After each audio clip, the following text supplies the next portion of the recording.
officer, if I'm right, Professor Mr. Clement, Imibiosai.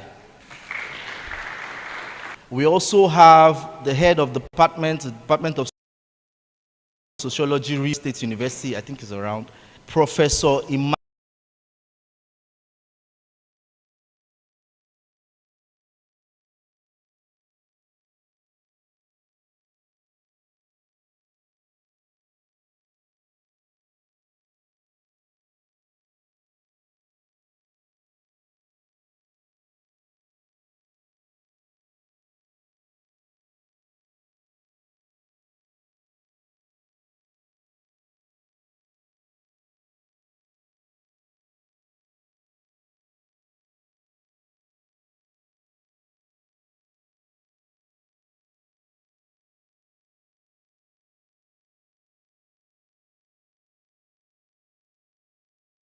of Janiwa Life Touching Foundation. Let's celebrate Dr.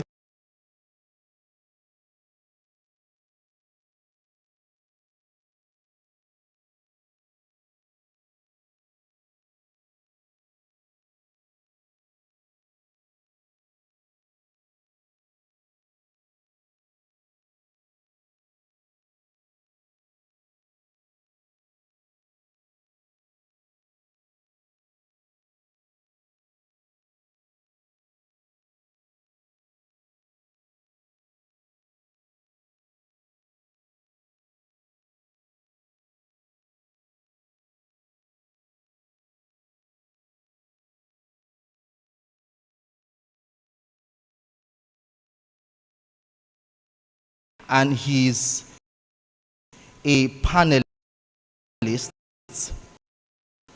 right? As we go forward, also, I don't know if, the professor of environmental microbiology and public health, Professor Nedi. Let's celebrate her. Thank you. Right, we are expecting a lot more people, and as we go forward, as they begin to arrive,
that some of us are not intentional about when it comes to the environment. Just this year, I started out something that we'll discuss around agriculture, and I wanted to bring cassava stem, and farmers were saying that they are not sure again of the sins of planting. That's something major, Those days, my mom would tell me when they need to burn and when they follow. These days, that is no longer accurate because of climate change. This particular year, I don't know if you noticed the rising cost of Gary. I don't know if you noticed it. Now, it's not fuel. It's the fact that there's a change in the climate that is affecting cassava. I brought cassava from, I don't know, do you have farmers here? Some close to farmers. So there was too much sun at a point. Do you understand? The stem that they kept for plant dried up. So these few stems that they had became expensive at Gary. So I know some of you say it's the government, but it's our collective effort to pay attention to what is happening in the environment. So there's this story I want to share, and I will just end it. So there's this man that boarded a flight with very amazing lady. The man looked at the lady and said, "Madam, would you join me to my hotel if I give you $1 million?" And they just looked at him. She didn't say anything. She was like, "Okay." And they flew, say like 3-4 hours, and they were about to go. And as if the lady did not care, posh looking lady.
The applause of any community to say, these people did a great job. Our aim is to foster action. That's why we were not interested in maybe getting this event very excellent. We believe that when we spark up this action, it will be able to spark up other actions that will lead to a great result. Thank you very much, and God bless you. Professor, thank you very much. Okay, somebody just walked in as we were. Let's recognize the presence of the current president of MOSOB, which is the movement of, what's the MOSOB? Movement of the Survival of Ogoni People, Professor Andai. Let's just celebrate him. Thank you very much, sir, for coming. He's our keynote speaker today. I'll be introducing him better today. All right, so, everybody that is present here will be certified by, of course, the two NGOs, host NGOs, and also, so we hope that we have everybody's email, right? And also GSFN. As I said, we have an online community. So I greet everybody online. You're welcome. And it's currently streaming at We Don't Have Time, which is the biggest network for climate. It's the CNN of climate change. And the founder of We Don't Have Time is also a speaker at this conference. And so I am here to say this, that every single speaker, including, because it's a hybrid conference, we have international guests and Nigerian guests. So every single speaker has something to contribute. Our next speaker, and I'll be calling up my colleague to introduce her, she's a member of the COP29 committee. Of course, you can't talk about climate without talking about the Conference of Parties. And so as we align our thoughts, I'll call up my colleague Rose to introduce the next, but I want us to pay attention to every detail of what she's saying. That is our guests online, and let's follow through. Let's take notes if possible, but there's a lot to learn. Let's celebrate Rose.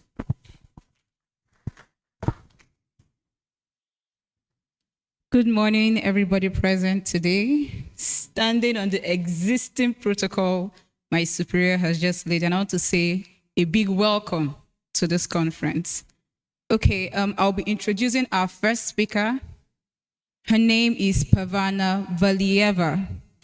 She's the Executive Director of Support to Health Public Union, SKPU, a civil society organization in Azerbaijan, appointed as a member of the COP29 organizing committee by the relevant decree of the president. She represents civil society groups and local communities as a voice to them on the committee to ensure inclusiveness and equity. Experience in the global goals, standards, and an understanding of stock-taking process, where we were, where we are, and where we are going to in the entire climate scope. Our first speaker for the Look Beyond Oil Conference. She's speaking virtually on the Exploring the Conference of Parties and how it is relevant to vulnerable communities in the climate justice conversation, COP29 prospects. Our esteemed guests, ladies and gentlemen, let's make welcome Pavana Valieva.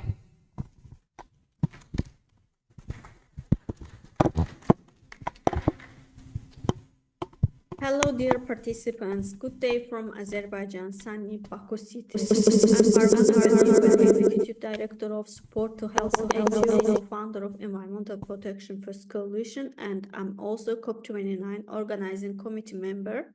And I am representing civil society organizations globally and nationally at the organizing committee to deliver their messages and to be the voice of the civil society. Climate situation at the global level is indeed very worrying. There is no geographical region of the planet that is immune to the impact of climate crisis. 2023 was the hottest year on record. There has not been a carbon dioxide concentration in the atmosphere equal to the current one for 66 million years, with the risk that global temperature increase will not only exceed 1.5 degrees Celsius, but reach and exceeding to 4 degrees Celsius. If this scenario proved true, the consequences would be catastrophic. Limiting global warming to 1.5 degrees Celsius is at the center of decision of the global stocktake. There is recognition that this requires deep, rapid, and sustained reductions in global emissions of 43% by 2030 and 60% by 2035. We need strong initiatives to boost climate action and make the transition away from fossil fuels gradually. Prepare strong NDCs in 2024 to limit global warming to 1.5 degrees Celsius and being ready for just transition. Baku, the capital of Azerbaijan, will host 2024 UN Climate Change Conference of Parties this year in November, between 11 to 20 November. Azerbaijan prioritized mainly in this COP bringing together global north and global south, acting as a bridge between developing and developed countries, listening to all parties to achieve the formation of the position that will meet the interests of all stakeholders, including women, gender, youth, in indigenous people, marginalized communities, and etc. Focusing on global climate problems with new priorities and initiatives are also at the center of COP29. Ensure inclusiveness to ensure sustainable COP in this COP. Gradual transition from fossil fuel to a green economy. As a fossil fuel country, we are prioritizing promote this idea. Transporting the problems of endangered small island countries, developing states to the global level and supporting their problems and address to this. Climate change impacts are not distributed equally. Climate justice, it is the need for a fair and equitable distribution of burdens and benefits associated with climate change and its mitigation. It focuses on protecting the rights of the most vulnerable populations who are often disproportionately affected by climate change, despite contributing to its causes. Developing countries and marginalized communities often bear the brunt of its effects, such as extreme weather conditions, rising sea levels, food and water insecurity. Developed countries have historically contributed the most to greenhouse gas emissions. Climate justice advocates for these nations to take greater responsibility in reduction emissions and supporting mitigation and adaptation efforts globally. Holding corporations and industries accountable for their environmental impact is also a crucial aspect of climate justice. Climate justice emphasizes the importance of including the voices of those most affected by climate change in decision-making processes. Ensuring that indigenous people, women, youth, and marginalized communities have a say in policies and initiatives is essential for creating fair and effective climate solutions. Climate justice aligns with the protection of fundamental human rights, such as the right to life, health, food, water, and shelter. A just transition involves moving towards a low-carbon economy in a way that is fair and inclusive, ensuring that workers and communities dependent on fossil fuel industries are not left behind. This includes retraining programs, social protections, and investments in green jobs, and etc. So this is just transition. Climate justice calls for increased support for adaptation measures that help vulnerable communities cope with the impacts of climate change. Building resilience through infrastructure improvements, disaster preparedness, and sustainable development practices are key to take us to success point. Climate justice requires international cooperation and solidarity, recognizing that climate change is a global issue that transcends borders. Wealthier countries are urged to provide financial and technical assistance to developing countries to support their climate mitigation and adaptation efforts. While it is a big challenge to achieve NCQG, to accelerate, mobilize resources and financial support to halt climate change, Azerbaijan strives its diplomatic efforts to do their best to achieve consensus among parties to convention for sustainable financing for adaptation, mitigation, loss and damage. Thank you very much for your attention, and I would like to extend my good luck, good wish to all speakers of this webinar.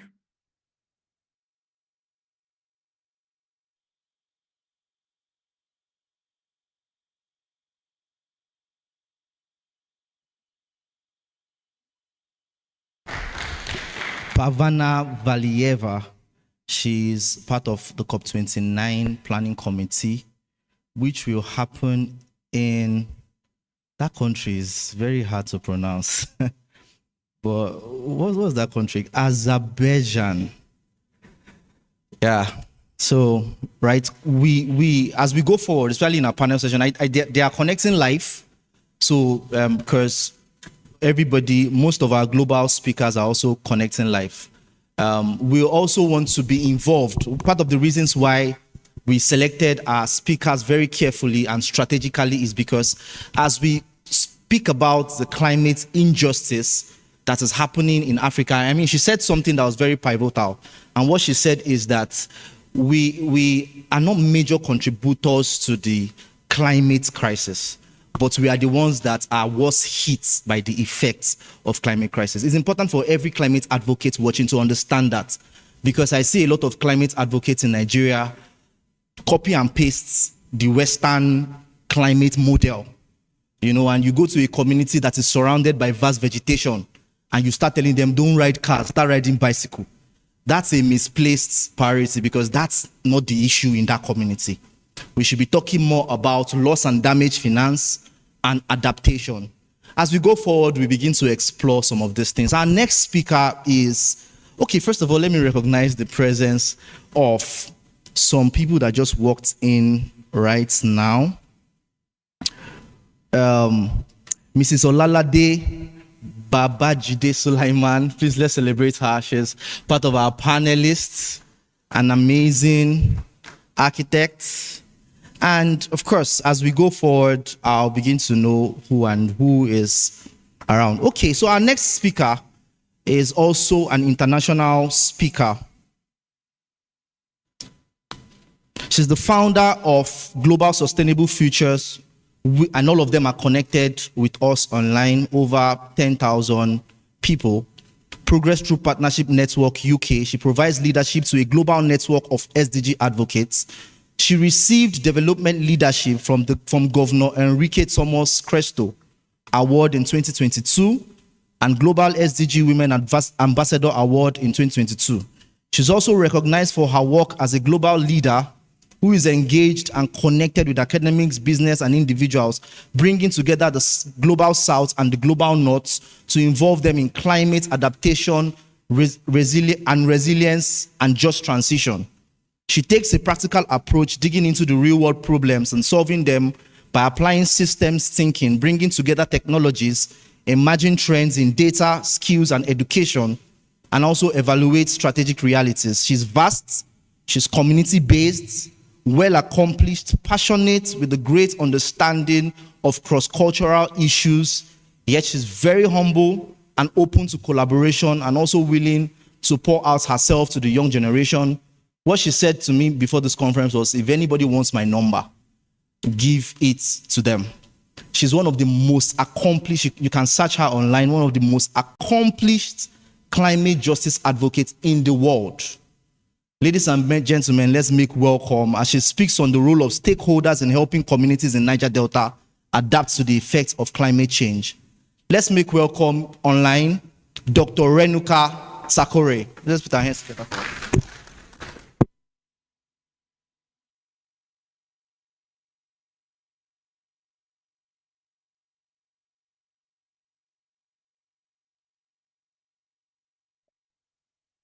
Dear colleagues, professors, lecturers, researchers, ladies and gentlemen, I'm honored to be speaking to you today, and I'm looking forward to connecting with you.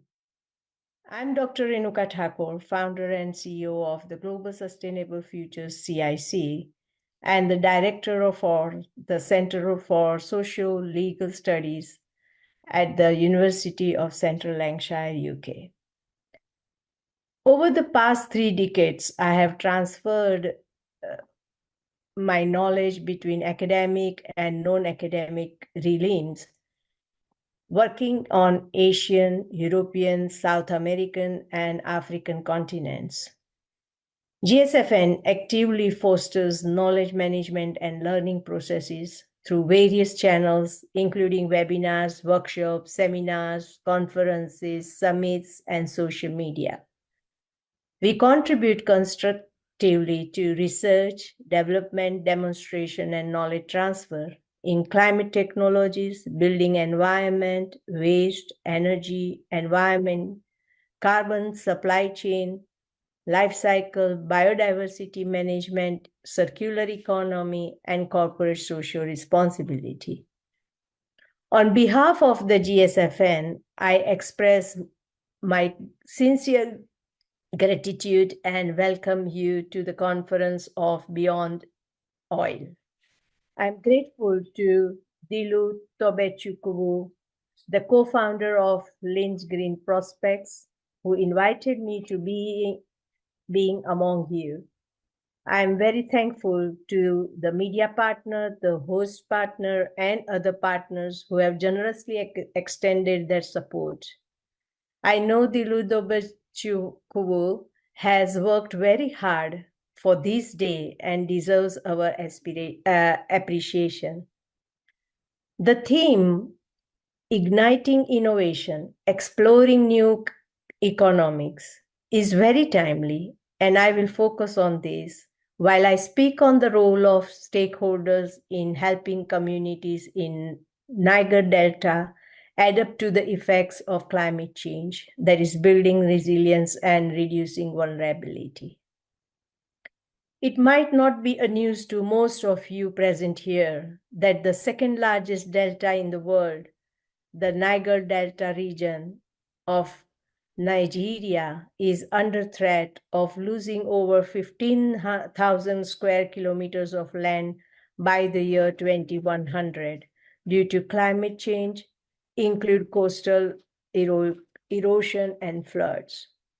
Coastal vegetation, especially the mangroves, been lost to coastal erosion, while settlements in the region displaced by coastal erosion.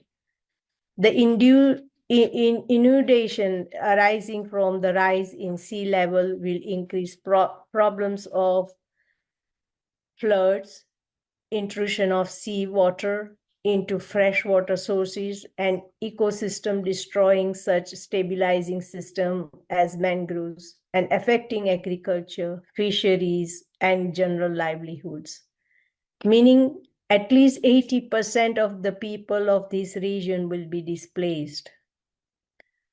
So the roles of institutions and stakeholders in addressing the challenge of climate change and environmental degradation in the region becomes crucial.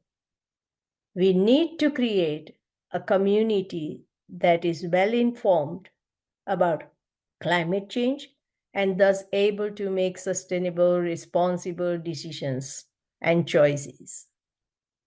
The challenge is to engage people in the climate change debate in order to break down some of the barriers that exist and to connect people to the role that their attitude and lifestyle plays in causing the problem and working towards solution. This challenge is not unique to the Niger Delta region. Most parts of the world, especially Global South, experiences this challenge.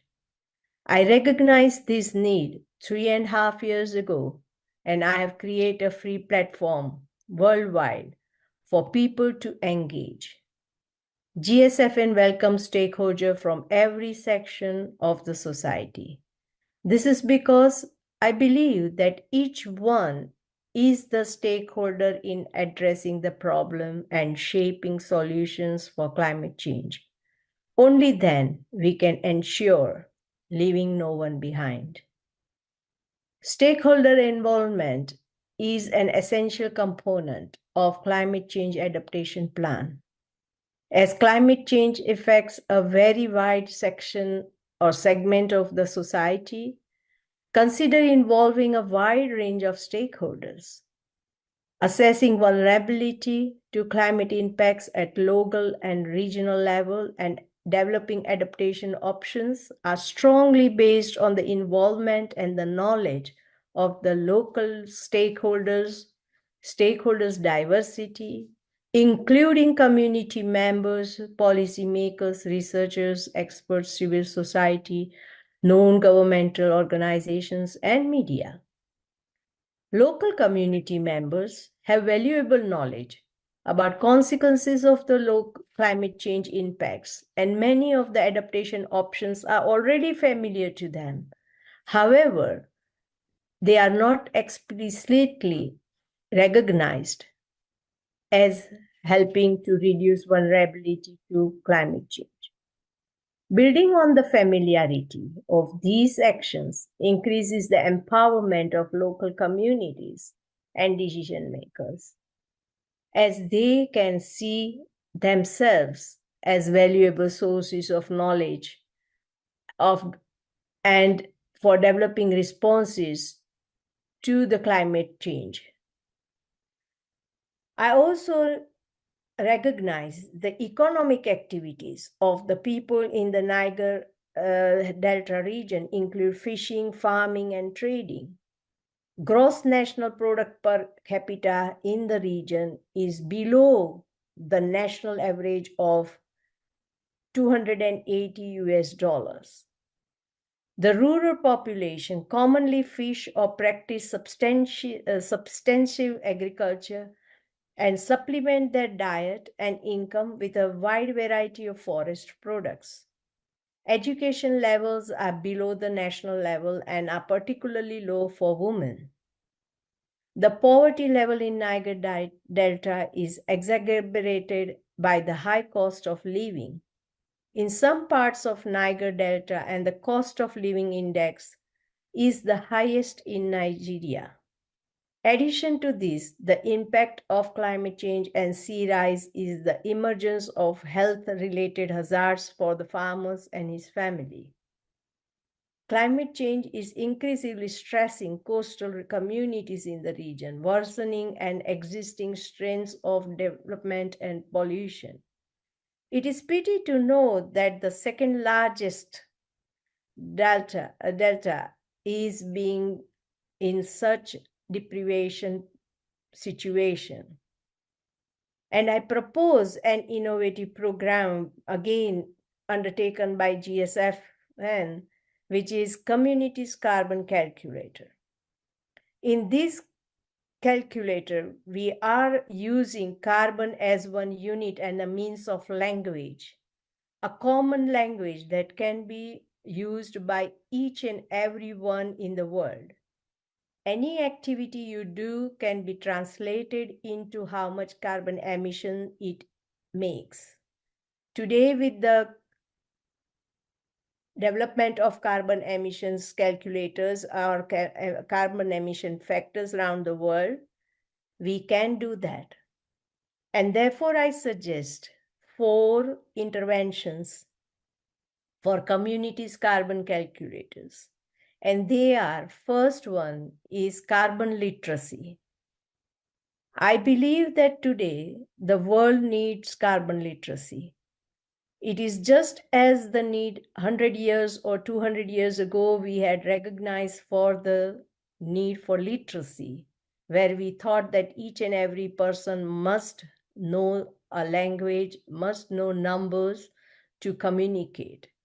And that is what today the situation is such that each and every citizen or each and every person should know what is carbon literacy or should be carbon literate. Secondly, carbon literacy or carbon measurements, carbon literacy will allow us everyone to measure their carbon. If you know your measurement, if you know your budget, you will know where to spend. And that is what we want to do. From carbon literacy, want to come to carbon budgeting. And then if we know what is our carbon, we will know where are the pockets of carbon emissions and where we can store carbon. And that is how we can mobilize the carbon. And that is what we want, carbon mobilization. And that can also be credited for people who change their practices from high carbon to low carbon practices.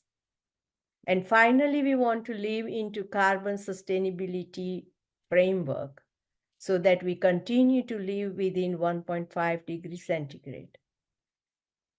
These changes can become, as they are connected to quantitative and qualitative measures, they can be widely accepted and can be a language for decision making of sustainable practices.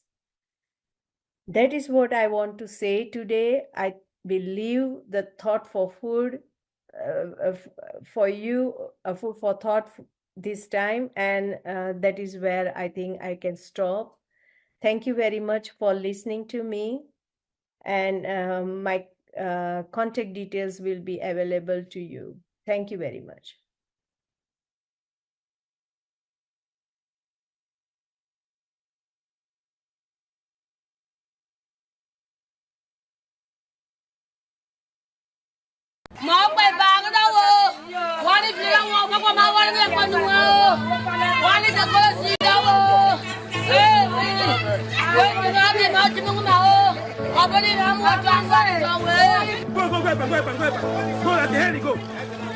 I'm not good husband. All this flower they come. You don't disrupt our property.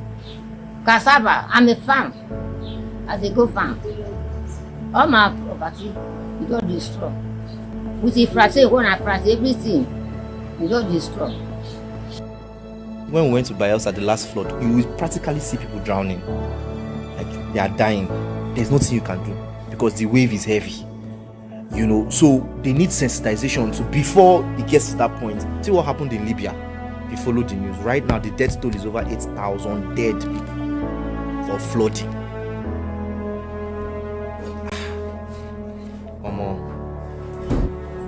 So it's a serious matter.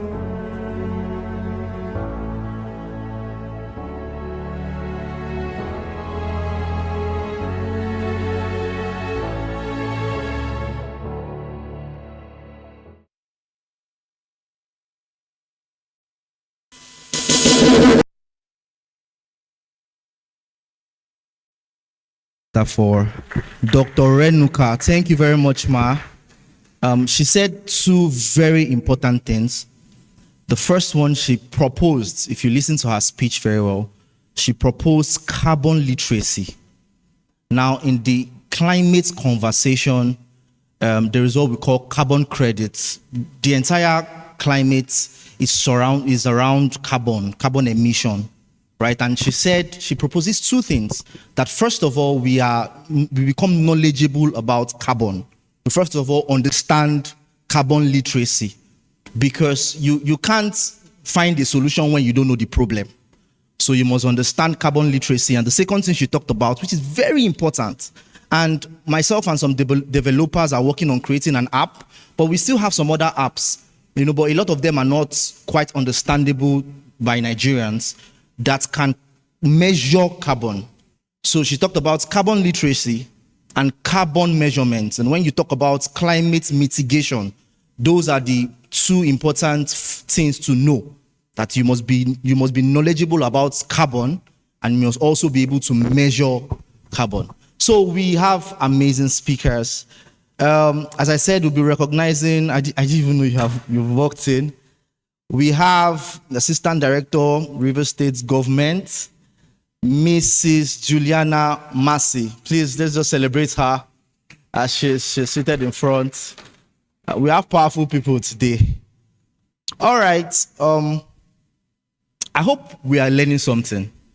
I mean, if you finish this conference, you understand climate change by force. Honestly speaking, because we have very amazing, powerful speakers here today.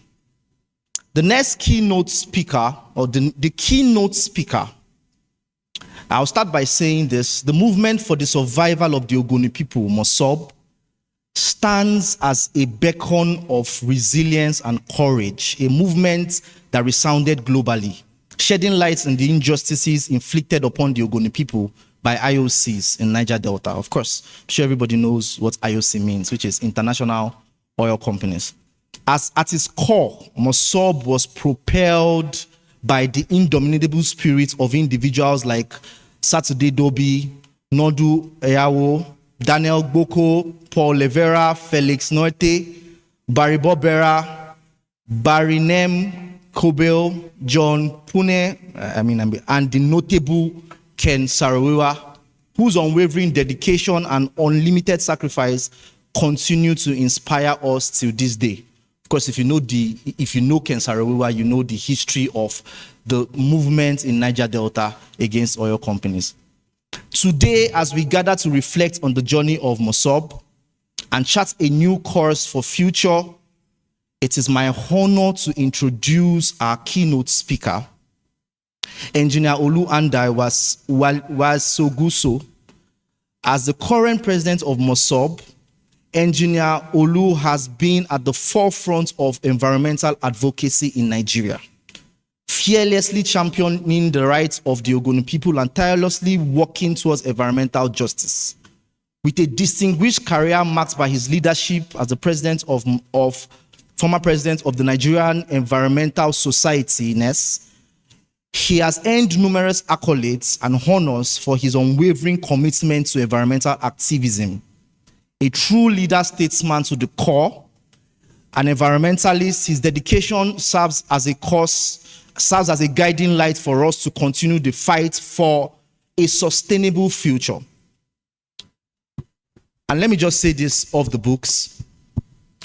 This next speaker as you listen to him speak, especially young climate advocates watching online and present offline, he doesn't just represent the voice of climate justice advocates globally. It's what he stands for. I mean, the world wouldn't have the outrage against pollution in this country wouldn't have been that pronounced if not for the work of MOSOB. And every historian understands the critical dimension that MOSOB plays in the scheme of things as regarding climate justice advocacy in Africa. And so he's not just known for his prowess and his decoration and his awards and his articulate mannerism. He's also known for what he represents. It's an honor to meet you, sir. Let us put our hands together as we welcome Engineer Olu Andai to give us the keynote address. You're welcome, sir. Thank you very much, sir. Nice.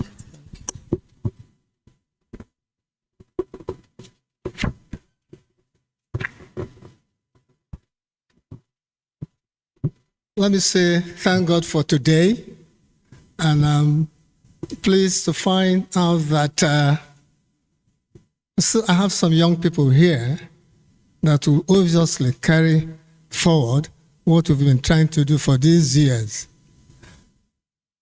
My name is Olu Andai Wasoguso, a passionate environmentalist and also a teacher. And I'm glad to say I have mentored quite a lot of young guys, women, at the River State University for 20 good years. Mentoring and nurturing MPhil and PhD students. And to add to that, doing that service pro bono for 20 good years. So I'm glad that we're here today to talk about the environment. And we are gradually moving from rituals to practicals. And that gladdens my heart.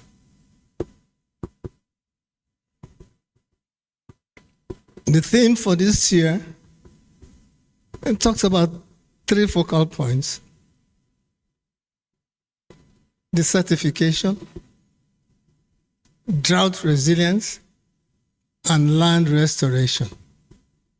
And I thought I should bring it out home because if you look at the other 2, drought resilience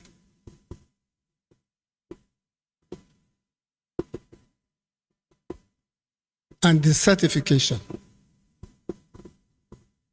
we here in the Niger Delta will not know what it is as against those who actually have those experiences. So what touches us most in the Niger Delta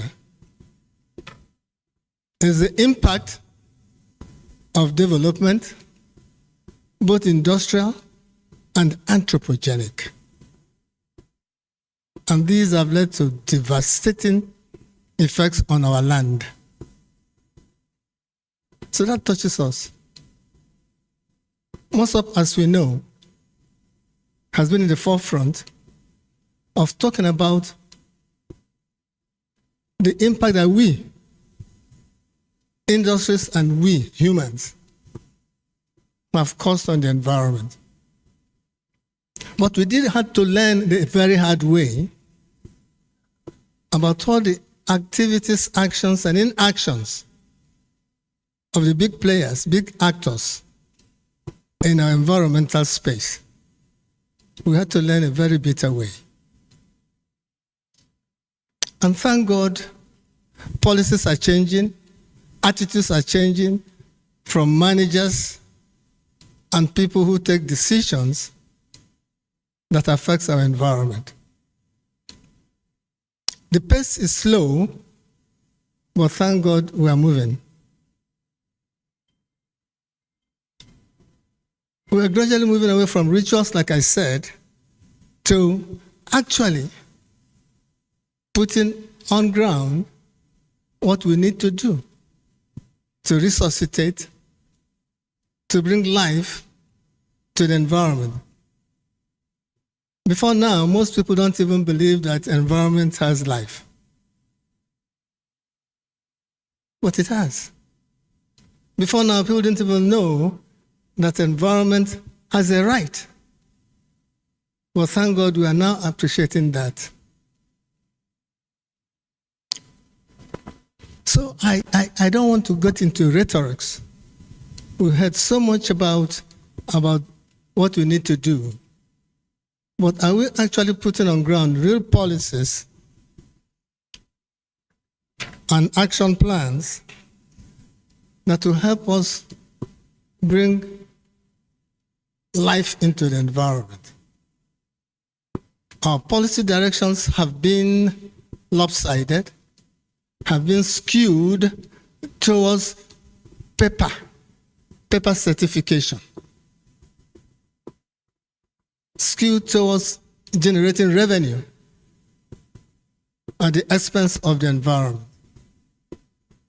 And we have been talking to policymakers, federal and state government, what they need to do to change that narrative so that we can start beginning to have an environment that is breathing. You all will agree with me that in all this, the local governments are still asleep. There's no synergy between the federal, the state, and local governments. And as a result, local governments are still lacking in terms of capital and even equipment. Local governments today can't even develop bylaws to protect their own immediate environment. So what are we talking about? We are gradually moving away from rhetoric, like I said. I've listened to past speakers, and we keep churning out jargons. Stakeholder engagement came into our environmental dictionary not too long ago. But I do say here with all emphasis that we still lack the principles of engagement, which have been well enunciated by United Nations. I go to communities and they tell me this is engagement. Engagement of what? And you just bring people around, those you can convince, but are those people engaged in specific to the issue you want to solve? So we need to change that. And that means we need also to improve on environmental awareness and education, so that managers can know exactly what they need to do if they want to engage some people on issues. I consult for very key industries, and you'll be amazed the effort you need to put to change the narrative. Environmental issues have always been window dressing. They find it difficult to separate public relations from community relations.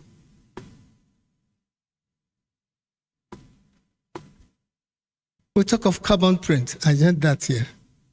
And we're not talking of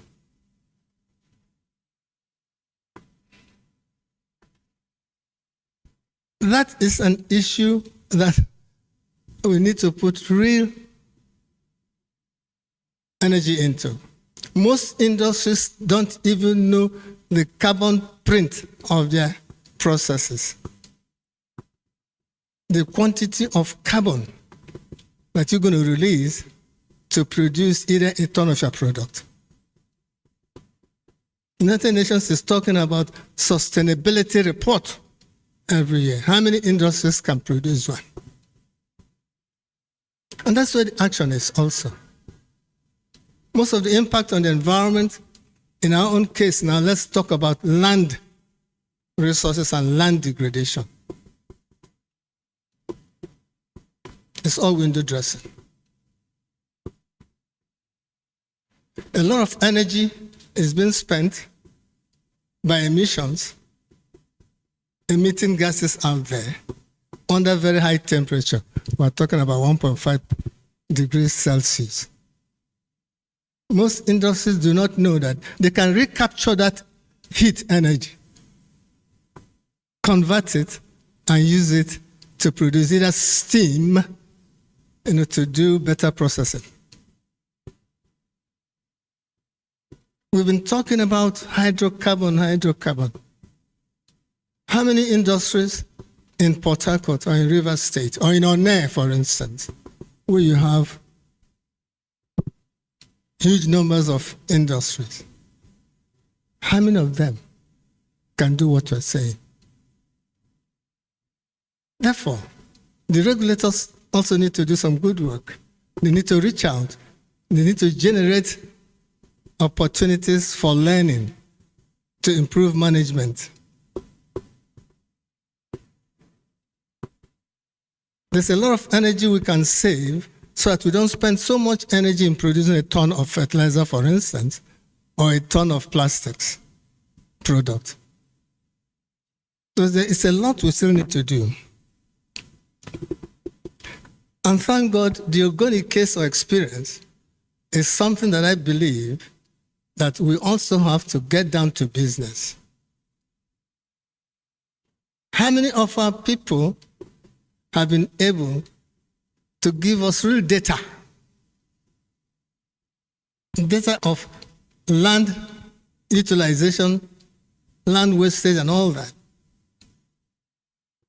But if you go through the Ogoni kingdom, you'll be amazed at the level of land degradation as a result of IOC's activities. We are still struggling to see how we can get around that. We have added more because of poverty, because of lack of knowledge, or because of greed, or even because of politics.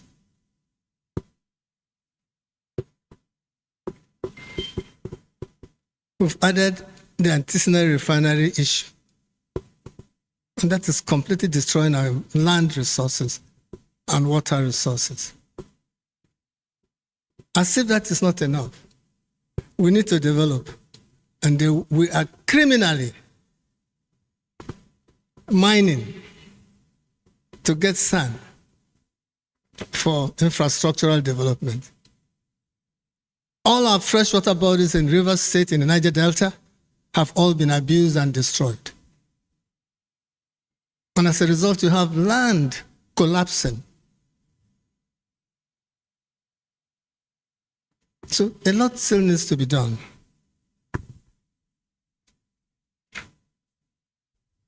So while thinking about the theme for this year, I now said, beyond oil, what's going to be the place of entrepreneurship?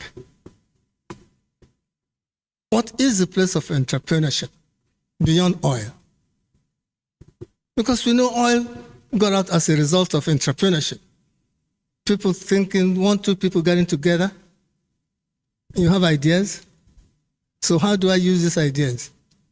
I want to use these ideas to make money, benefit and profit and all that. Are we thinking entrepreneurship that will bring more positive development that affects the land and the capital, human capital. For me, oil is one of that terrible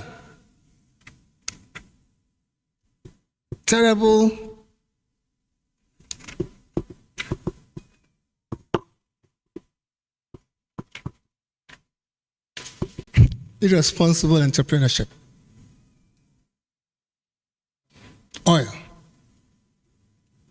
We are looking at entrepreneurship that will bring value to the environment, that will bring value to quality of life.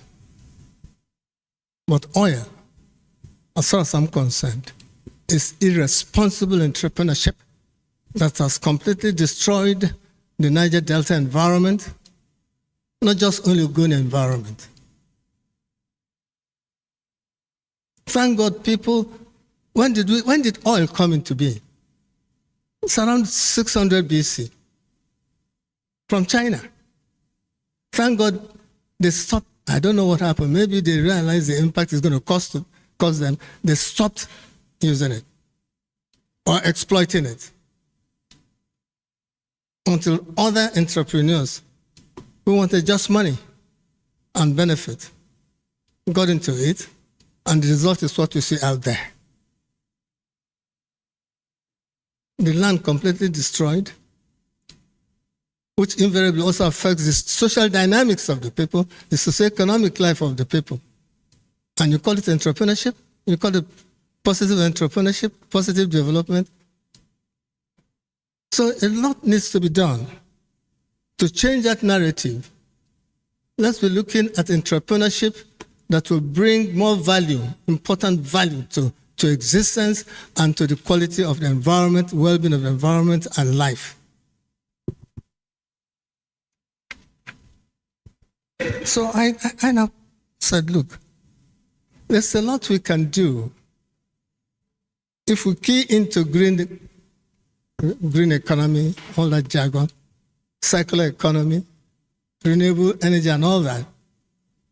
We need to put real serious, conscientious, passionate effort to develop those areas so that we can reduce the scale of the negative impact of entrepreneurship on environment.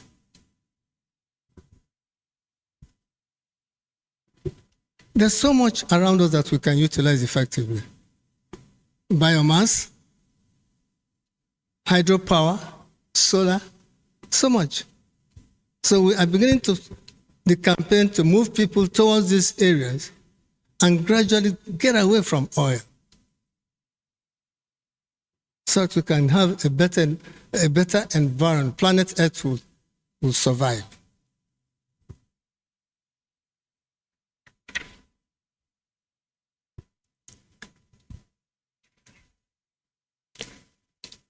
We are right now looking at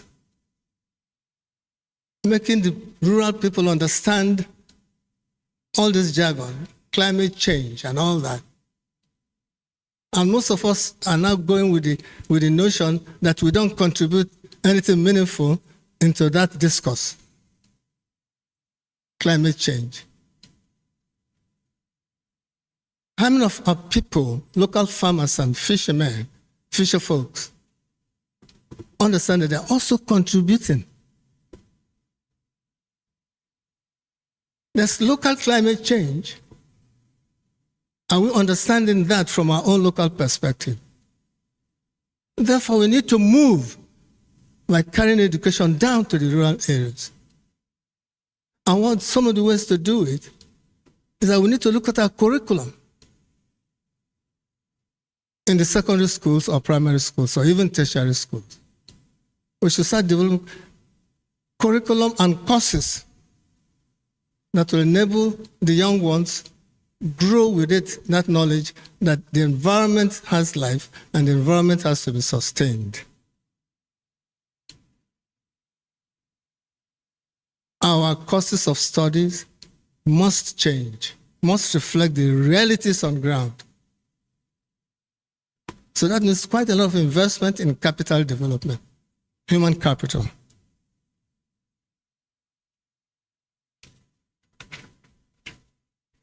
having said all this, what are the actions that we need to take? It's not sufficient every year we gather and talk about World Environment Day. From the MOSOP angle, we are looking at a situation, we're going to change that narrative. Next year, we should be able to give a report card. Now, these are the things we found in that last year. And these are the things we were able to put on ground to help management, to help decision makers, policy framers, to frame real policies that will change a negative narrative. The NGOs and the CBOs. MOSOP right now is looking at going back to Ogoni Kingdom and taking a real stock of the level of damage on the various components of environment in that area. Yes, as a result of that struggle, a government institution came to be. That is the Hydrocarbon Pollution Remediation, HYPREP. How are we going to make HYPREP more productive, closer to the people, generate effective stakeholder engagement, inclusive engagement, robust conversation and discourse? That's one of our targets from MOSOP. And we have vowed we're going to work with HYPREP to change that narrative and to help them deliver a mandate.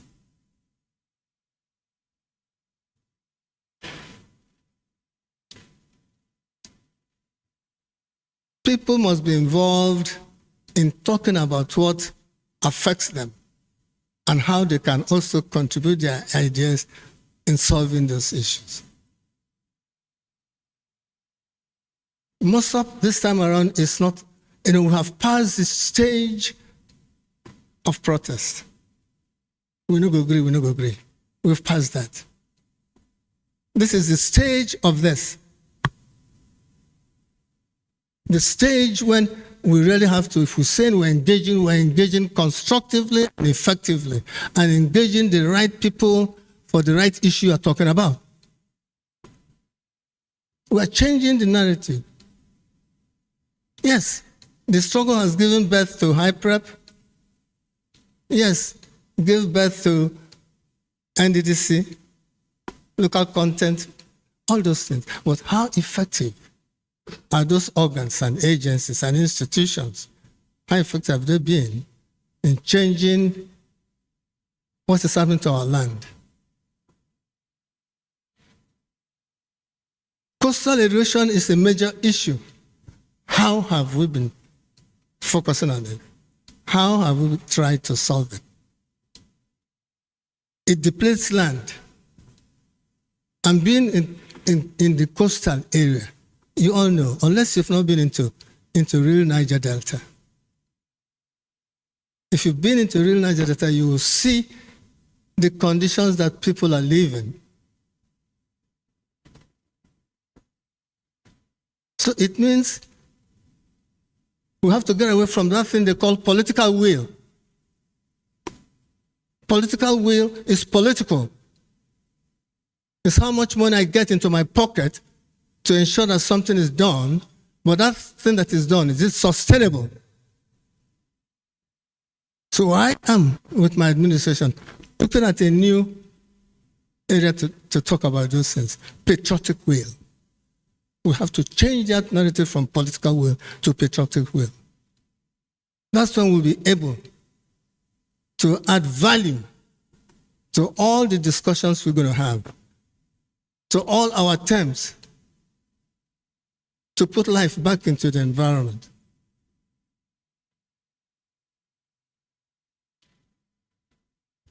As you destroy the land, that's how you destroy groundwater. And I want to tell us here that most Niger states and communities consume highly contaminated water.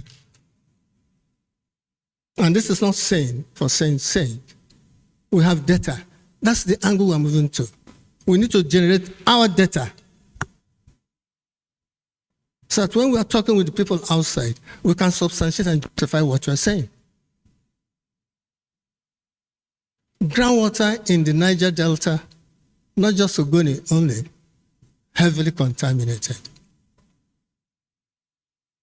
In the Ogoni case, it took us real effort to convince government, federal, that the groundwater there is contaminated.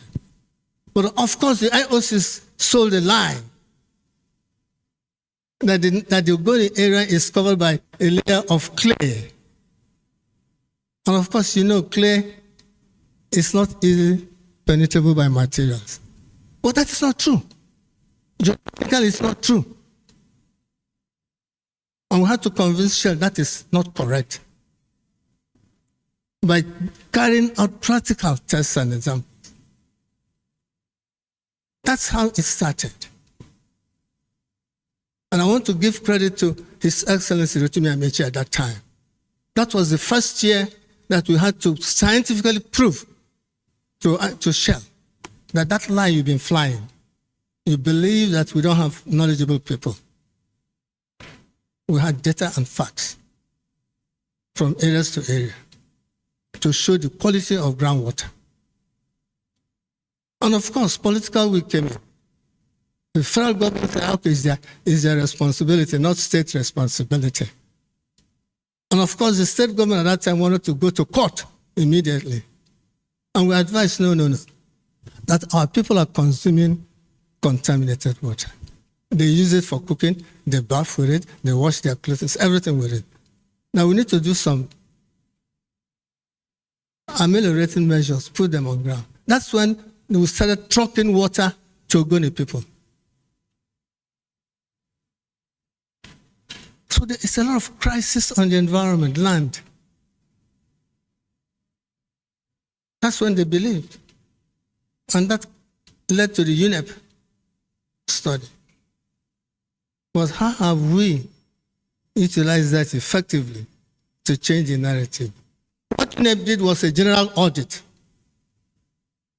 So when we started, if we want to start solving that issue, you now do specific studies on areas and to be able to determine the level of contamination or the spread of contamination. So that's what we're saying. We're going to work with HYPREP to change their strategy. We have to work together to help them in monitoring and evaluating what they are doing. They cannot be a judge in their case. No. We're not going to be confrontational. We'll come with ideas and be willing to work with them. So,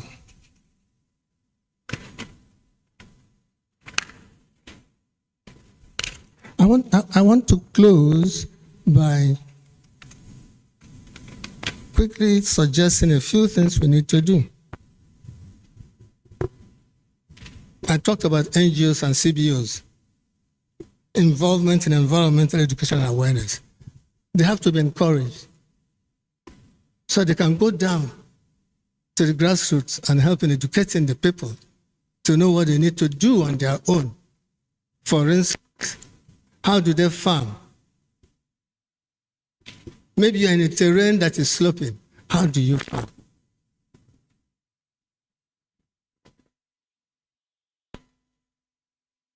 Institutions, educational institutions, developing environmental curricula for primary and secondary schools, absolutely necessary. And in fact, tertiary institutions. When I started teaching in tertiary institution, I was amazed at the level of the quality of first degree holders. And of course, I wasn't surprised because even in the industry, most people didn't know what environment is all about. Even the National Confab of 2014, you'll be amazed that people didn't even understand what environmental protection and preservation is all about. And we had to put money and resources to produce a blueprint of how we need to manage our environment and gave every member in that confab a copy. If any of you have the UNEP report, you will see the input that we brought into environmental management.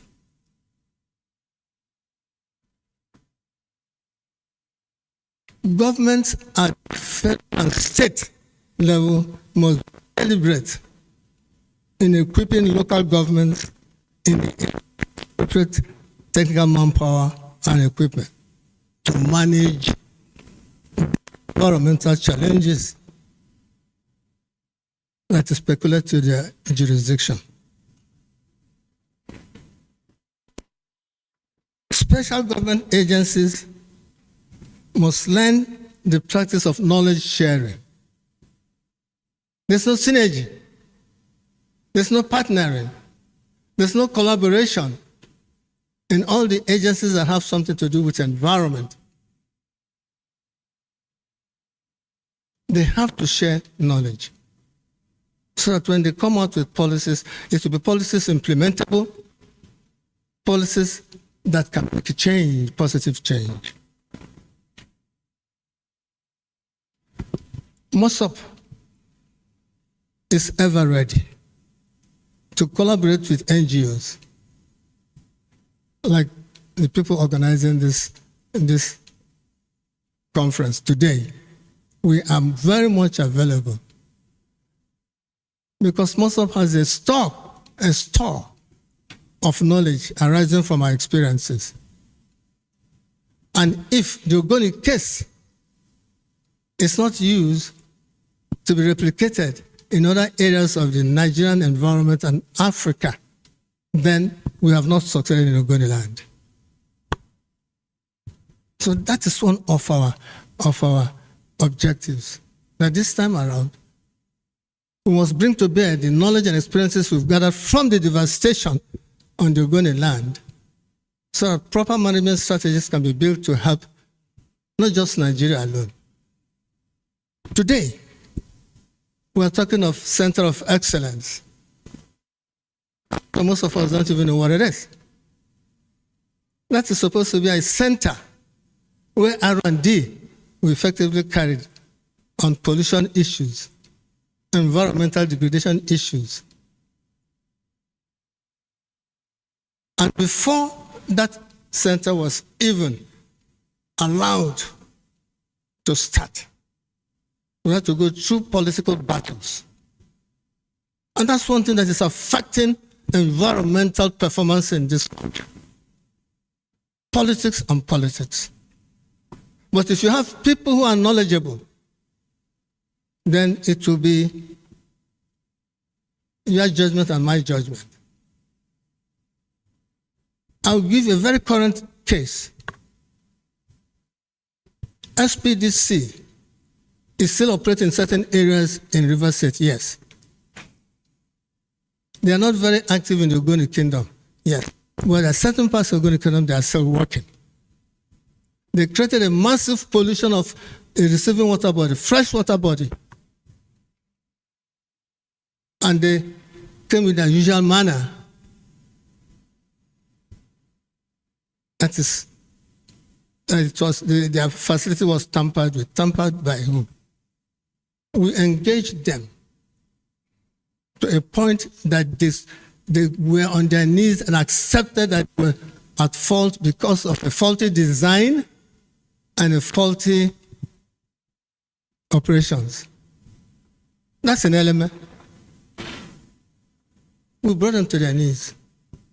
That's because we had superior argument.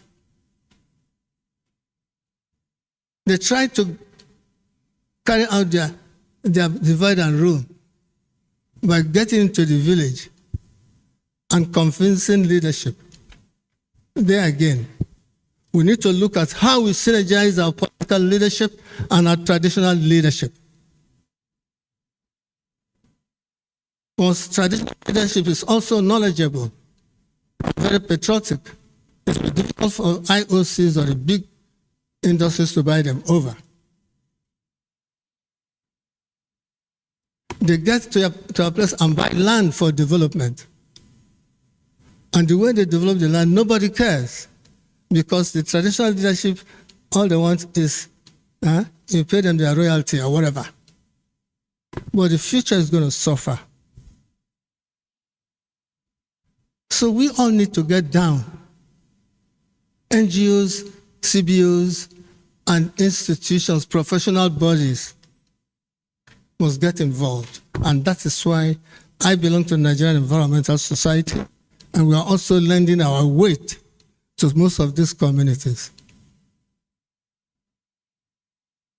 It's because of that synergy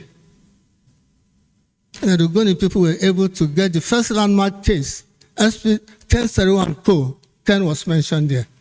1031 Co. versus SPDC. We confronted them until we got to New York Supreme Court. And we got the judgment. So we have a lot of history, a lot of experience that we should be able to share with other communities,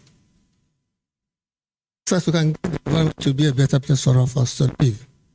I have a full paper on my topic, Beyond Oil, the place of entrepreneurship. That I will hand over, so that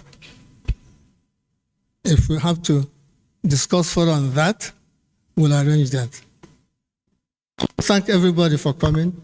Let's continue to add weight and support to NGOs that are thinking of the environment. When I look at young people managing this thing, I get so happy. I get so happy. So thank you, ladies and gentlemen. God bless us. Thank you very much.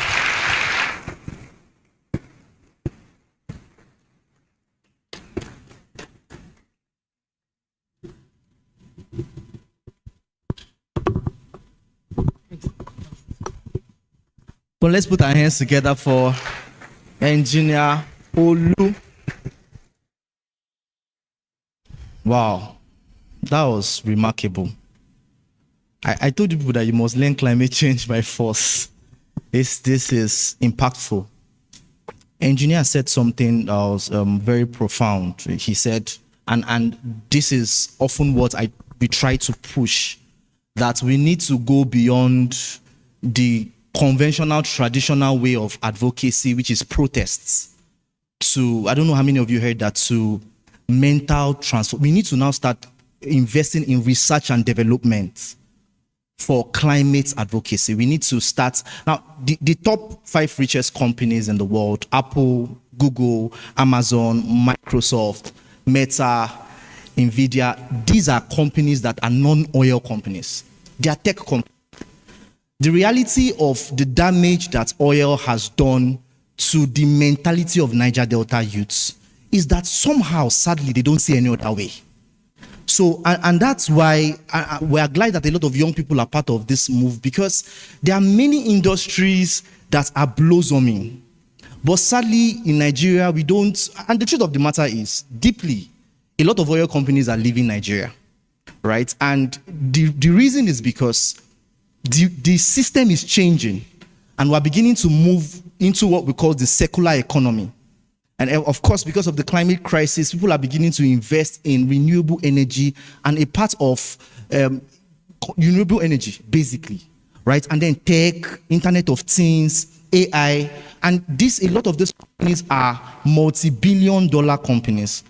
And the problem with Niger Delta, we're discussing with some people, and we looked at it, that how many Niger Delta companies, how many prominent tech companies in Nigeria will you push back to Niger Delta? It's because a lot of our young people are busy, and he talked about the divide and rule.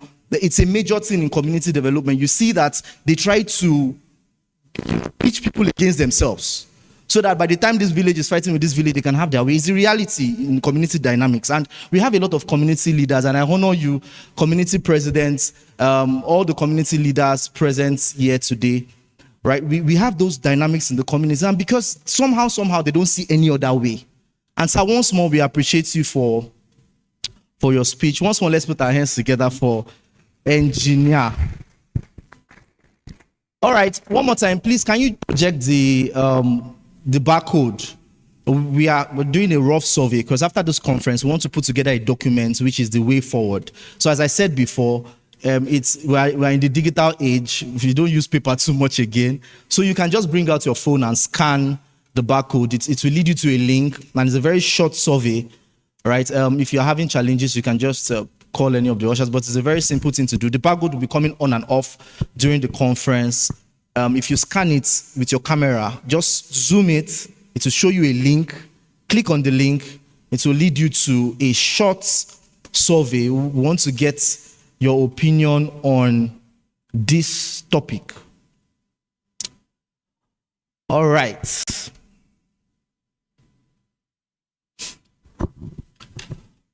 Actually, let me give you small time to do that. It's just a short survey. Our online audience, we greet you, online participants. You can drop your comments. You can also contribute in the hashtag Look Beyond Oil Niger Delta.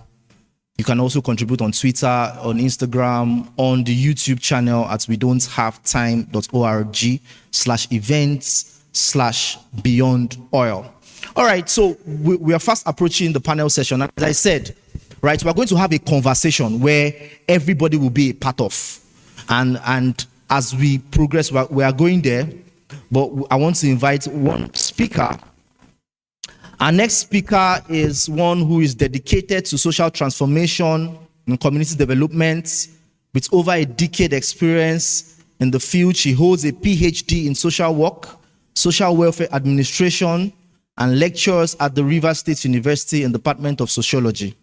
She's a member of the Chartered Institute of Social Work Practitioners, Nigeria, National Association of Social Workers, and the Nigerian Anthropological and Sociological Practitioners Association, NASA. She brings a deep understanding of social dynamics to her work. She actively engages in civil society initiatives focusing on mental health and drug demand reduction. She serves as the state coordinator for civil society on mental health and drug demand reduction, CISMED, and the deputy state coordinator of the International Society of Substance Use Professionals, ISOP. She advocates for policy reforms and community-based intervention to address substance abuse and mental health challenges. Through her NGO, she empowers marginalized women, widows, and youths, and promotes holistic well-being, implementing programs that addresses social issues, including women empowerment, community development, and conflict resolution. She is the founder of Janikova Life Touching Foundation and the co-host of this remarkable event, and it's been honorable working closely and seeing her passion, her warmth, dedication, and love and acceptance of myself and my colleagues. Speaking on the team Navigating Beyond Oil, let's make welcome our co-host, my mommy, right, in Port Harcourt. I used to call her that. I say I'm her last born. Let's make welcome Dr. Obuzo Mezowo, the founder of Janikoba Life Touching Foundation. I greet you, ma.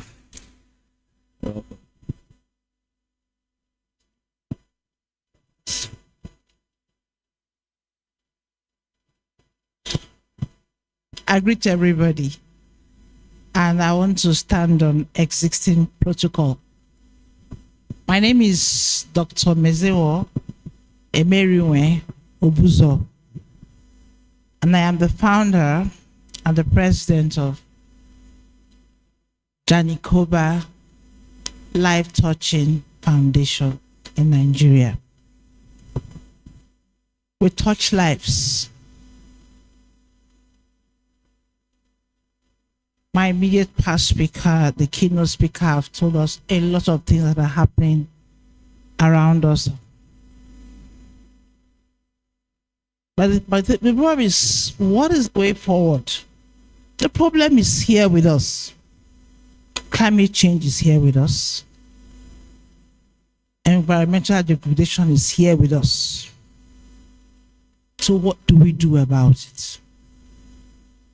So what I'm here to talk about is, how do we navigate beyond this problem, this crude oil wahala that we have found ourselves? In the heart of Nigeria's very rich natural resource landscape lies the Niger Delta, and Rivers State is one of them. We are in the heart of it. We can't get out of it. And they will not stop exploiting and exploring oil because they'll have to get revenue. You can't ask them to stop. And for the climate change, we can't stop it.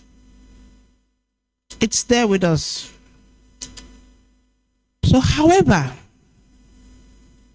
with the global shift towards renewable energy and the dwindling resources prospects of crude oil, the question arises, just like I've said, what is the way forward for the survival and the prosperity of the youths in the Niger Delta, especially River States? What is the way forward? Let's look at diversification of our economy opportunities, which we have all been talking about. Diversification. But how far have we gone with that? How far have we gone with diversifying our economic opportunities for our youths? The first step towards ensuring the survival of youth in the Niger Delta is diversifying the economic base of the region. Yes, oil has been the primary source of revenue. It has also perpetuated a mono economy structure where everybody thinks of oil. It's just oil. So encouraging entrepreneurship and investment in sectors such as agriculture, very important, aquaculture, tourism, and renewable energy can provide alternative sources of income and employment for our youths. We have been talking about it, but we want to now bring it into fruition. Number 2, sustain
No, didn't think about us. We're talking about sustainability. My recommendations goes to us. Number one, we need government support and policy reforms in everything that we're doing. Government support. The government, I know that there are some government agencies here. Need government support and policy reforms. It will help the youth's development in the Niger Delta. Additionally, initiatives such as youth entrepreneurship funds and skills development program can empower young people. Now, we know that there are a lot of skills development programs, but the question is, how many youths have idea of such programs? How many youths know that this kind of things exist for them to key into it? That is the question. So we need to let them know that there are programs like that existing to support them. Partnerships and collaboration. The government cannot do it alone. That's why the NGOs are there. Civil societies are there. And don't say, "Na government, it is for all of us." Youth engagement and participation. I was expecting this hall to overflow with a lot of youths because we actually gave out a lot of invitations, but I'm surprised that it's like only the mamas and papas that are here. So please, as you go home, mamas and papas, send the words back to them. Youth engagement and participation. They should not stay out of lectures that will help them. Because information matters. We're looking at navigating. How do we go about this thing? Because environmental regulation has come to stay. It is not going away in the near future. Climate change has come to stay. So how do we go about this thing? When you stay away from public lectures that will help you. Someone asking me, how much do we pay? I say it's free. Come and hear how you can help yourself. So the few ones that are here, please take the words back home. There's going to be a follow-up on this program. And it's only ones that are here that will benefit. I'm sorry to say that. Because when you tell them you don't want to be participant, they don't want to be involved. And the last one I want to talk about is promotion of digital skills and innovation. Today everything has gone digital. We're hearing we heard somebody talk to us from that country that my co-host could not pronounce the name. Toby could not pronounce the name. I've been trying to pronounce it since. Everything is going digital. I believe that even farming too will still go digital, where you can plant crops inside your bedroom.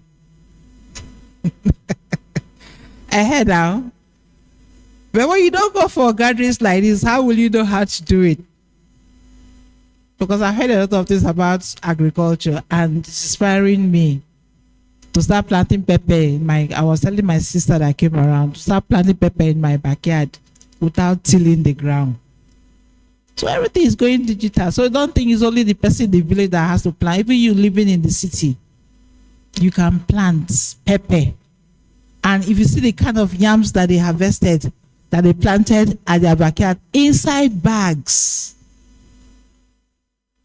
we have to find a way. And the only way you can find a way is when you attend such programs and you hear. Because when the discussants will come now to start talking about things, please, I'm begging you, listen very well and take some. For the husbands, when you take it home, go and tell your wife, this small place, even if it's small, we go feel plant yam here. Climate change no go worry us. And I want to thank the producers of this program for giving me this opportunity. I'm done with my little speech. We have to learn to navigate. We have to learn to go around it. It is not just the youths, even the mothers and the fathers. We are all involved. You know, we are all involved. We can plant.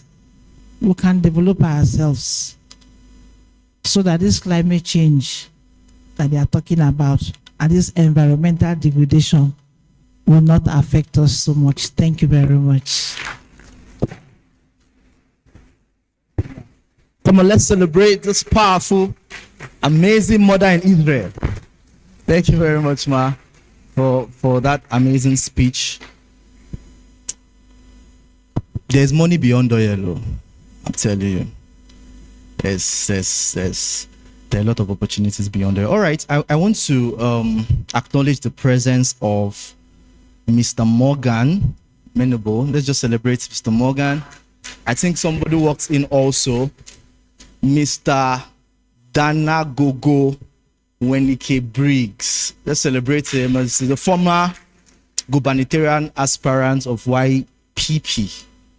Is doing amazing work. All right, so we want to take some set of goodwill messages. Let's just welcome the president of Customary Court of Appeal, Rivers State. Let's put our hands together for Justice Nienacho, yeah, Wilfred Obuzo. You're welcome, sir. Come on, don't stop clapping till he gets here.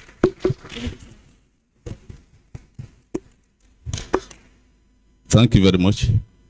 I am indeed glad to be part of you. This event, I consider a milestone in the direction that we are trying to drive the youth in the Niger Delta. When I was invited to this occasion by the host, and I was asked to give a good message, I said, lawyer, what am I going to say? I know little or nothing about environment. What I later thought about it, every human being lives within an environment. You don't need to be a PhD holder in environmental sciences to understand and to feel the effects of the environmental issues that we are suffering from today. I love agriculture. Apart from law, the other that I have dearly to my heart is agriculture. I'm into crop farming big time and aquaculture. And I know what I have suffered, the losses I have suffered since 2011 to today. But it is because of my passion for it, I'm still surging on. Today, one of the greatest problems that we have in agriculture is hunger that pushes the youth to steal it. And I begin to wonder, what do I do? Do I take them all to ATM? Would that solve the problem? So I resolved to cancel it. And I found out that counseling is not enough. That has to do with morality. They need basic education. They need to be told that there are alternatives to what they're going through, what is pushing them into stealing, into bunkering, into violence. The IOCs have come and somebody talked about divide and rule, yes. And they are even spoiled our youth the more by giving them stipends, stay at home, and that kind of rubbish. They have not come to teach us or the impact in the youth, the dignity that is in labor. They are not alone. There are some foundational issues that I've also identified. I scribbled one or two things down last night, which I want to share with us. I am sure and I'm glad that there are professors here.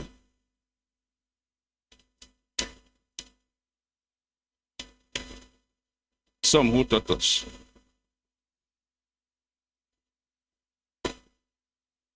When Dr. Chakore was delivering the keynote, our own keynote address, I noticed something very important. And that is exploring new economies. Yes. It shouldn't sound very high. They want the use of Niger Delta need to know that there are available alternatives. And who is going to drum this into their ears and understanding? You and I.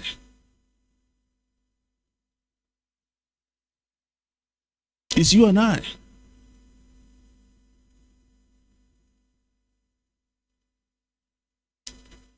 So I am glad to be here and to be a participant in this conference, to share my little ideas with you all.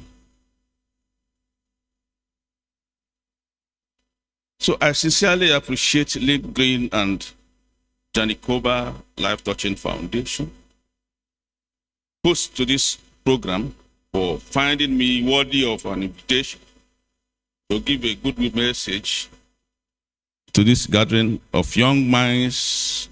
Of course, I had thought that the hall will be filled with youths. So I had made my Goodwill message much more directed at them. But I believe that some will be listening to us online, who are generally or genuinely concerned about their future and that of Niger Delta region of Nigeria. The program, Look Beyond Oil, could not have come at a more opportune time, as it is one aimed, I think, at making every youth in the Niger Delta region of Nigeria very productive, updated, and in tune and pace with the present times. I would not be too wrong to state here that the average youth in the Niger Delta is daily written in pains and palpable confusion, occasioned by the poor and seemingly hopeless states of the political economy of Nigeria. The bane of youth development in Nigeria has been the thoughtless dependence on a mono economy driven by the Niger Delta crude oil sales. This situation has unfortunately not only determined the economic direction and growth, but also dulled the capacity of our youths to think proactively, has succeeded in effectively damaging the psyche of the average Nigerian, and in particular the Niger Delta youth, who now seems to believe that there is no life beyond oil. No apologies to the desperate disposition of Niger Delta to make it, quote unquote,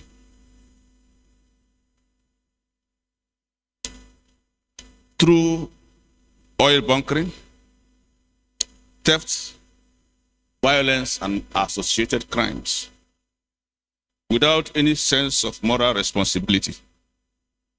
Perhaps the youths are not all to blame for the situation they have found themselves in. And here we come. Education is key to economic and manpower development of any society. We can't run away from that. The youths, if we are going to build the youth of tomorrow, then you must look at the quality of education. Is your education of the youth proactive?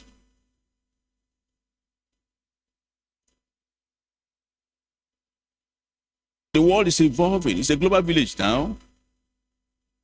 What is the content of your curriculum? Is it taking care of tomorrow?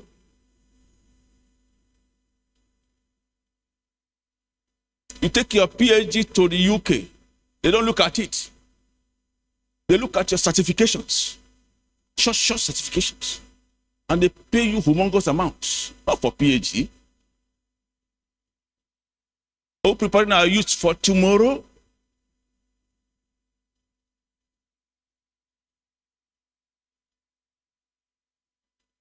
I must emphasize here that education should be transformative for growth.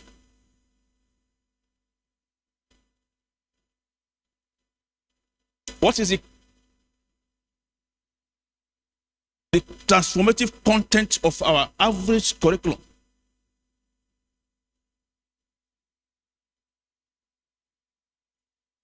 You pick from yesterday and you bring it to today. The authors you are referring to are archaic authors.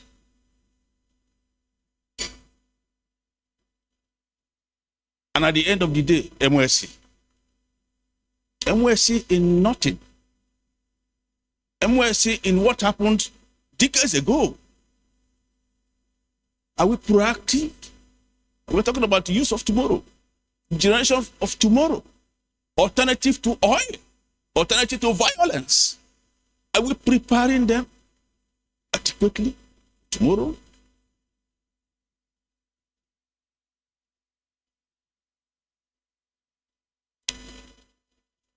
This has been lacking in Nigerian schools, which for decades have placed emphasis on paper degrees without repentance.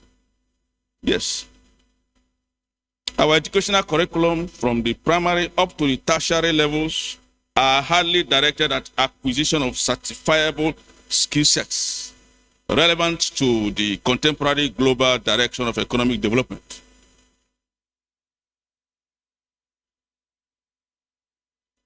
What you have now is a huge population of uneducated and miseducated youths.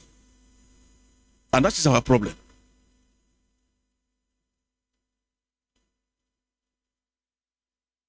If you don't educate the youths properly, if you don't educate the youths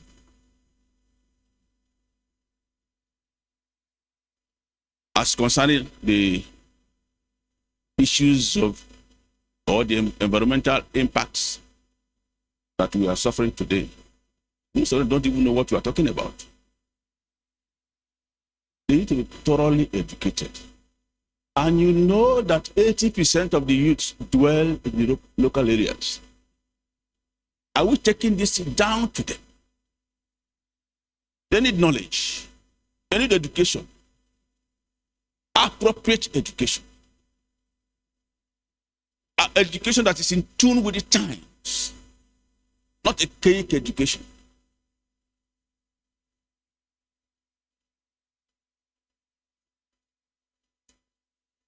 I wonder why today somebody who is a BSc holder, HND holder, NCE holder in agriculture will be looking for work in the government offices.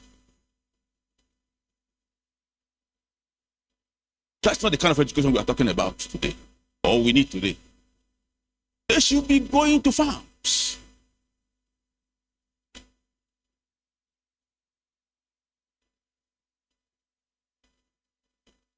We used to have extension workers in those days. We still have them today. Where are they?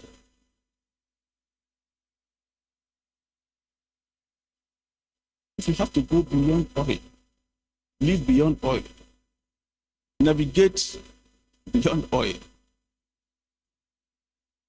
we need education. We need encouragement.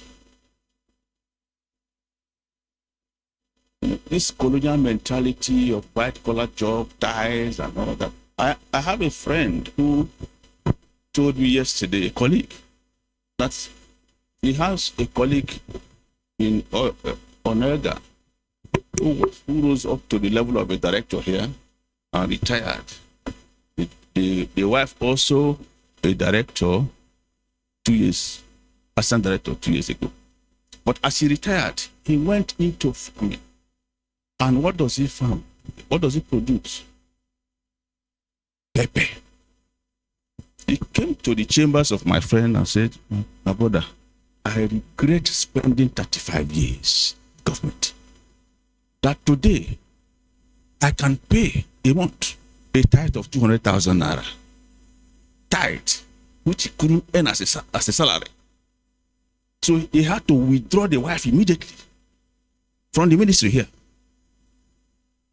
And he's living big now. We need proper education. If he was properly educated, he would have wasted those years. If we have to move forward in the Niger Delta, just like my wife presented here, if you throw an orange pea in my village, you don't need to plant an orange. Just throw it. 2 weeks to germinate. It's a blessing. Go to Israel. They remove the topsoil, import soil from somewhere before they can plant orange. But here, you don't need to look at your back. Look at your back. Just throw it. Mark the spot. 2 weeks, the orange will start germinating.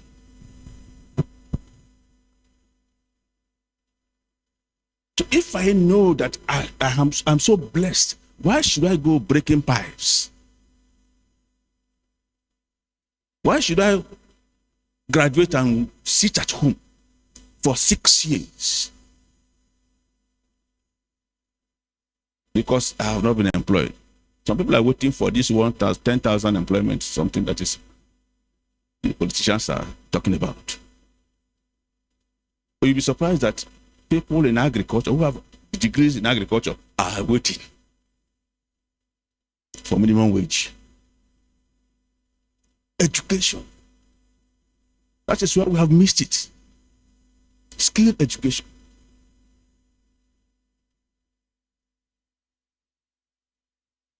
The wind of development at the moment is toward technology, commercial agriculture, green energy, entrepreneurship, and so on and so forth.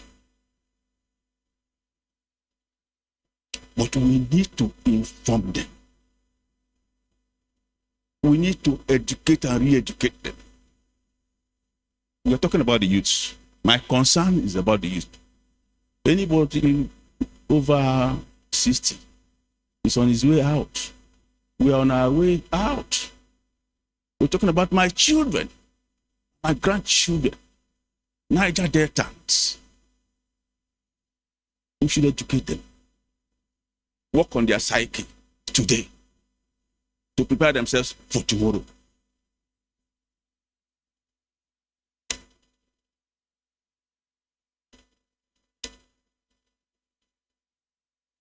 I am recommending that even our curriculum should include manpower development in the direction of agriculture, modern agriculture, commercial agriculture, sustainable agriculture.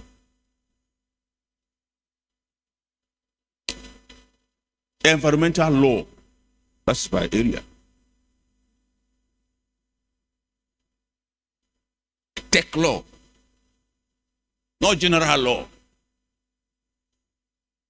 Nigeria is moving. Only a few of us know what to do when NEPA comes to cut off your lights. Only a few of us know what to do when MTN does rubbish with us. It's knowledge. We are still very reluctant taking the NEPA, not NEPA, what do you call them now? PhD to court. They are no longer NEPA, but in the press education to deal with them as private entities. Specialties in these areas are necessary. Science and technology. Science and technology.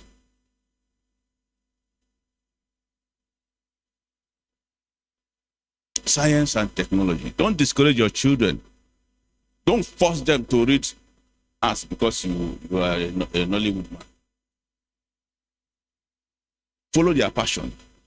There's something that has to do with times and generations. I'm not very good in technology, laptop and all that. But I have a baby that can teach me. It comes with that generation. Encourage them. Build them in that. Technology is fast evolving with the average of 3 to 4 years. When some of us are struggling with Android and all those kind of things, AI is in town. AI is doing a lot of things. It's the in thing. It's for this generation. Why don't we develop our children in this land? A few of what I understand in agriculture, my phone taught me. I didn't go to any school for agriculture. It's my phone. Google. If I have anything confusing me, I Google. Today, AI is even writing speeches for me. That is where we are going. I am old, but the children are experts. Why not bring these things into our curriculum, to our curriculums? The earlier our youth are educated along this trajectory, the better for our nation. We must therefore seize the initiatives that are offered by this program for economic empowerment and transformation for the betterment of dear Niger Delta. I wish you all the best. Thank you very much. Let's put our hands together. Thank you so much. All right, so there's rice, so there's food. Be not be afraid. You shall eat. So today is there's so much. We are fast going into the panel session, but before then, we'll have one more speaker, international speaker, for 7 minutes. But before I call up that person, let me just invite a few minutes Mrs. Juliana Massey, giving us a goodwill message, who is at the head of press units at the office of the Secretary to the Rivers State Governor. Let's put our hands together for Mrs. Juliana Massey.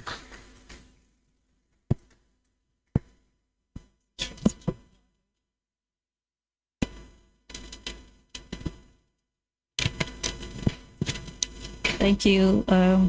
Protocol before he leaves, the Honorable Justice I.W. Buzo, President of the Court of Appeal, Rivers State, the President of MOSOB, Engineer John Ada, and please, I stand on existing protocols.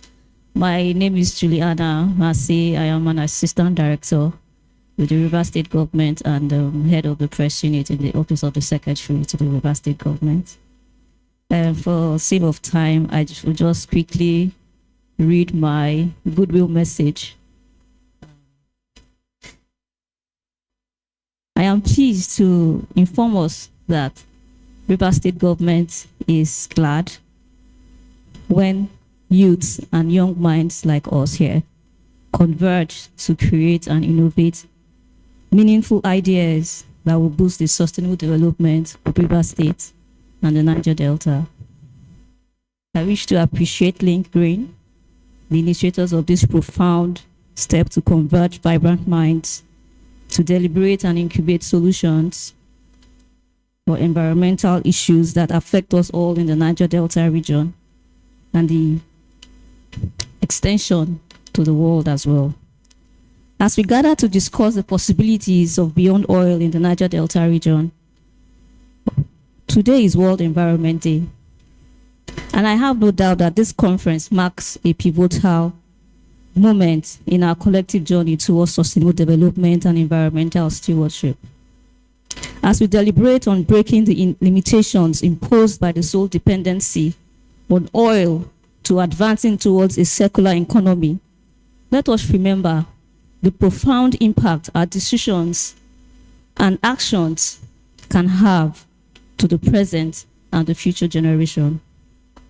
I believe it is time for us to envision a future that transcends this singular focus on oil dependency by exploring alternative pathways and embracing innovations, more so as the Niger Delta region has long been synonymous with oil production.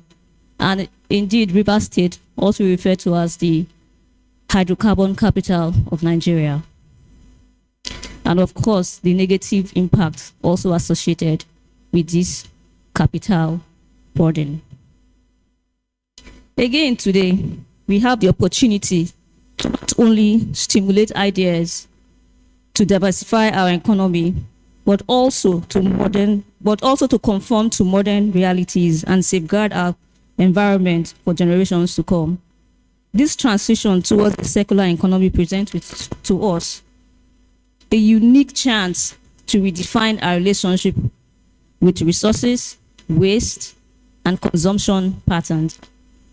As we continue to stimulate with practices from around the world, discussions and collaborations to the local during this conference, let us keep in mind the interconnectedness of our actions, the ripple effects they create. Let us strive for solutions that include equitable and sustainable, ensuring that no community or individual is left behind. And together, we have the power to shape a future where prosperity is synonymous with environmental responsibility. In closing, I extend my deepest gratitude to all the participants for their dedication to this important cause. And I also recommend that the decisions and recommendations of this conference be forwarded to the relevant agencies in the Rivers State Government and the Office of the Secretary to the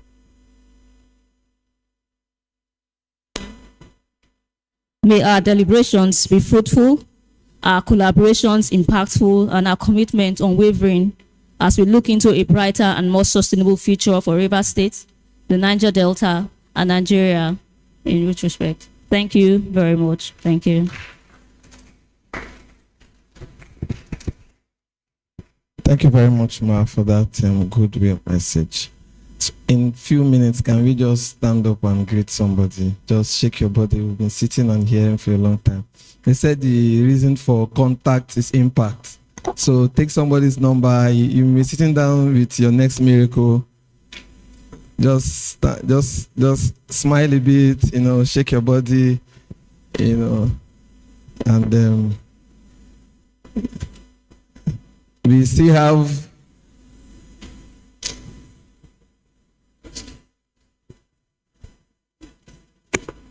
in case you want to know, we still have the leader of the MOSOB, the very engineer in the house that has given us amazing talks.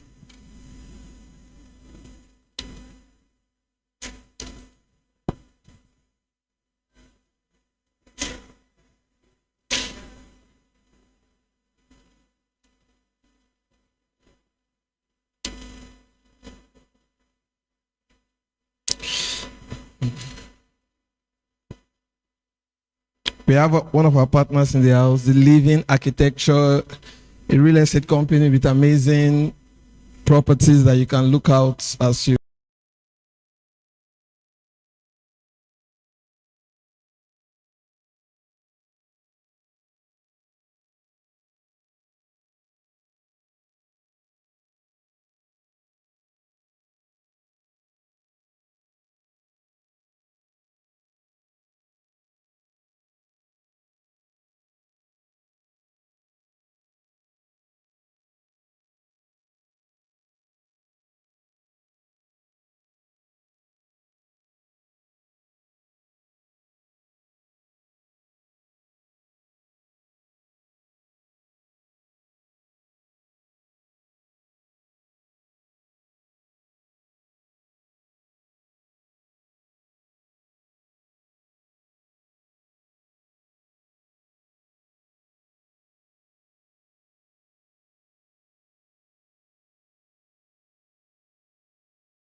this punk hair guy, my co-host. All right, so as we let's just begin to set up for the first panel session. Why we'll take the next session is a 7 minutes on presentation. It's a hybrid conference. As I said, we have thousands of viewers online. This is even more of an online conference, right? And a lot of people have been calling us from all over the world, Canada, Sweden. We have people buzzing us from COP29, United Nations. The world knows what we're doing here today, and you are part of something great. Secondly, as I said before, this conference offers every participant a certificate of participation. I'm sure everybody wrote their emails. Of course, we'll forward the keynote addresses to your emails. We'll also forward your custom certificate of participation, which is accredited by the NGOs and GSFN, which is a globally recognized platform for education. So if you've not written your email, just signal any usher and write your email so that you get your own certificate of participation. All right, the next speaker is their co-partners. Igna is a serial entrepreneur within the financial communication space, nominated for DI Jizzle Award.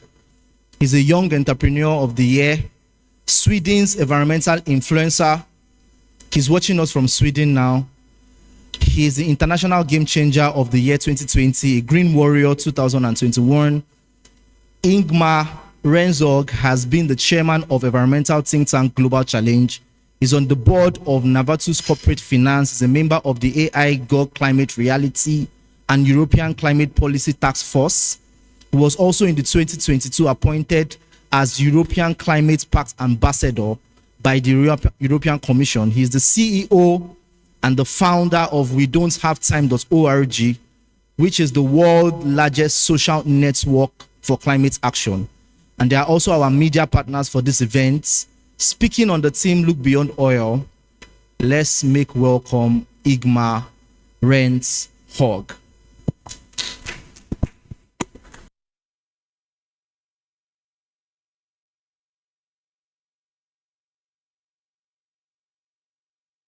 Thank you so much for inviting me to Look Beyond Oil conference. It's so important to hear Africa's perspective and Nigeria's perspective on this issue.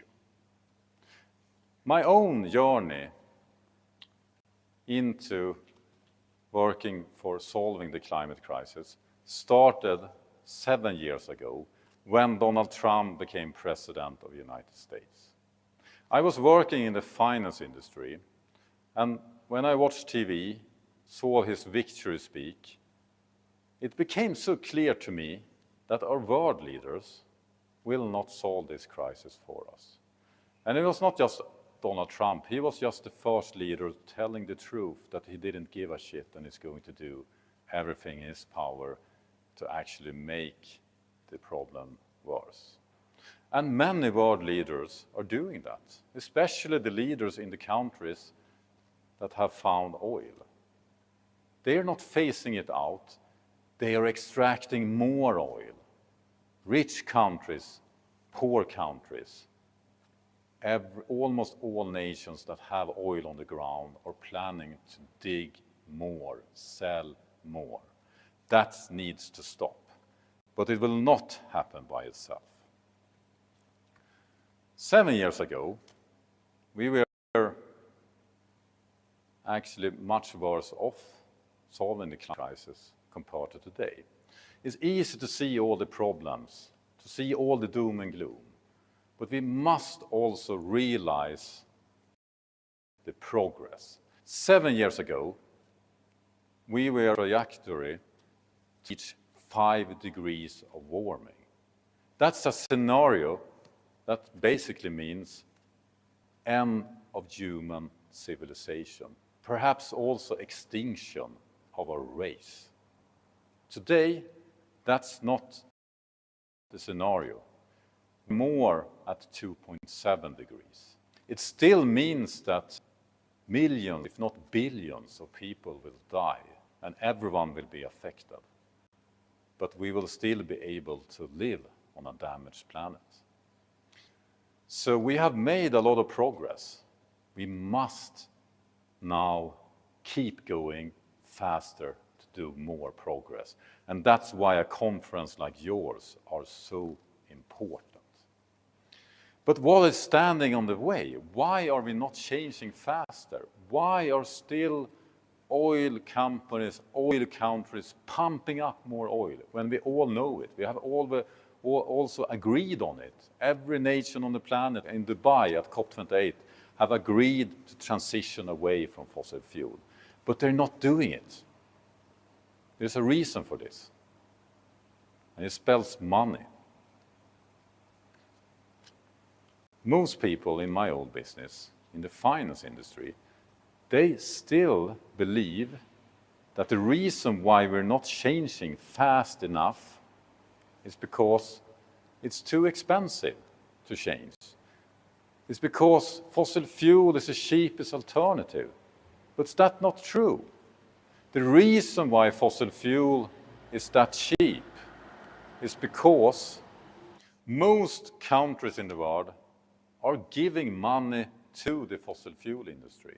According to IMF, fossil fuel subsidies are increased to $7 trillion per year in indirect and direct subsidies, sponsoring the industry causing the crisis, making them profitable. Without the subsidies, the fossil fuel industry will lack the resources to be a profitable industry as they are today. The fossil fuel industry, they are using this money, not just to give it to their shareholder as profit. They are also using the money to invest in new fossil fuel infrastructure. $1 trillion they invested in last year. Keep the insanity up and make the problem worse. We don't have time for that. So how can we change it? We must move the money. We need to move the money, all those subsidies, into green solutions. We also need to move all the investments. The pension asset managers globally last year invested $3 trillion. They had invested $3 trillion in fossil fuel companies. On the other hand, we need, according to International Energy Agency, $4.5 trillion per year in investment in clean energy. Let's move the money from the problem into the solutions. This is what we can get. We have fossil-free transport on the sea. We even have on the other side here one of the most sustainable resident area in Stockholm. It used to be a lot of polluting industries. We can transport ourselves fossil-free. We can even fly fossil-free. It's possible today, but it's often more expensive because we have the subsidy sponsoring the bad stuff, and we don't have enough money spent on the solutions. This is especially true for developing countries in Africa. It costs so much more to lend the money to do the investment. Why is that? It should not be more expensive to build renewables, solar panels in Africa where the sun is shining every day instead of building it here in Sweden where it's snowing. It should actually be more the opposite. Let's change all this. Let's move the money into the solutions. We Don't Have Time, we have created a campaign for this. And we can direct you. We help you identify if you're investing your money, if you're using a bank that are investing in fossil fuel. We help you to know this, and we help you to move it into those that are not doing it. So if you go to wedon'thavetime.org/move the money, you can sign up to our campaign and we will help you to move the money step by step, creating the future we all need. Thank you so much and good luck to the rest of the day on this very important conference.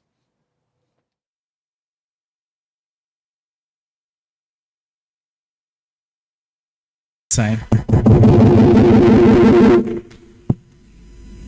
All right, so we are this is the session I've been waiting for.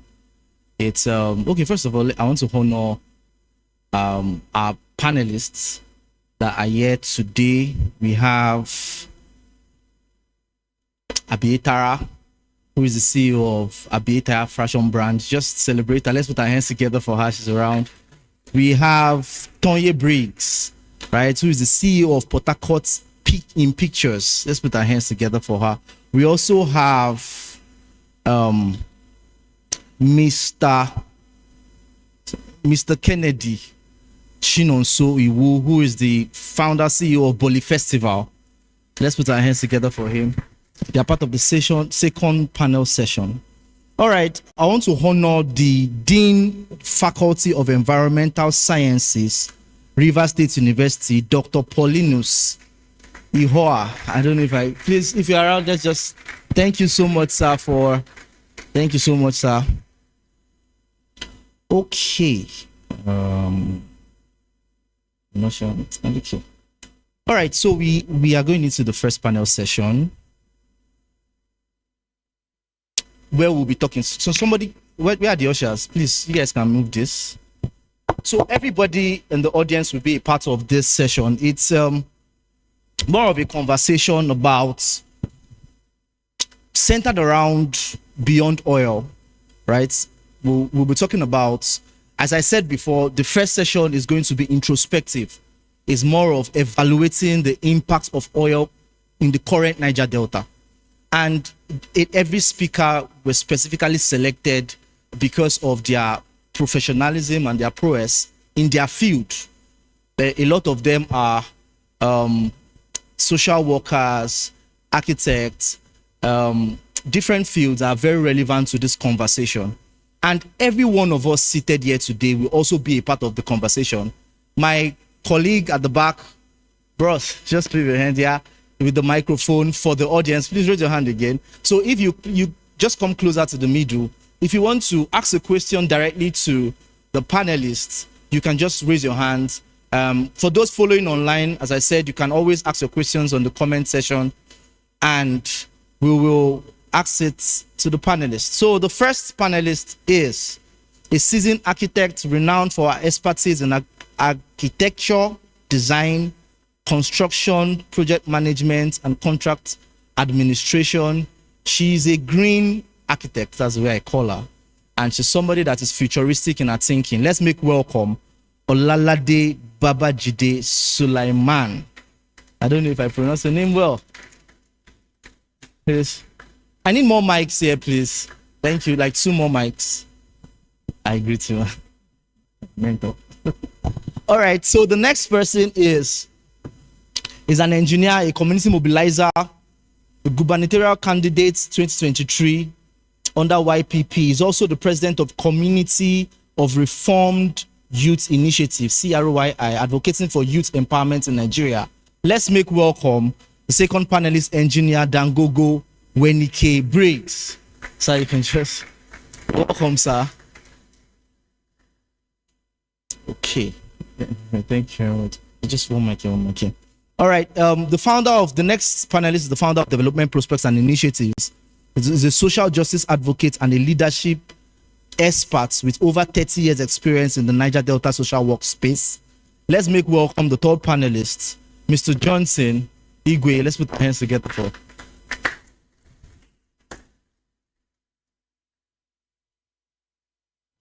Thank you, sir. And we also have, okay, and I understand what this is. Okay. We also have our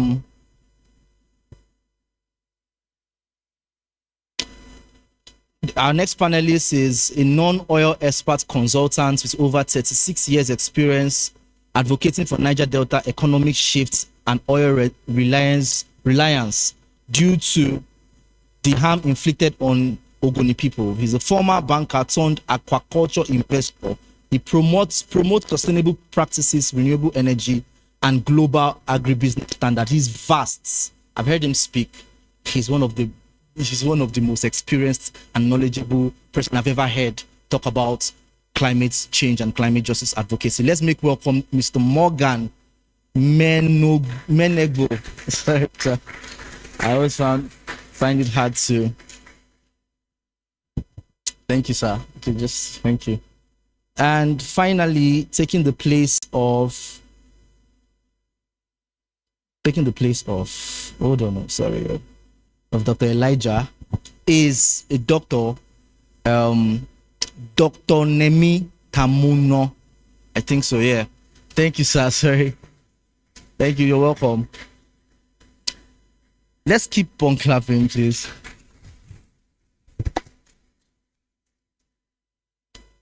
All right, so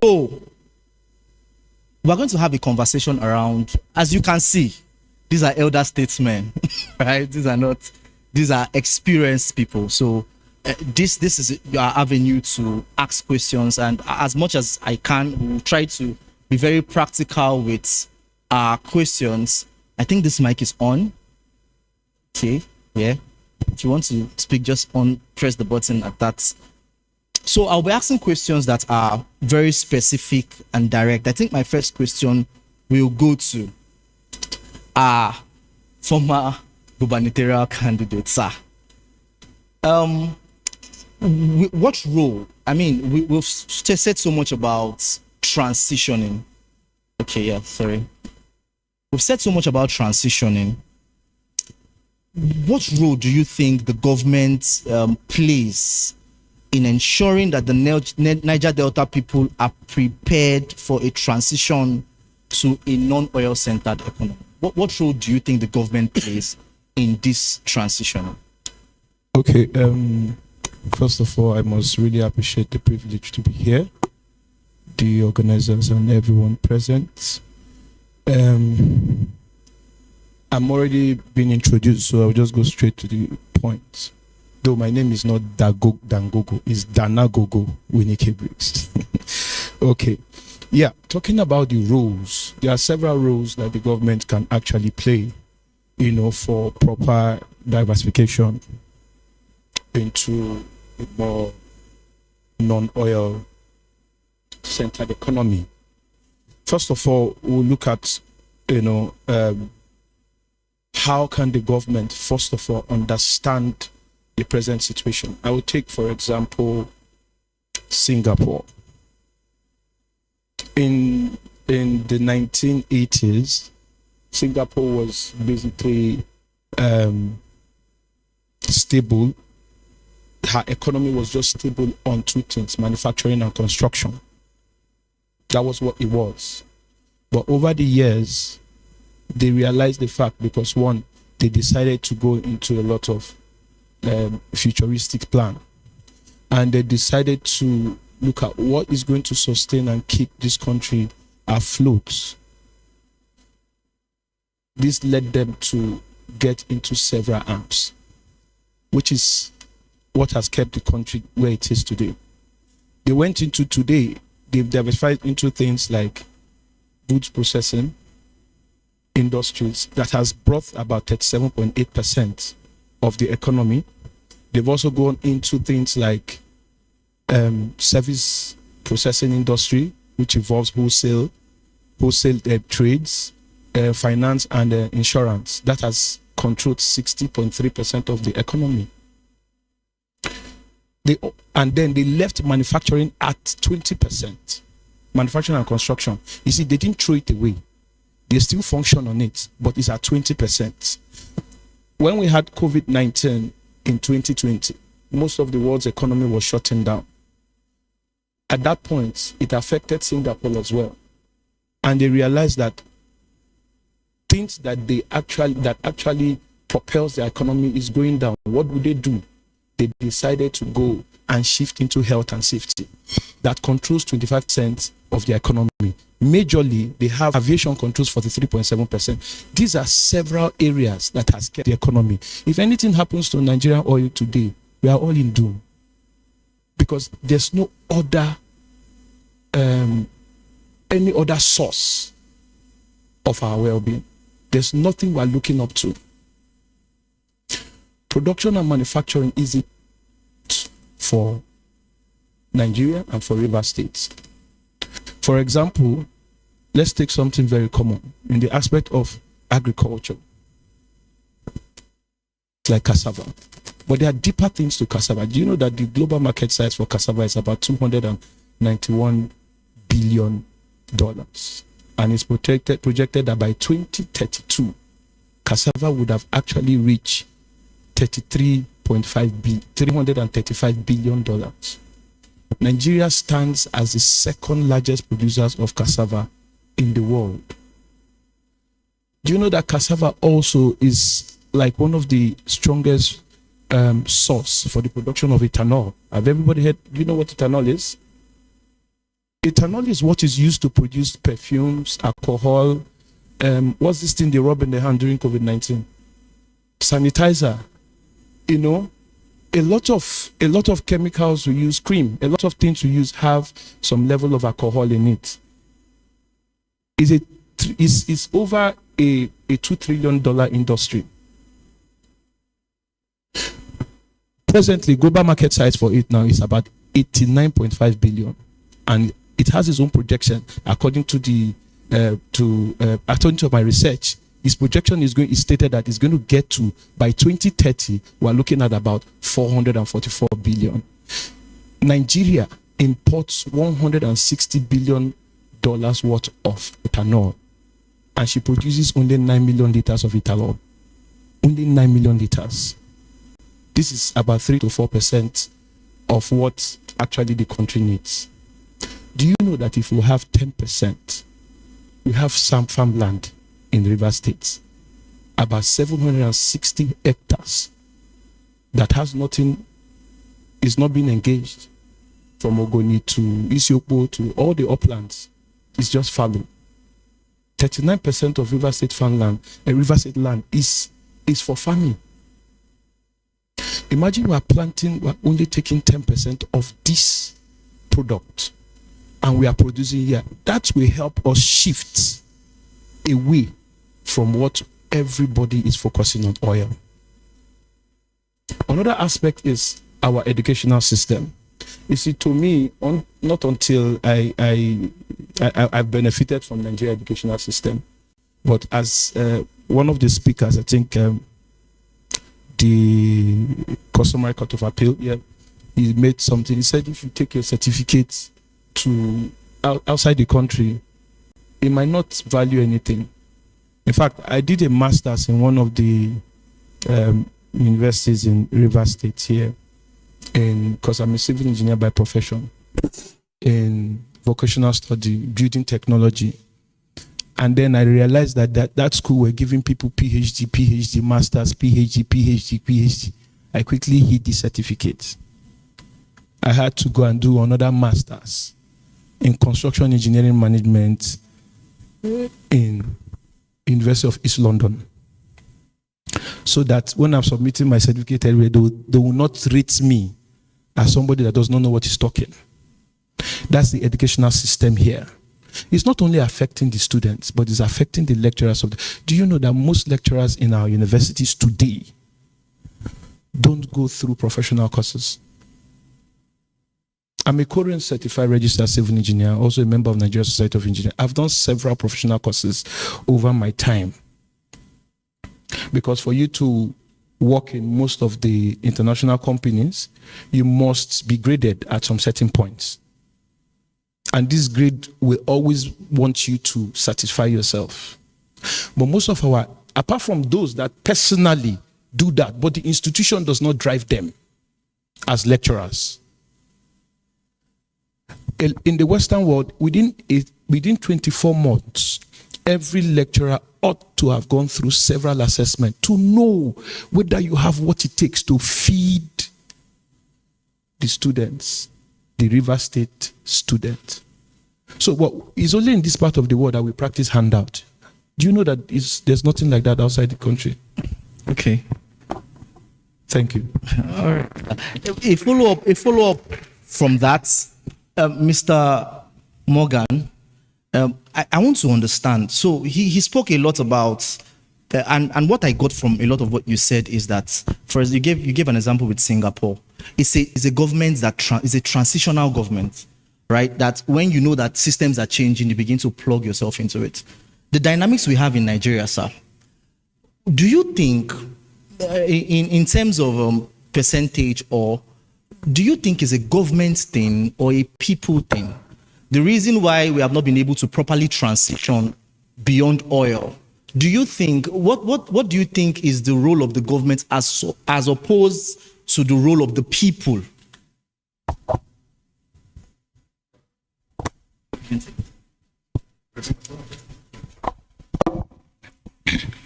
Thank you very much, Mr. Diolu. It's actually the fault of the government, not the people.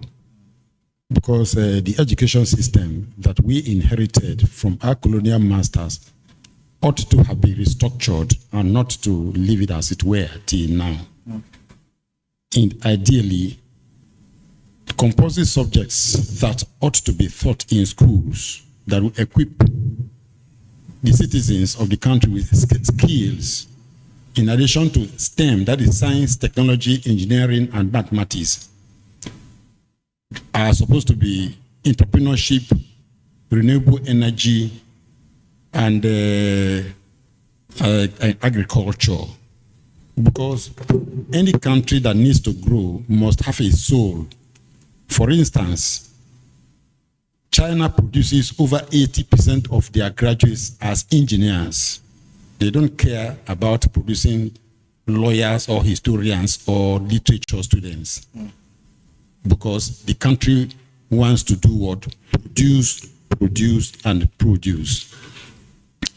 Now, just like my last speaker said, by the time the education is structured, you discover that the graduates who are going to come out, instead of just carrying papers without knowing what to do, will go into those really 4 pillars that sustain every economy all over the world.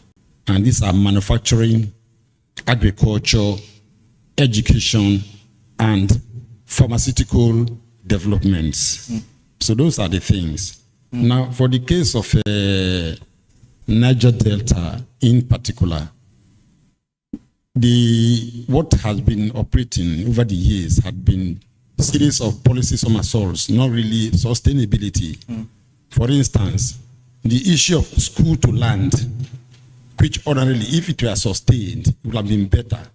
As far as River State is concerned, it's actually supposed to be school to sea and not school to land. Okay. Or one portion of it should be one leg as school to land, the other leg school to sea. Because just as the statistics they give about cassava, at the moment, the global value for fish is almost $400 billion and is projected to hit about $800 billion by 2030. Now, the federal government has designated Lagos State, Bayelsa, and River State as centers of excellence for aquaculture and fisheries development. But if you get to Creek Road, what you will see being sold in that market is largely imported fish from Argentina.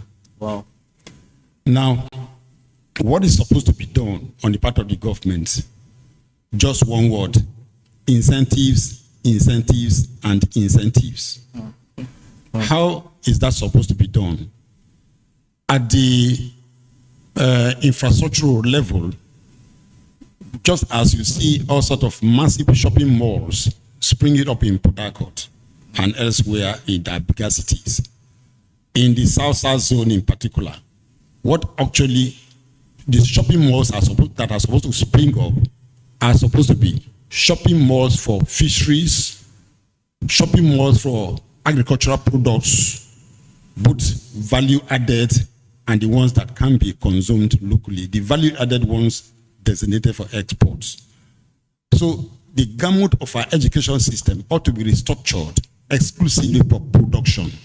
And that is what is going to take us away from oil. Because if you check global statistics, right now, the fastest growing product in the world is lithium. We don't have lithium in River State. I think it's only Ondo State that we have in the southwest and the Cross River in the south-south. So since we don't have lithium in River State, now the next product is ICT, which is the second fastest growing in the world. At the moment, it's about 17% 8-point-something trillion, and is projected to be about 30 trillion by 2030. Now, the third is fish, of which the global growth right now is about 8.9%, and like I said, it's going to hit about $800 billion by 2030. So these are the areas that we should concentrate. In fact, talking of aquaculture, which River State is declared as the center of excellence, right now, China, that produces the highest volume of fish in the world, about 50 million metric tons, has constructed about 50 super tankers on the high sea, exclusively for aquaculture. Now, the largest fish farm in the world, I think, is located in Panama, covering some kilometers on the sea. And what is that for? The latest technology aquaculture, which is called cage fish farming. You just drop the cage on the sea, position them there, and the sea water just wash any waste. But the fish can't escape because they are caged, and you feed them there. In other words, even the security system, the security architecture of Nigeria is skewed largely in favor of the land and detrimental to the sea, because our seas are supposed to be heavily policed in such a way that, in fact, the entire seas should be tourism ensembles and townships of aquacultural development, which is not obtainable at the moment. And these are the things that our educational structure should be able to address. Okay, sir. Thank you very much. Thank you, sir. That's a powerful thought. I mean, there's so much to learn, right? There's so much to learn in these conversations. In fact, it's as if I'll start doing fishing, sir. I'm gonna start setting trap. So largely what we're saying is the government is responsible, and both of you said that, in the sense of the fact that our educational system, first of all, needs to be upgraded to match with the current world reality. Okay, let me divert to Mr. Johnson Igwe. Engineer, and I said, we have gone on community work before, and you have that experience. As I said, this is a very practical session, right? One major, apart from the environmental damage that oil has caused in the Niger Delta, one major, and that's why I invited the community leaders here today, is the social impacts, which is inter and intra-communal fights. In what way do you feel oil exploration has affected intercommunal relationships, and how deep is this issue in Niger Delta? Okay, this is the place we have been working and having our living since the advent of the operation of oil and gas in the Niger Delta. It has not been the same again. One, crisis as to the ownership of the resources has divided communities in Niger Deltas and tearing us apart. One, the moment the issue of discovery of oil in a certain place occur, you begin to have issue of boundaries. This is not where your boundaries should be because there's an oil located in that area. To fight internal, crisis, external crisis between one community or the other, as to the boundary, as to the owners of the oil that is located, discovered in a certain place, have begun to tear the people apart. Apart from the issue of intercommunal crisis, which is a result of the resources that is found in a location, we also have internal crisis. Okay. Chieftaincy titles, people want to, leadership tussle, because you know that when an oil company comes to a community to bring some, benefits, it has been even benefiting community have come to settlement level where the oil and gas operator come and one or two chiefs are settled and then become big to the detriment of the total populace, but it has gone beyond that now. So that has created a lot of problem that people could wake up and become a chief overnight. I was discussing with the director of chieftaincy and the community affairs and chieftaincy, in Rivers State the other time. I asked him, all the chiefs that are bound here and there, do you recognize? They said, no. We know the ones we recognize. There are one that emerge overnight and they become a chief overnight. And you begin to see people fighting that I am the CDC chairman today. The other one said no, and the one still fractions in the community. Why are this happening? It's because of benefits. So one thing that has happened is that divide and rule caused by the oil and gas operators to have their way, because if they do things right, they will spend more. But in order to spend less, if I can settle one or two persons, I can begin to operate without any hindrance. So divide and rule method have been used over the years to cause internal, crisis within the community, and then that is on one side. Intercommunal crisis because of boundary, also where the oil resources have been found. These are all the things that have brought problem to the Niger Delta and so many other things. Wow. I don't want to leave these thoughts because it's very interesting. And you said something which the mentality of the IOCs is that if these people are divided, we will spend less, which is very critical because we need to now begin to explore the dynamics and talk to ourselves as Niger Delta people. So, sir, Mr. Tamuna, I want you to continue on that thought. How do we now begin to bridge this gap between communities internally? How do we now begin to practically, what steps do we need to take to now begin to practically, synergize and bridge the gap between communities? Thank you very much. I think the issue of collaboration, effective engagement of the people in matters affecting them is key. As a matter of fact, most times we don't really identify our needs. Issues of needs assessment is also very important when you're looking at divide and rule by IOCs or any other. But you asked a question earlier, whether the people are responsible or the government. It's difficult to divorce the people from government. Yeah. Because government emerged from the people. And no matter how they emerge, what is the essence of governance is to pursue leadership. Effective leadership is rendering service to the people. But oftentimes, we find ourselves struggling for power where we cannot even render service. The essence of going into leadership, we don't even know. You are sent as a representative.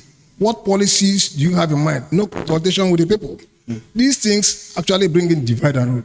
In recent times, if you watch the political system, there is a low role of crisis. A supporting B, B supporting against A, and all that. What is the essence? Who pays the piper dictates the tune. So most often, referring to our oil, beyond oil, we have a gap in leadership. Until we bridge that leadership gap, it is difficult to have a way forward. Because one, planning, sustainable planning, short-term, long-term, and medium-term planning are key issues in development. Talking about development and people are fighting, that's because maybe it's about interest. Yeah. It's about interest. What interest do you have? Now, some people have collective interests, while others have personal interests. And when collective interest is against personal interests, there is always a problem. Poverty as a key problem because people want to eat. So they must take side. They must, if you don't fight, you don't get anything. That's why most, even right now, you see a whole lot of crises in society as a result of how to survive. In fact, our city today, if you are not strong, recognized, nobody gives you any opportunity. So people have started seeing that it's only the strong that can survive. So what they do, they try to affiliate, align themselves with those who tend to appear strong, who's respected, who is feared. And given these circumstances, and nothing is being done, this is like a recurring issue over time. Even in our leadership selection today, no matter who is qualified is ignored. Who is powerful is recognized. In the midst of this, and those people who claim to be powerful and you give them leadership position have nothing to offer. Wow. Have nothing to offer. In the circumstance, what do we do? Effective education process from community approach to our institutional approaches and open to the larger society. There must be uniformity or one bridging the other so that this essence of gap will not be there. If there's a gap in our traditional, even in our family background, it affects the school system and subsequently the larger society. So the key issues here is that there must be effective collaboration of all stakeholders involved for purpose of furthering development. And there can be no development where there's violence. So we must eschew violence. We must eschew crisis, no matter how it is. We must understand the danger, even inherent, that violence takes us far back to dark ages than it will move us forward. Thank you. Thank you so much for your thoughts. You wanted to add something to it? Okay, awesome. Wow, that's powerful. Great woman of God. So your role is very important in this conversation because there's no way we can talk about transitioning without talking about building sustainable cities. And you're an established green architect, and you are pivotal to this conversation. You see, my problem with this line of development is that transitioning is expensive, right? And as much as I want to do what is right to mitigate climate change, I cannot afford solar panel. Do you understand what I say? The expenses involved in building sustainable houses and architecture, which is the foundation. And so how do we navigate practically as Nigerians, as we begin to talk about evolving? How do we walk around this? Thank you very much. First of all, let me start by saying, today is World Environment Day. And then sometimes we kind of focus on, as an architect, you would look at what we do as the output. But I want to take you back to what our environment is. Our environment is the very first infrastructure God created for mankind to utilize. Now, what architects do beyond the built environment is just the output. It's just the finish. They're not just architects, also those in the built industry, like engineers and the rest of them. Like, what we do is continue the work God has started by creating ideas, policies, frameworks, thought patterns, methods of how human beings can reside in that environment in a peaceful manner, in a safe manner, in a manner that benefits both mankind and the environment. And what you have seen over the past centuries or since the creation of time is man just living at odds with that ideal, fighting its environment like its environment is. And it sounds odd, but it all manifests itself in these things that we're expressing. So from my point of view as an architect, looking at what you have asked about how expensive it is, it's expensive because we've made it expensive. It's expensive because we've created it to be so. And I think it was one of the keynote speakers, I think we don't have time to talk, that's kind of talked about the whole commercial activity surrounding that. Nonetheless, because it exists and because it stays, from the mind of an architect, thinking about it, going backwards, thinking about the policies, the frameworks, I'm forced to look at our environment and think of how to do home-based solutions. I know that, like you said, solar panels are expensive, but there are other ways, to create an environment that is sustainable for our people. We may not look at the most expensive option first, but if we look at it, bit by bit, and then packet it in, for example, if I look at it from the point of things and how we live in our communities, how do we design our homes, such that we don't even need such high consumption of electricity to start with.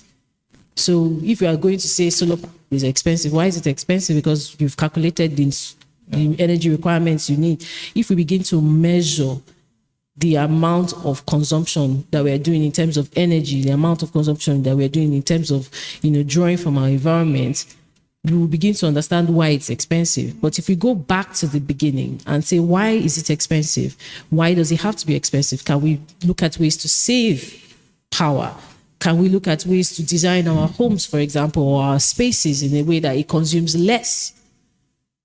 Then it begins to look more cost effective. That's one way. So what I'm saying essentially is going back to the blueprint, is going back to the drawing board and designing communities, designing infrastructure that is at best, looking at the best interest of the people that will use it.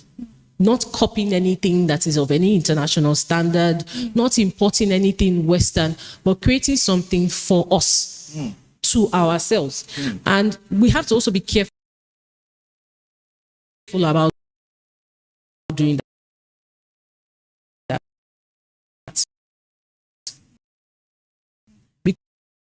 Because in your mind, you might have been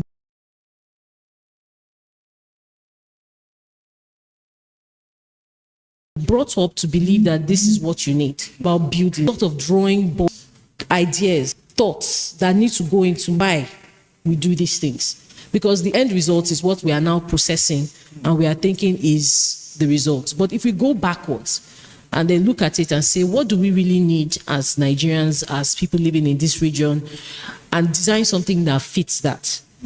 And then we move forward from there. It can now begin to say, okay, then what is the true cost of these things?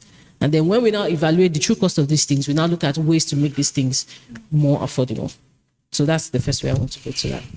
Wow. Hey, that's correct. That's deep. Wow, that's deep. Okay. This question is more practical. Does anybody have a follow-up question in the audience? Is anybody asking a question online? Anybody? I mean, question? Okay, please, sir. He has a question. Wow. Please, you can share your thoughts online. If you're following us online, hashtag Look Beyond Oil. Thank you. First of all, I want to say thank you for inviting me to this program. I'm most grateful. Associate Professor P.W. Ehua, the Dean Faculty of Environmental. My question goes straight. Because I have developed almost 20 to 30 years interest in housing development, project management, sustainability, and I want to ask and contribute. In Nigerian setting or in the Niger Delta setting, can we actually achieve sustainable housing? In this setting, Niger Delta, can the house actually be sustainable when completed, considering the economy, considering the environment, and considering the social issue, knowing that these three are the major issues in housing development for sustainability? So I just want to know, and if it is possible, how do you assist us to drive to achieving that as an architect in terms of your design? Thank you. Thank you very much. That's a brilliant question. And unfortunately, I might answer you in a way that might be very dramatic, and I'll tell you why. When these questions come up in our, circles, what happens is that we are looking at it from the world view of sustainability. which is not a bad thing. But I want us to narrow our focus to our communities. And you will not hear me suggest things like mud houses. You will not hear me suggest things like, things that our people may not readily accept. What you will hear me suggest is going back to the drawing board to discuss with our end users, to discuss with funding or sources of funding like the government, like partners internationally, and even some of these IOCs that we are crediting to some of the problems that have been created in the first place. Bringing us all to a table discussion that we will not only discuss, but we will implement some of the things that we have done. That's one. From doing that, we will be able to determine exactly what is sustainable. Yeah. Yeah. Sustainable housing is not just a house that is cheap, because most times it will not be cheap. So is it possible, if you are looking at it from the point of the affordability of the residents in our community, especially in countries like Nigeria, where more than half of its residents live below the international poverty line? No, the answer is not affordable. So it's really ironic that we call it affordable housing when it's not. So the right word is social, or maybe not social, just housing. I don't know. I'm not that much of an academic. I'm a realist. And the reason is because housing is a primitive need for all human beings. And so we need to provide housing for people. And we want it to be affordable. But it should be affordable for the final user. But that doesn't mean it was free. So part of our solution might be finding a way to get people to pay the difference. So subsidized housing, perhaps. Now, to make it sustainable, that means it to be affordable. Affordable doesn't mean cheap. It only means it was subsidized. Then who pays the balance? We've removed the subsidies from fossil fuel, right? We are now moving to another sector of economy. We are looking beyond oil here. And this means that we can look towards infrastructure. Yeah. There's so much in that value chain that will benefit, from architects to engineers to the likes. So now we subsidize housing, for instance. And now in the process of subsidizing housing, we determine how the housing is procured, by making sure that they produce things that are used to develop these houses, to construct these buildings. I'm using this as an example, is locally sourced. Now, to determine locally sourced, it means that you will begin to fund the education sector. Because a lot of research and development has to go into finding the sources of these construction materials that is indeed sustainable for us. Yeah. Nothing that is imported. Yeah. Because some of the things that we determine is sustainability, if you go and then take the R&D from some international educational thing or some other Nigerian, even though the name is Nigerian and they've studied abroad, it wouldn't suffice, because then when you now begin to track its carbon footprint, it's now failing in that regard. Yeah. So how truly sustainable is it? True. So we need to now begin to look at it in that way. So when we think about it from the very beginning, so many things will benefit from it. So I do believe I'm going in the direction of how we can solve it. There's really no yes and no. But yes, it will be. First thing I will say is that we subsidize it. And one of the ways to subsidize it is that the end users, the residents, they don't have to pay the full price because it's not cheap. However, in the long run, that cost will be accrued. So that benefit analysis will be done, and people will eventually benefit from it. So that first initial cost has to be subsidized in order to make it affordable. So I do hope I have been able to, show the direction in which I would have loved to answer. Thank you very much. Somebody else has. Okay, let's just keep our questions brief. Okay, you want to share a thought on that? Please just briefly so that we can. Yeah, I think my thought on sustainable housing is, though I'm not an architect, but from the non-oil perspective, which will definitely sustain our planet, is that one should be able to have a house that is also sustaining you. The present template that we are operating tends to be what we inherited from our colonial masters, and we need to review that properly. The idea of sustainable house to most of us is that in that very house you are staying, you are not going to leave that house. If, for instance, even in the city or in your village, then you go elsewhere to look for money to live in that house. the house should be able to sustain you. In other words, so many activities you can stay in that house to do. Good thing, there is all sort of communication gadgets now. The house should be able to serve as our office, produce your food, and not just where to sleep. So at your backyard, you have your fish farm, you have your poultry, you have all sort of garden products. It's not just where to just lie down and sleep, but whatever that can make you stay happy, healthier, and of course contribute to the economic well-being of not only yourself but your immediate community should be able to provide it by that house. Thank you very much. Are you understanding the definition of sustainability? Right? This is very important because it begins to now redefine. As I said before, a lot of what we do in climate justice advocacy is copy and paste. This is indigenous. Thank you very much, sir. Question, please. Please, let's make it brief. Our answers to rounding up the session. Good afternoon, everybody. Good afternoon. So, my name is Justice Iberichi. I'm a penultimate law student, currently majoring on oil and gas law. So, events like this are particular to me. I have a question directed to Engineer Danagugu. So, when you were making your speech, you said, as at the time when Singapore diversified, they maintained 20% the manufacturing sector. Now, so let me paint a scenario.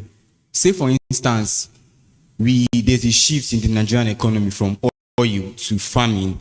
Somehow, the farming sector is boosting and it's now like source of income in Nigeria. Now, what strategies do we need to put in place to ensure that there's a balance between farming and oil, not forgoing oil totally, given that farming is now the major source of income in the country? Thank you. Sir, you understood the question? Okay, thank you, and thank you for listening. Okay, basically, before Nigeria got to oil, we should be rest assured that Nigeria has already have several shifts. We got to oil when we found out that we were in agriculture then, and then we shifted to oil. At the time we were in cocoa, at the time we were in granules. But these are several, it was from here that Malaysia took the seed, and then they are the biggest and the largest producer of palm oil in the world. Then Nigeria was actually sustaining her economy on palm oil then. But there's one in Obima, but it doesn't look functional, right? So now we are now in oil. When a country or a nation is diversifying into another place, that's why there's need for an R&D. Yeah. Because before you move in, you would have actually gone into several arms. Take the low-hanging fruits first. What India did in 1990, they're no different from Nigeria. India had this issue of what Nigeria is going through now. But in 1990, what they did first was to do outsourcing and manufacturing. And then they decided to do a lot of exports. Because Nigeria is not placing value on what she has, that's why she has thrown away granules. That's why she has thrown away palm oil. Why? Because as most of the speakers said, it's not the other speaker, he said, it's not just government, but the people too. Yeah. The people have their part to play, the government has, but the government, if you watch, the people has moved. The Nigerian indigene has moved. That's why you see, and they're still moving. It's just that the government, well, most of us are parents. You find out that if your kid is trying to do something, you send them to school and trying to do something, you tend to direct them. Okay, no, do this one. Oh, let's go like this. Sometimes they bring something innovative, then you try to also help them. That is the same system in the economy. The youths of Nigeria are moving into real estate. If you check in Port Harcourt today, there's a lot of real estate development, and it's functional, it's working. If you check today, there are a lot of youths in River State today who are now diving into technology. They are also making wave. There are some apps that have been created by Nigerians, right? Yeah. It's also making waves. So the Nigerian youth has moved, but the government has not moved. They've remained on oil. Why? Because they are afraid. Because of fear. And when fear becomes a threat, it means it doesn't motivate you anymore. There are only two ways you can get motivated. One, it's either by the consequences of what is going to happen. Yeah. Or two, you're motivated by the excitement of what this thing is going to benefit. If Nigeria goes beyond oil, all she needs to do is to establish and float in and get into manufacturing. There are over 6,000 byproducts in the oil industry. You see, basically almost 80% of what we have in this room is from the crude. Wow. The plastic is from the crude. The bottle is from the crude. Wow. If you have jewelries, these plastic jewelries, they are all from crude. Your hair is from the crude, especially the ladies. This biro, the plastic pack, they are all from crude. This is from crude. There are over 6,000 byproducts because she's not placing value. So that's why he said, the other speaker said, 80% of China indigenous are doing what? They are in what? Engineering. Why? Because they've understood they come to Nigeria and buy our crude. They go everywhere sourcing for crude. Why? Because they are developing the 6,000. It does not finish. They keep going on and going on because they know you need it. You need to buy hair. You know, makeup. When they invented makeup, it was just for dead bodies. Are you aware of that? It was just for dead bodies to make them look beautiful before they bury them. Before it now translated into human beings wearing them to look beautiful. But everything from the makeup is from the crude. Wow. So they are rubbing oil. Wow. You see this wig that we wear? Wow. In the Hindus, usually according to their tradition, they scrape their hair at a certain ritual to actually cleanse themselves. So when they scrape it, they do a lot of, just the way when we pray as Christians, we say, God, we don't want this and all that. So they scrape it and then they transfer all their problems on that. And then they throw it away. So they found out that in Africa, we need this hair to beautify ourselves. We see so somebody started gathering them. Wow. Wash them, put them. So when they cut them in Hindu, you know they have very long hair. When they cut them, somebody will say, okay, wait, when you finish, place your course. He's doing business with it. No wonder our girls are behaving somehow. Okay. It's easy for Nigerians to, hold each and every of these. If we do that, do you know that according to the World Bank, in 2050, Nigeria's economy can grow into $6 trillion if she diversifies. Wow. Higher than Germany, France, UK, and Saudi Arabia. We have all it takes for us to. But you see, even in our educational system, what they teach us there is how to label insects. Exactly, that's what you have been doing.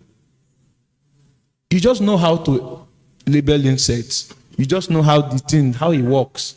That's why you see we have a lot of Nigerians going outside the country because they've been trained over the years on how to work, not how to create. They don't know why we need this product. They only know how to use them. Wow.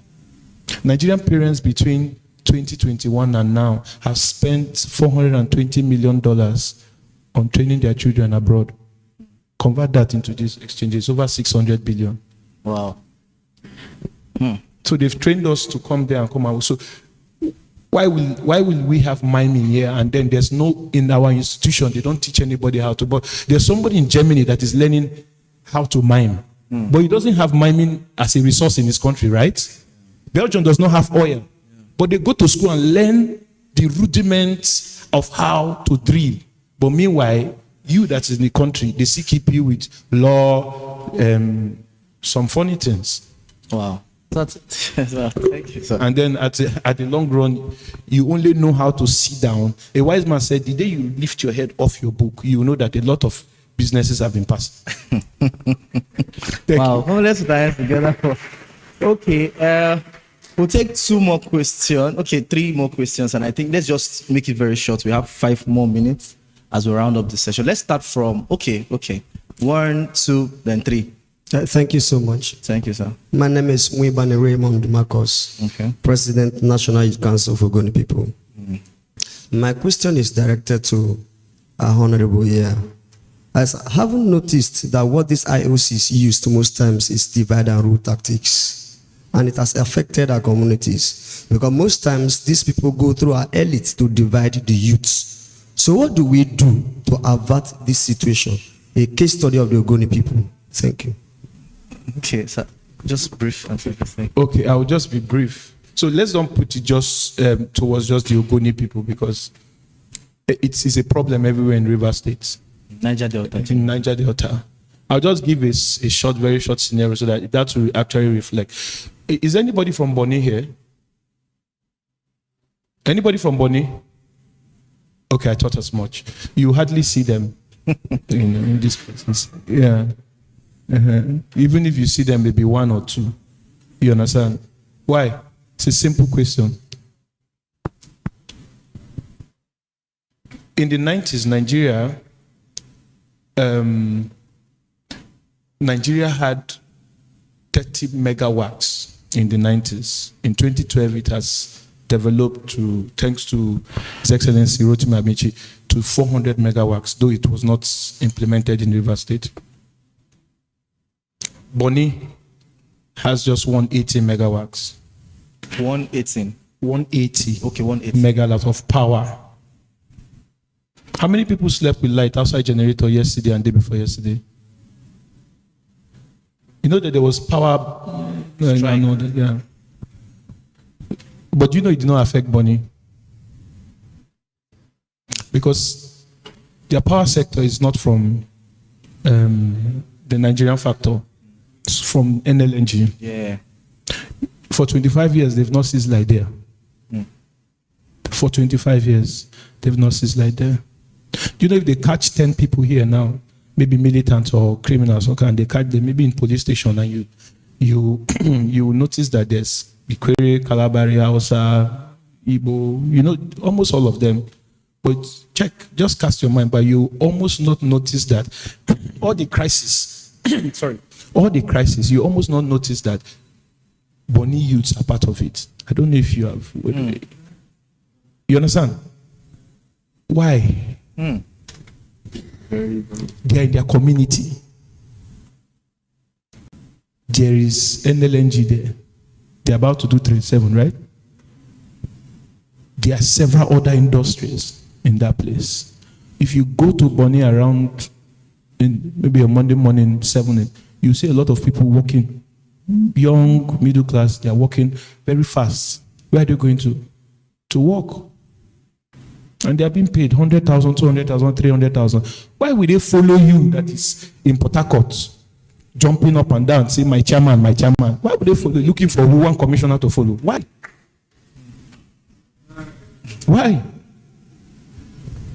So the thing is, the government needs to do more establishing industries. The poverty rate in River State is 20.9%. Yeah, it's almost the highest. It's almost the highest. Unemployment rate is at 43.7% according to National Bureau of Statistics. So, security problem in Nigeria is just as a result of unemployment. No big English inside. Just engage the people.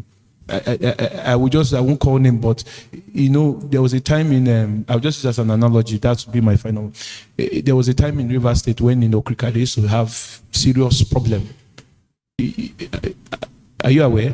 Yeah. As in Okrika, there used to be crises, you know, and everything and all that. A lot. In short, people say, I don't go there. If you want to go there, you need to know yourself. But is it like that today? No. It's not like that. We have a new first class chief, right? Yeah. I take it on. Yeah. That's what employment can do. So thank you. Okay, sir. Okay. Adding to what my colleague has said, what fuel divide and rule is freedom given to oil and gas without regulation of their operations. If you give people the freedom, they do whatever they want to do, and they go and have their way. But I think the game has changed. That divide and rule this started when the oil and gas had the freedom to do what they want to do. All they need to do is to find something and give to somebody in the community and take what they want and then continue their operations. But development in community has passed through so many stages. It has started from the stage of settlement to the stage of community development to the third stage of sustainable community development. That development had to be sustainable, and then migrated to global memorandum of understanding, which is a worldwide framework to develop a community, which you have to take the template and operate in other community. You cannot manipulate that. But recently it has gone to another level of when under Buhari administration, it is made mandatory that 3% of oil companies' production, not profit, production cost goes to the community under the PIA. PIA is a Petroleum Industry Act. So you have no any excuse to give the money to a chief or to anybody. It belongs to the community. So it's mandatory that 3% of your production cost goes to the community. And a powerful framework has been put in place for the operation. You don't just go there. Communities should have an institution. You have to have a management institution, board of trustees. You have a steering committee. You have all the institutions.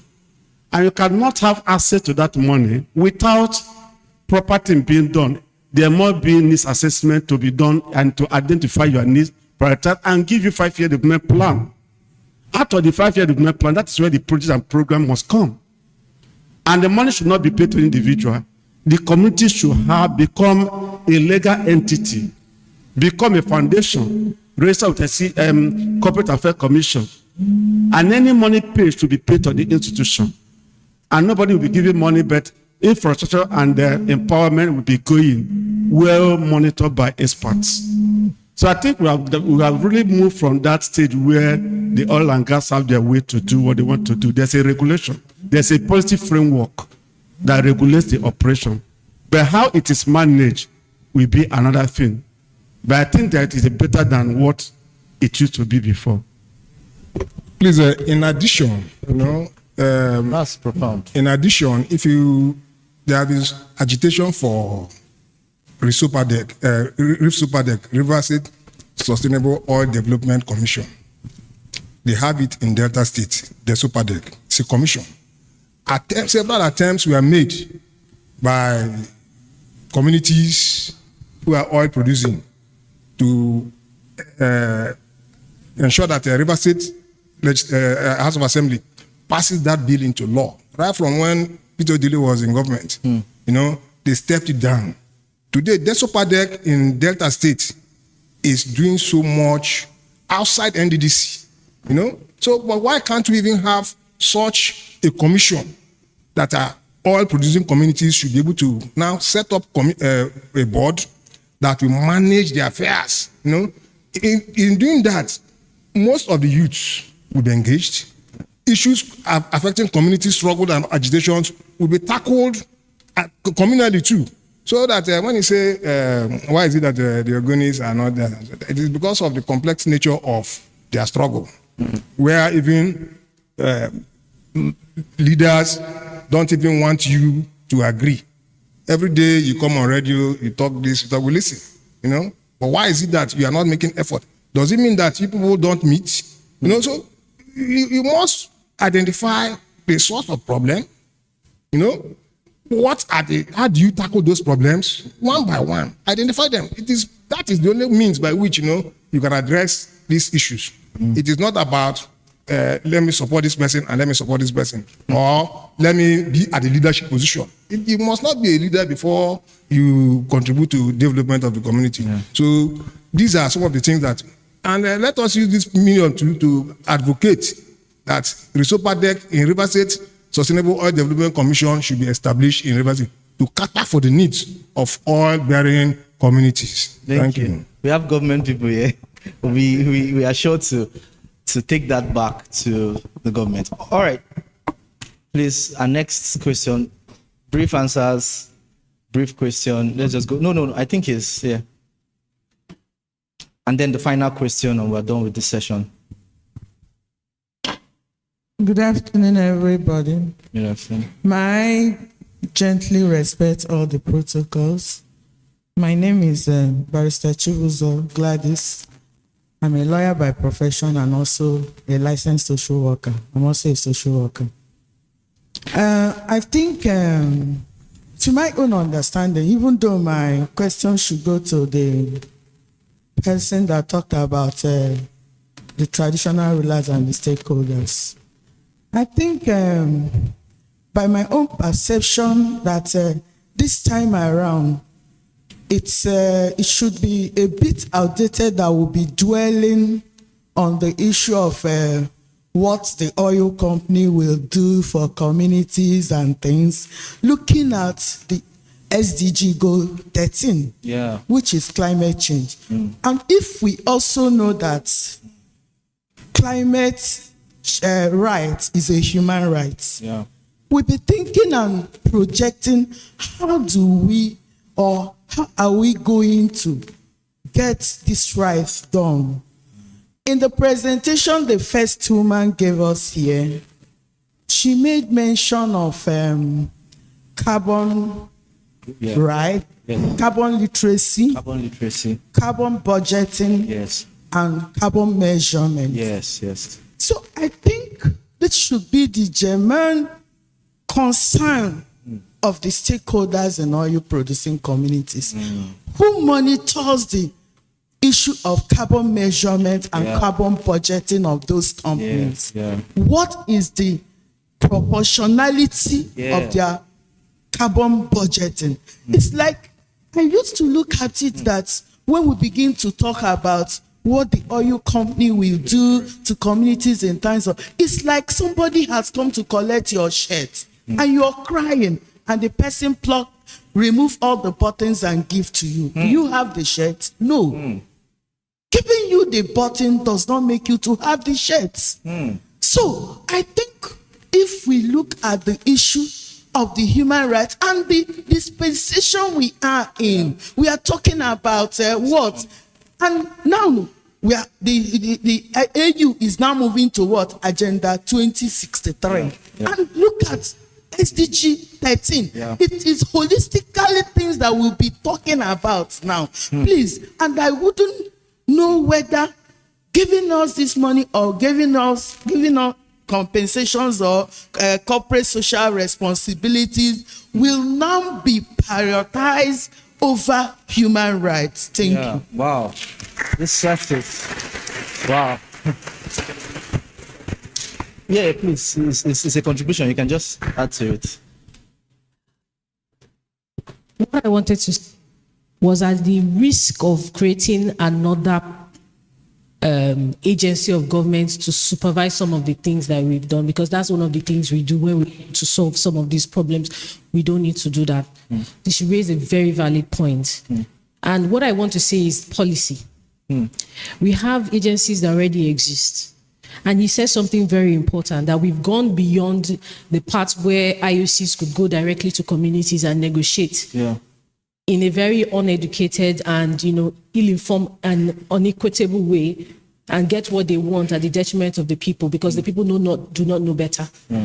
Nigeria has really gone beyond, way and above those things, and have created some of these policies that we may not be aware of that exist. Some of these policies already even align with the SDG 13. True. However, what we might lack is a bit in the line of implementation. But however, some of these things that we will do, like some of these conversations that we are having now, is to stress that these policies be updated. You remember you said, sir, that these things, they are the layers and layers upon them. They moved to the next thing. I think what we need to do is to create more policies that make it compulsory for these exploration for it to continue, you must follow this, and these rules. You must be in line with this, and ensure that there's climate rights that are adhered to, human rights violations that are not, do not happen. More importantly, of course, is that this Niger Delta, the impact is reduced. Yeah. Drastically, penalties. And I remember specifically what one of the speakers said, that we might need to start looking at shifting our focus to those countries that have benefited from fossil fuel consumption. Remember, Nigeria is just, it produces the oil, but it doesn't add much value to it. It just delivers the oil, but the real consumers of fossil fuels is not Nigeria, is not the Niger Delta. So some of them need to be made to be responsible to ensure that there's benefits to the communities. So what I wanted to suggest is that for us to stress, as a matter of us conversing or talking about it, that policies be enacted where these things are adhered to, where it becomes illegal for us not to measure carbon footprints, for us not to track these things, especially to IOCs and the rest of them, to track the impact. It becomes illegal in every frame of work, not even just, even in infrastructure, built infrastructure, in manufacturing, in exploration. That's what I'm thinking. Thank you. Wow. Ah, Jesus Christ. The knowledge is, you want to add something? Okay. Just perfect. In going forward, as part of our take home, as part of our communique, I think we should come to the point where we make a strong advocacy to the lawmakers, because the 3% PIA started with advocacy, and to the House of Assembly. Over the time, it became an act. The part of what we're going to look now is try to see how we can couch the climate change effect of our, activities of oil and gas and other multinationals, as a way of coming up with a policy, because how to change it is by, coming with a framework, a policy. When it becomes a policy, it becomes powerful. So I think it all had to revolve around policy framework that we put into a perspective the climate change component of development in every strata. So that is where we can really drive home the vision we are trying to articulate in this workshop. Wow. So let's just that this is way forward. And okay, you want to ask something? Okay. Sorry, but this is just a brief. Adding to what Madam and he has said, what I feel in my own take is most of these policies, of which, yes, maybe you say improve on them, but most of them has already been, spelled out. They are there in the Constitution. They are there, but it's the implementation of these things that has been an issue. Recently, there was an issue, and then I read over where the federal, the High Court, the federal court has taken 36 states LGA government to court over what? The independency of the local autonomy of the local government. Why? Because probably if you look at it well, it's not that they actually wanted to do it. It's just paining somebody or it's affecting somebody presently. And the person needs to use that. So at the long run, Nigeria is going to benefit that the autonomy will finally come. It's not that these things are not there. They are there. Implementation. But what it is that there is no discipline. The leadership problem. On the leadership. See, what has kept Singapore where it was, if you listen to Lee Kuan Yew, he said they don't discipline. For example, let me just pick it low. If you're driving on the road and somebody and you're thirsty and you want to drink water, and then you stop and then one of these guys that sell just gives you water and then you drink and all that, it's easy to stop that. If you keep chasing, sometimes they've done in Rivers, they chase them away. Oh, stop doing this. To try to clear up the place so that it doesn't loiter the environment. If you keep chasing them, they will not go. But that if probably maybe, for example, Madam stops and she's tells them to give her water, and she drinks the water, and then she's pulled over by the police, and then she's taken to a psychiatric hospital, and then she pays 150,000 naira for buying a 15 naira water. Tomorrow, no matter how dry her throat is, she won't stop. Until you hit the nail on the big people, nothing can change. It's as easy as that. Wow. You can't keep chasing the people in government. In as much as most people will not like it, or maybe what I'm about to say now, but to me, in my little way, I think in some percentage, the best government I have actually for Nigeria, it was the government of Sani Abacha. Because even when I'm River State, if you call his name, you'll be afraid. If you call his name carelessly, it's like you're calling, they are close to you. Why? Because of the strict discipline. Every government needs an iron hand. We cannot be meddling it and be pampering it and be. We can keep hosting, having talks, saying it, and every day the world will be looking at us. It's the same thing that is happening in River State, happening in Nigeria, happening in Africa.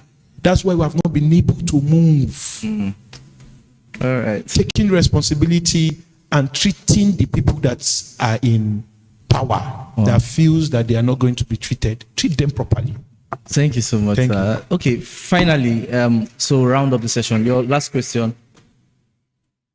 Just one question I've tried.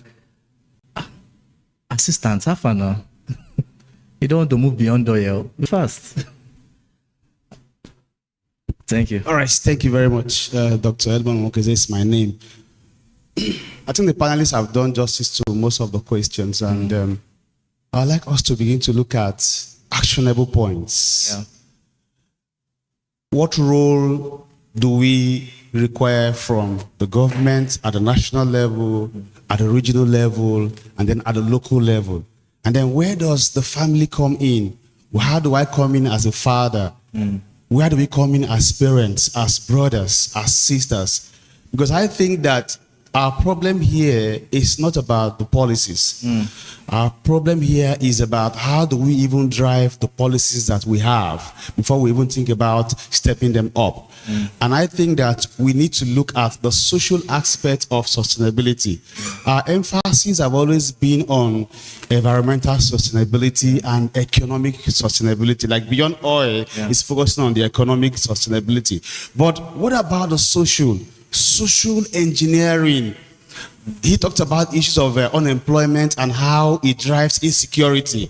How do we begin to look at dealing with these issues, particularly at the community level, so that we can be able to say we have all-round sustainability, be it social, environmental, and economic? And so for me, what will be the take-home as to actionable points? Why are we not having government officials in this forum? Why are we not having officials of the River State government or the federal government who will drive these policies? So I think that there's a gap, and there's a need for us to bridge this gap. Thank you. Thank you. We have government officials here. All right. Thank you very much. I think just round up. Yeah. Thank you, my friend, for that very wonderful question. I think what we should take home as actionable points should be basically classified into two. One for ourselves, the second one for the government. I will ask everyone here just one question. How many trees has each and everyone here planted in the past 12 months? Yeah.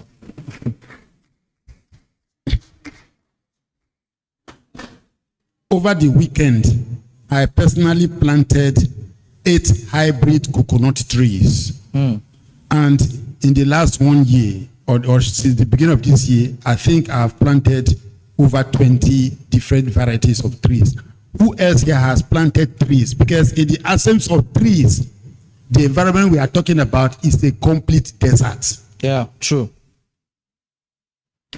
That is one take-home for each and everyone here, that as you get back to your various places, go and think of various types of trees you are going to plant, and you can plant. Justice Obuzo, who just left here, and in fact, Madam, talked about even around your house, what are you planting in pots, in bags, pepper and several other varieties of fruits around you, vegetables? That is for we, the citizens who want clean environment. When you see highways, trees being planted beside highways, is because those trees are to do what? Swallow all the carbon that are exhausted, that comes out the exhaust of our vehicles we are driving along the roads. Yeah. Around our houses, how many trees do we plant to filter the oxygen that we take? That's for us. Now, on the part of the government, to what extent are they going to restructure the education sector to ensure that there is environmental education? Yeah. In fact, as far as most of us who are in the non-oil sector are concerned, oil is a huask, it's a scam. It doesn't even, in fact, I wonder where human beings are buried and they kept being exhumed. Ordinarily, we don't have any business to touch oil. It has been long buried millions of years ago.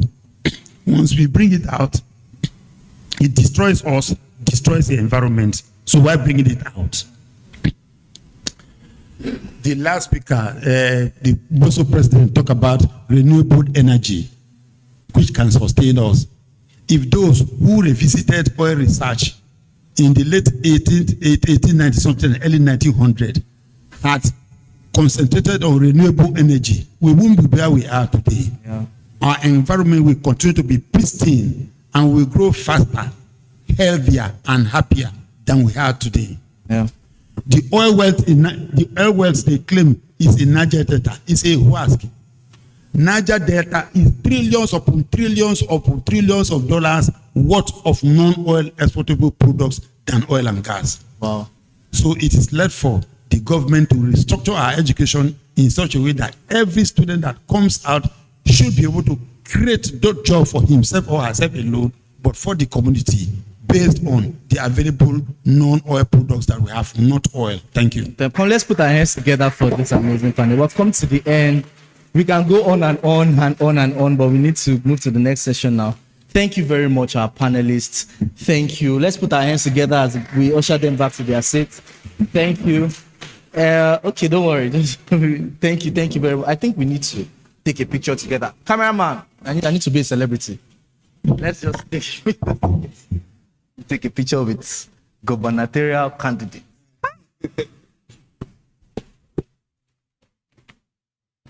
Collect my autograph or I'll soon hammer. All right. Let's put our hands together. Thank you very much. Thank you. All right. The next session is just like this. We'll continue the conversation. We had a question online, right? Abi? Online. Let's see it. Just project the question online. Okay, somebody asked a question. Our panelists, I think one person can just answer this. I'm a newbie in the recycling space, and my focus is converting waste plastics to energy. I want to ask, how can I synergize this course towards learning? I'm a newbie in recycling space. My focus is converting plastic to energy. How do I synergize this discourse to what I'm learning? Sir,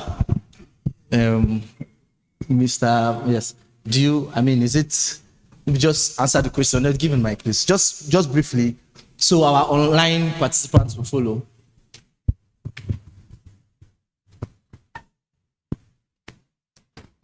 Let me see standing protocol. Ideally, recycling of waste product is actually what, not just in oil and gas products alone, but even non-oil products. Those who studied all this chemical engineering and rest of them will tell you that all amount of energy in the world is just one. In other words, nothing at all can be wasted. Rather, they have to be continuously recycled. So if they are not recycled, it means you are going to do what? Leave them somewhere in the soil to cause more damage. The newbie who has decided to go into recycling, all he needs to do is to just make sure that the process is carried out in such a way that it's not going to be damaging to the environment, but rather should be such that it will sustain the environment. That's just all about it. Thank you very much, sir. Thank you. Okay, President. Let me add my voice to this. Plastic is a product of oil. It's hydrocarbon. Wow. So from oil and gas, or from oil, liquid gas, it is processed, in other words, it is cracked. You heat it up, crack it, and you now get it into a state where you could just have resins, little white plastics. It's hydrocarbon. Therefore, if he's talking about recycling, is he recycling, reduce it, because the plastics are different. Because of densities. You produce plastics for your phone. Yeah. You use plastics for the chairs. They're all plastics. So it depends on what, is he talking of all ranges of plastics? Then he has to reduce it first to a level where it can be managed so that you produce what you want to produce. What I would do here is you can send him my contact. Thank you. Because it's a long process. It's polymerization. That's what it is. Yeah. So it's not just breaking them into pieces and then you send it to a point where you say you're disposing or collecting. You have to now reduce it to a state where you can use it for something else. It's chemistry. Yeah. It's polymerization. Yeah. If you don't do that to what you're doing, you are also now contributing to pollution. Yeah. So we can talk better so he can understand what he wants. Thank you, sir. Thank you. There's another issue here. We talked of sustainability. Okay. All projects, whether public or government or private, they go through a study process where you consider economic sustainability, environmental sustainability, social sustainability, and technical sustainability. All those are done for every project that is approved. But the problem again is that the agency has not been able to follow through. Once I said it here, approvals are skewed just to give you certificate to continue. It's a license to be licentious, license to pollute. If responsible agencies know what they're supposed to do, there should be synergy to follow up with that industry. You give approval. Yeah. Monitor those 4 thematic areas. Yeah. So there's no synergy. The policies are there. It's how we implement the policies. And that's where the NGOs, civil societies, professional groups come to play. How much pressure are they putting on industrial actors so that the common man will understand what is in those policies? We have to take those policies, like I said, don't just domicile it in the urban areas. You take it down to the rural areas. That's when people will understand what climate change is. Yeah. Thank you. Thank you, sir. This is for those that don't know, and it's very necessary for me to say this. This is the current president of MOSOB. He's a very renowned environmentalist globally. He has been one of the first people that came to this hall, and he has been listening to all the conversations till now. We have government representatives here. We have elderly people here, renowned people, young people. We need to invest in information, right? We have Dr. Nancy, who is a very powerful social worker. We have Dr. Betta. There are a lot of prominent people here later contributed. I think I want to meet you later on. These are advanced people that, I'm saying this to young people at the back, especially that are pressing their phones. There are a lot of information that has been flying around here. And if you want to transform your life, trust me, this is how to start. You know, you stay, you listen. Yeah, this, God help us. All right, next session, the next panel session, I want to invite, the first person is the CEO of Boli Festival. It's a global festival. Everybody knows Boli Festival all around the world. He puts Port Harcourt in the map. Let's welcome with a clapping ovation, Mr. Kennedy Chinonso-Iwu. He's the CEO of Bole Festival. You're welcome, sir. You just have your seat. This session is more of, a lot of these people are accomplished in other we are going to explore that if you could do it, how do we now begin to transition? The next person is the CEO of Abietara fashion brand from Okrika. She is a social justice advocate, waste to wealth advocate, and a brand that embodies a beacon of hope for Okrika community. Let's make welcome my friend, the great. This girl is traditional to the core, and that's why I invited her here. She does waste to wealth, and she's an amazing person. You can just have your seat here. Stay close to me so you ginger me. Abietara, let's put our hands together for her. Now, of course, I mean, one of the most prolific blogs in River State, Niger Delta.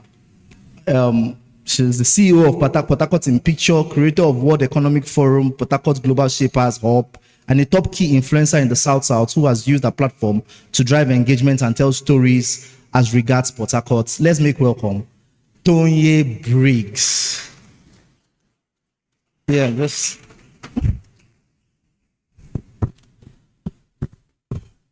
All right. Thank you so much. Thank you, Saz. You've seen how the conversation has gone, right? We're going off script, and we're just going to continue from where the other set stopped. The reason why we took our time to select, I hope I'm not missing any other person. Okay, so because of the strike, we had somebody that was supposed to come from Abuja and Lagos, but their flights were grounded yesterday, so they could not make it. And finally, we have the last presentation from Saudi Arabia. He's a crown prince. And he's Faisal. He should be giving the last speech. He's from Saudi. He's a strong Saudi Arabian prince. He should be part of this conversation. All right. So I'm going to ask, the question is going to be around, we're going to move around transitioning. A lot of you here have been, like, for example, I'm going to start with you, Mr. Nonso. And of course, we see what you did with Bole Festival. And sometimes I imagine how you took something that looks so, gather people and be eating boli.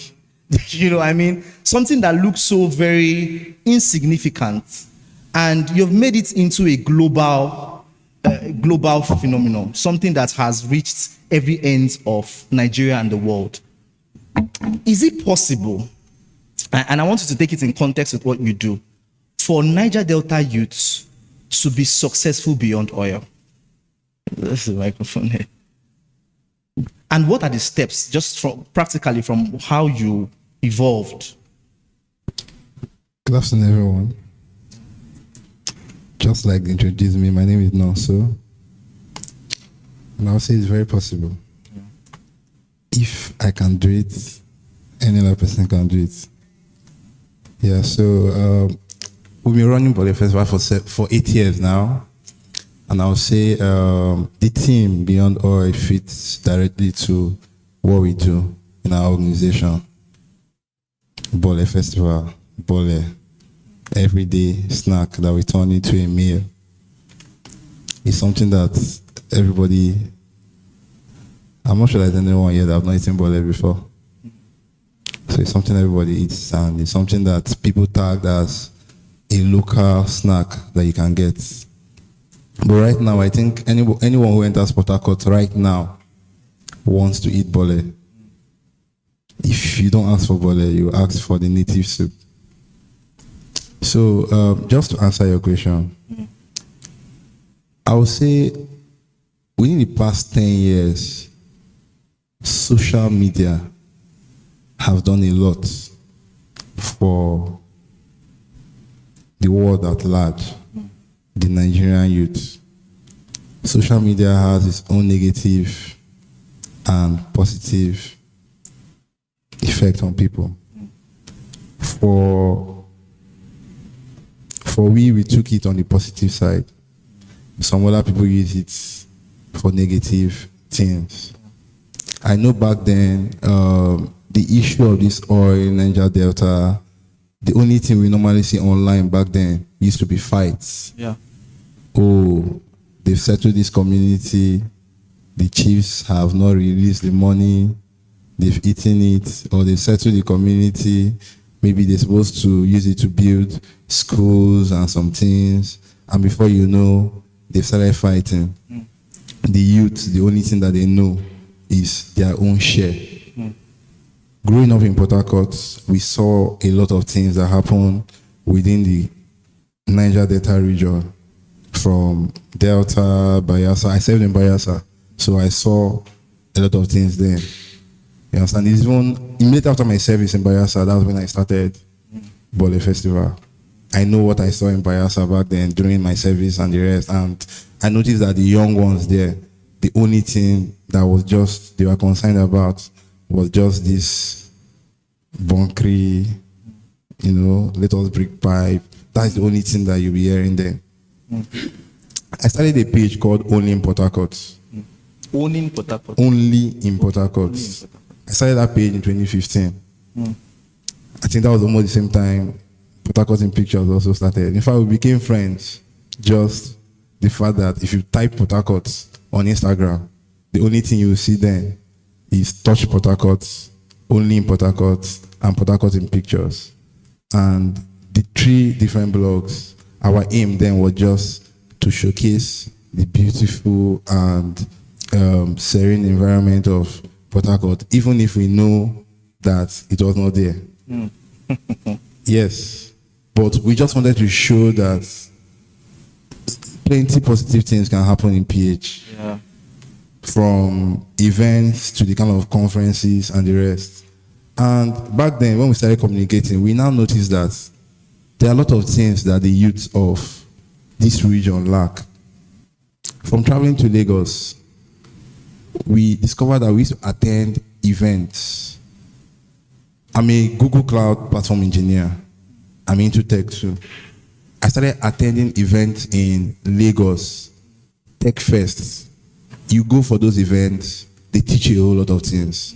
Those are the kind of things that the youths in this region, they lack as at 2015, 2016. We attend Social Media Week. Social Media Week runs for about 4 days. They teach a lot of things that have nothing to do with the oil. And what people don't understand is, as a young person then, this kind of thing is shaping your mind. It restructures your brain. Yeah. And you tell yourself, oh, I want to be a tech person. I want to be in tech. You have a whole lot of things under tech. It's not just about you being a software engineer or you coding. They have different arms, like the way you have in different organizations. You have different things under tech. If you're not doing that, for me, I picked the side of entertainment. And under entertainment, I picked my own struggle. Yeah. I'll call it that way. In entertainment, you as an event planner, you have people that plan weddings. I'll tell you, between 2016 and now, Port Harcourt have had a rise in a lot of people that now do weddings for people. We have a lot of event planners. Yeah. So we have young people that are into photography. Yeah. We have young people that are into fashion. Yeah. We have young people that there are a lot of things that people are doing now, at least between 2016 and date. And all these things are thanks to social media. A lot of young people don't know that they have a lot of online resources to check on. That's why we have Udemy. Udemy is a platform, is an online educational platform where you go and you learn a lot of things. I've learned a lot from Udemy. Back then, we used to learn Facebook blueprints. You learn how to be a digital content creator. You learn how to be a digital marketer. I'm very sure blueprint is still there now. You have the Google. Google also have their own training arm where you go and you learn. But a lot of people feel, okay, after secondary school, I'll just go to university. After university, I will serve.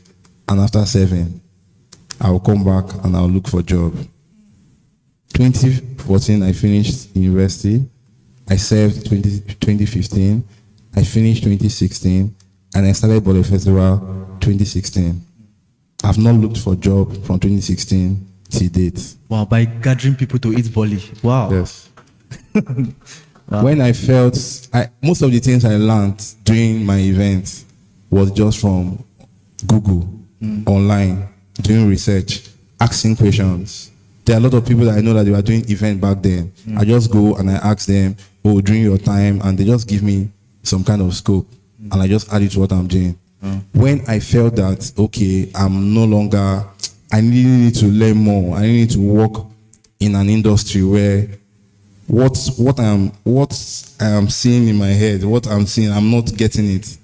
I decided to go for my master's in United Kingdom to study event management and festival planning because I wanted more for myself and for the brand Bole Festival. Wow. How we're going to make it a global brand. Yeah. Working in different sectors in the UK, different festivals, different events, shaping me more to come back here and do more. Replicate. Yeah, so thank you. From what I've said, picking the online resources, very important. Asking questions, networking, going for conferences. Yeah. These are the things that the Niger Delta youth they need to do to engage and get more. Wow. Coming from you, I mean, we listen because you've made a quite remarkable stride in Bole Festival. Tony, you are popular online. Your blog has hundreds of thousands of followers.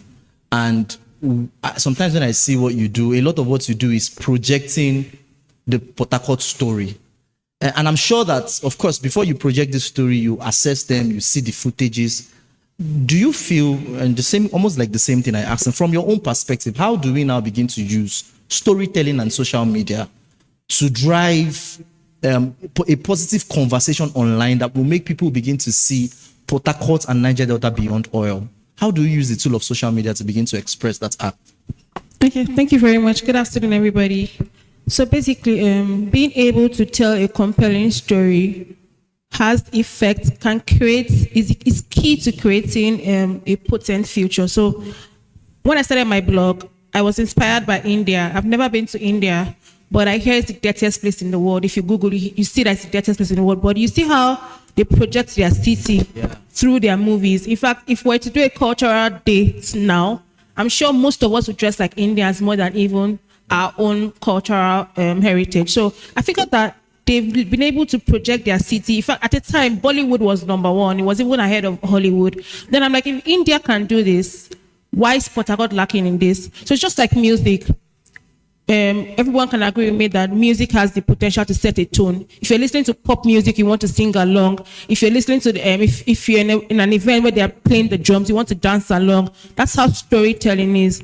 The more you project positive stories, it uplifts people, it encourages people. But the more we put out violence, it makes people scared. Yeah. And what we don't know is that everything that happens in Port Harcourt happens in almost every city, but they amplify only the good things. And that was what set the tone for my platform. I'm like, okay, we can't just keep projecting one bad thing. There's a lot. I mean, I was surprised that when I moved here to River State, I met a lot of intelligent people that, I was having thought-provoking conversations with them, and I'm like, okay, so why don't I start and join others in pushing up the positive side? And 8 years down the line, I'm happy that at least right now, just like Nonso said, we are seeing people. Before you see them, you see people. They'll bring people from Lagos security, but now they're saying that River State, Port Harcourt City has a lot of influence, has a lot of intellectuals, and they are now more using us and using our services. So I think storytelling has a very, just like music, it's key to creating a potent future. So I think we should all take that step in telling our own stories, if not others to tell our stories for us in the way we do not want to. So I think that being able to project our stories in the right light is key to creating a potent future. Wow. Thank you. Wow.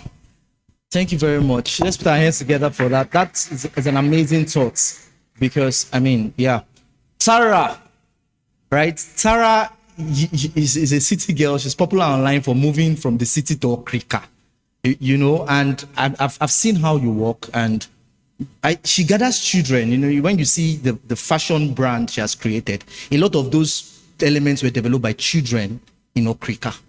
For me, that is development, right? For you to take your expertise and your creativity, and we have had this conversation before, and I want to ask this. It's a general impression. I think Tasha has already said something like that online once. He said, most times when you start a business and it is very creative, I mean, look at her brand. It's creative, it's unique. The first thing people tell you is that this thing will sell better in Lagos, or this thing will sell better in Abuja. Why are you doing this? And I know a lot of people have told you that. Why are you doing this thing in Port Harcourt? And I understand that. I mean, as a creative too, our creatives, we can tell that sometimes the kind of way they price you in Rivers State, you begin to wonder if you should not pack your load and go. I know it has not been easy to bring down your brand, not just to even Port Harcourt City, but you cross water, right? So what did you see in Niger Delta? What did you see in Okrika? What inspired your brand, and why did you take it to the indigenous communities? Okay, thank you for that question. Good day, everyone. I am the fashion designer that moved from the city to her village. Now, the reason I did this is the name of my brand is Abiatar. My brand is centered around history, art, culture. So I think about 3-4 years ago, I went for a competition in Lagos, and you know, there were a lot of people who were talking to us, and the one that got me hammered on storytelling. And he said, there are a lot of tailors, right? What distinguishes you as a fashion designer from every other tailor on the street is your story, right? And I went home, you know, from that competition. I came back to Port Harcourt, and I was thinking about it. I was fed up with sewing, bring Ankara, give me, and so I was so fed up with that because I felt like it stunted my creativity. So I was thinking, I said, I like history. I like African history. I've always been that wide-eyed child that wants to hear stories. If there was this setting where you have fires and children listening to stories, you'll find me there. I want to know more. I want to hear more about Africa, particularly about Africa. Because I've always felt like our stories are not out there enough. And so I also like to travel. One of the things I want to do in this life is travel a lot. And so I merged that along the way. History, fashion, travel. I decided, okay, I'm going to share the history of the African people through fashion. That was how my brand was birthed, Abiatara. Now, you want to do all of this, but you don't have a sense of identity. I grew up in Port Harcourt. I only went to my village when there were occasions, and my dad won't even let me, because I was the only child. I'm the only child. He wouldn't let me sleep in the village because, you know, they have their stories and, you know, concerns. And my father died before all of this even happened. And I decided I'm going to go back to Okrika because there's richness in stories. And nobody's telling these stories. In Okrika particularly, in the Niger Delta particularly, I see the Lagos people and what they've done with their fabrics, their adire, their ashoke. I went to my auntie's house one day and I was helping her bring down her box of wrappers. This was after the competition. And then when I opened it, I had my eureka moment because the box of wrappers were so colorful, so rich in texture. And I was calling it material. And she was so upset. She said, stop calling my wrappers material. And I said, we have so much here that we are not sharing to the world. Yeah. We have so much that we're not telling people about, we're not showing. And along the line, I think around last year, November, that's when I started moving to Okrika. I was tired of house rent, first of all. It's not easy. And I have a house in Okrika that my grandfather built. You know what, let's go. And I'm a very I'm a very exciting person. I'm the person that brings the excitement. I like the excitement. And when a situation is challenging, I am excited because it's challenging, because I want to see how this goes, right? So a lot of people ask me, Tara, how is it going? I'm like, it's everything and more. Because now that I'm here, one, I'm learning my language. The people, they laugh at me a lot. But I always tell them, when I go and buy something from an old woman by the side, I always tell her to speak Okreka with me, right? And I speak Okreka with her as well, and I try. And I get it wrong, and they laugh, but they correct me, and I'm learning, actually. And then, now I'm closer to the stories. Yeah. Right? Why? Why do we use this wrapper? What does this symbol signify? What does this mean to us? You know, how do we translate this? And now, translating it to my fashion brand, there's a story that I can give that I cannot get when I'm using the white man's cloth. Yeah, true. True. You know? So now my story is thicker, so to say. There's backing. Yeah. There's value, because there's a whole lot of people that this means a lot to. Yeah. Culturally, spiritually, economically. So, what was your question again? Yeah. Why did you go back to cricket? I mean, you have said. So yeah, that's why I went back to, one, I went to take. Actually, I went to take from the wealth that my people have to offer. And on my journey to taking, I saw how I could pour back. Wow. Right? Now, I saw that from my observation, rivers people or water people, or the water tribes, are very creative people. They are people who use their hands to make things, right? And I'm of the opinion that before you go and tell a person to do a certain trade or invest in a certain business, observe from generations what they flourish in. Yeah. Before you go and say, go and do this and go and do that. True. And I think that's why a lot of the children from the Niger Delta are seen in areas where they use their hands to make things. Example, I would say Bonkri. Yeah. Right?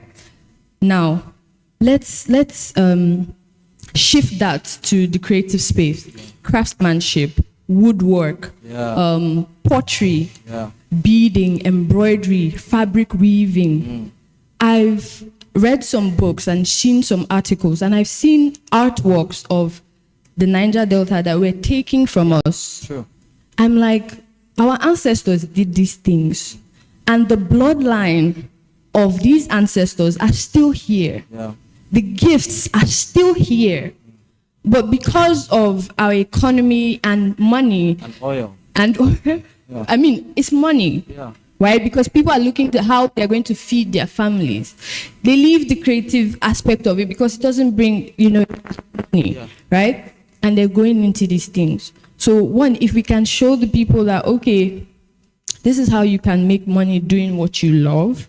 And if the government can also help us in terms of opening trade borders, making it easier for us to trade, not frustrating us as they are doing, it would be easy for us to fall into our creativity.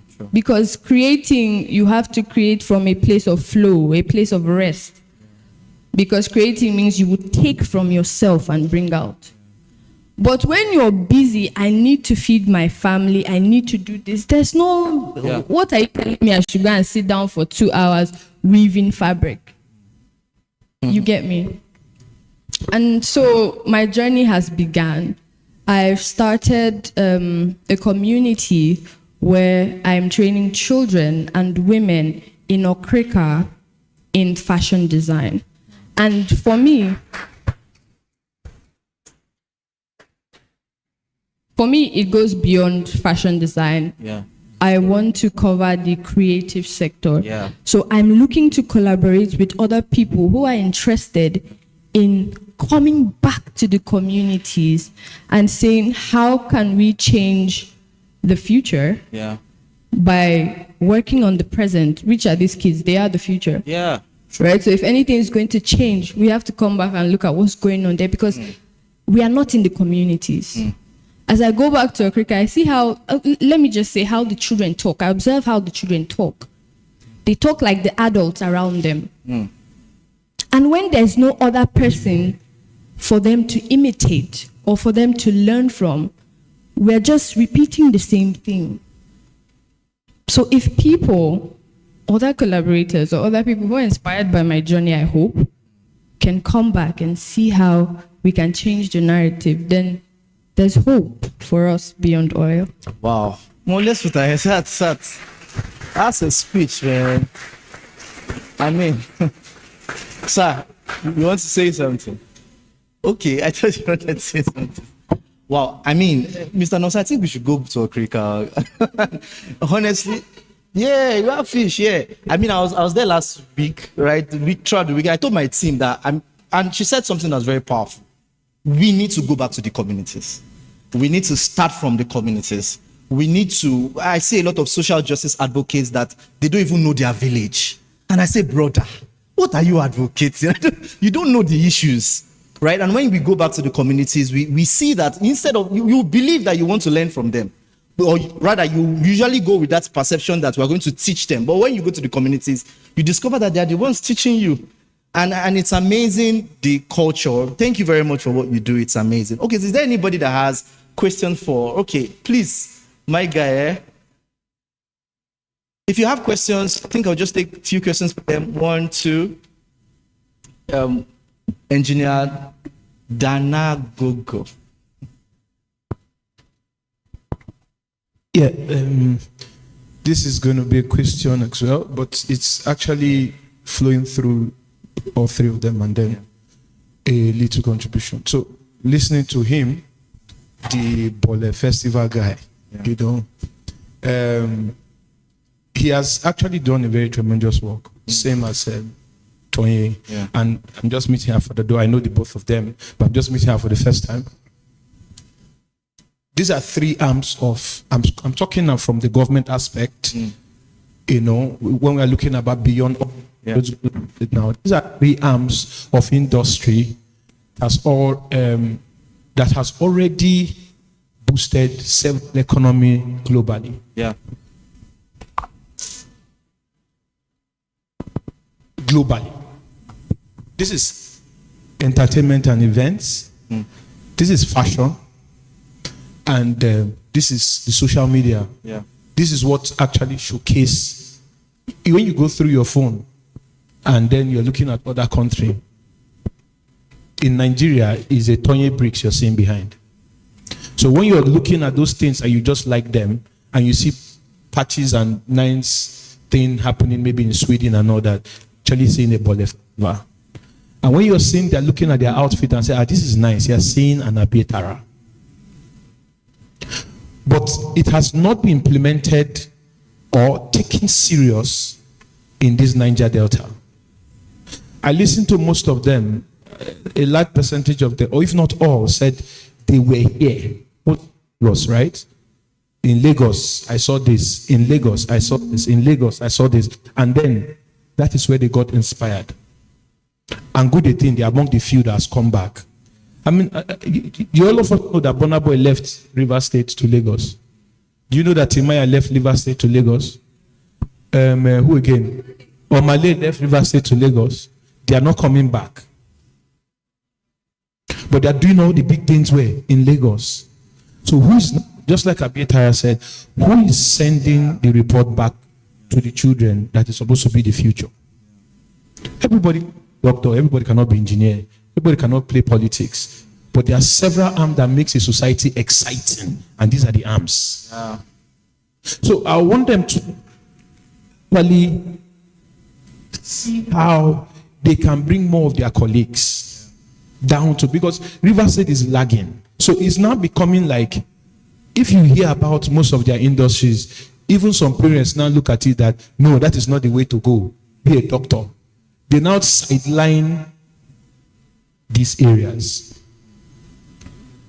The film industry alone, which is basically a combination of the three, because they do a lot of dressing up, they do social media, and it's an event, right?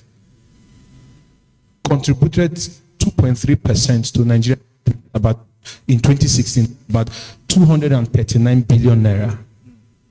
The industry in Nigeria alone, if in 2022 gave Nigeria over 6 billion naira. 6 billion naira. Are you aware that Nollywood is like the second largest film industry in the world? Meanwhile, we have mangrove in most of the riverine areas. It's doing nothing. Those are film industries. Those are areas for industries. We have an industry, what they call it, a film village in Asaba, then in Lagos. What is happening to the film village that is meant to be built here in Rivers State? That alone has the threshold, the breakdown has a lot of job opportunity, from filming to events to dress up to social media to media. Everything is broken down inside of it. Wow. Okay. So it's related. I'm actually posing this to the government because that's how I'm coming from the government side. Imagine Rivers State hosting the AMA Award. You all know AMA Award, right? Imagine Rivers State hosting the AMA. She's doing what she has to do, and she's putting all her strength. He's doing what he has to do. He's putting her. She's also doing what she has to do. But you see, even for you to skyrocket, most times you need a collabo, right? Yeah. As a musician, you most times meet up with big musicians so that they can showcase you. What they need is collabo. That's why the government comes in. That's why the government will host things like AMA Award. This brings all aspect of people into Rivers State. Hotels will be booming. The entire youth will be booming. Everywhere will be. You can imagine the airport will be on fire because people will be in and out. Sure. There will not be even space. Sure. At that point, she will showcase what she has. The river's attire and her story.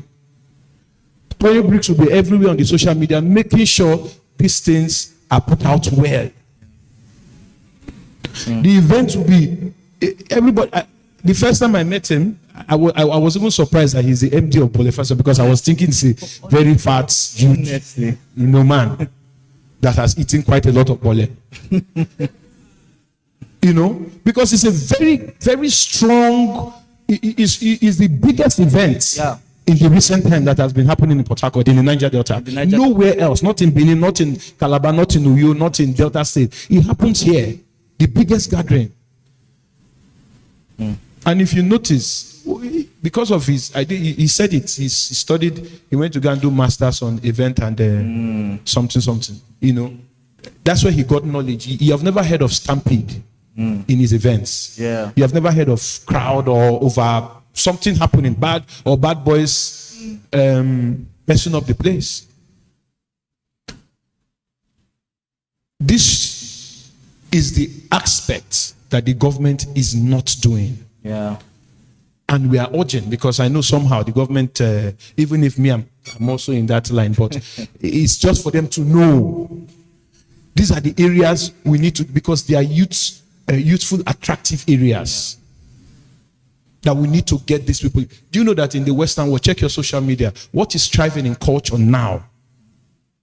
If you're from Igbo, please clap hands for yourself, because what is thriving right now is mostly the Igbo culture. If you see a white person in Germany, you understand, and you mention Nigeria, they first of all just is between two, Igbo and Yoruba. There is nowhere you say riverine picture, or there's no riverine culture that is displayed as much as the Igbo and Yoruba culture in the world. Yeah. But if you check well, we have very rich, very solid culture. Yeah. So please, thank you for what you do. And that's amazing. Okay, we have one question there. We'll take two more questions, and I think we are done with this session. Is there any question online, Sas? Question online?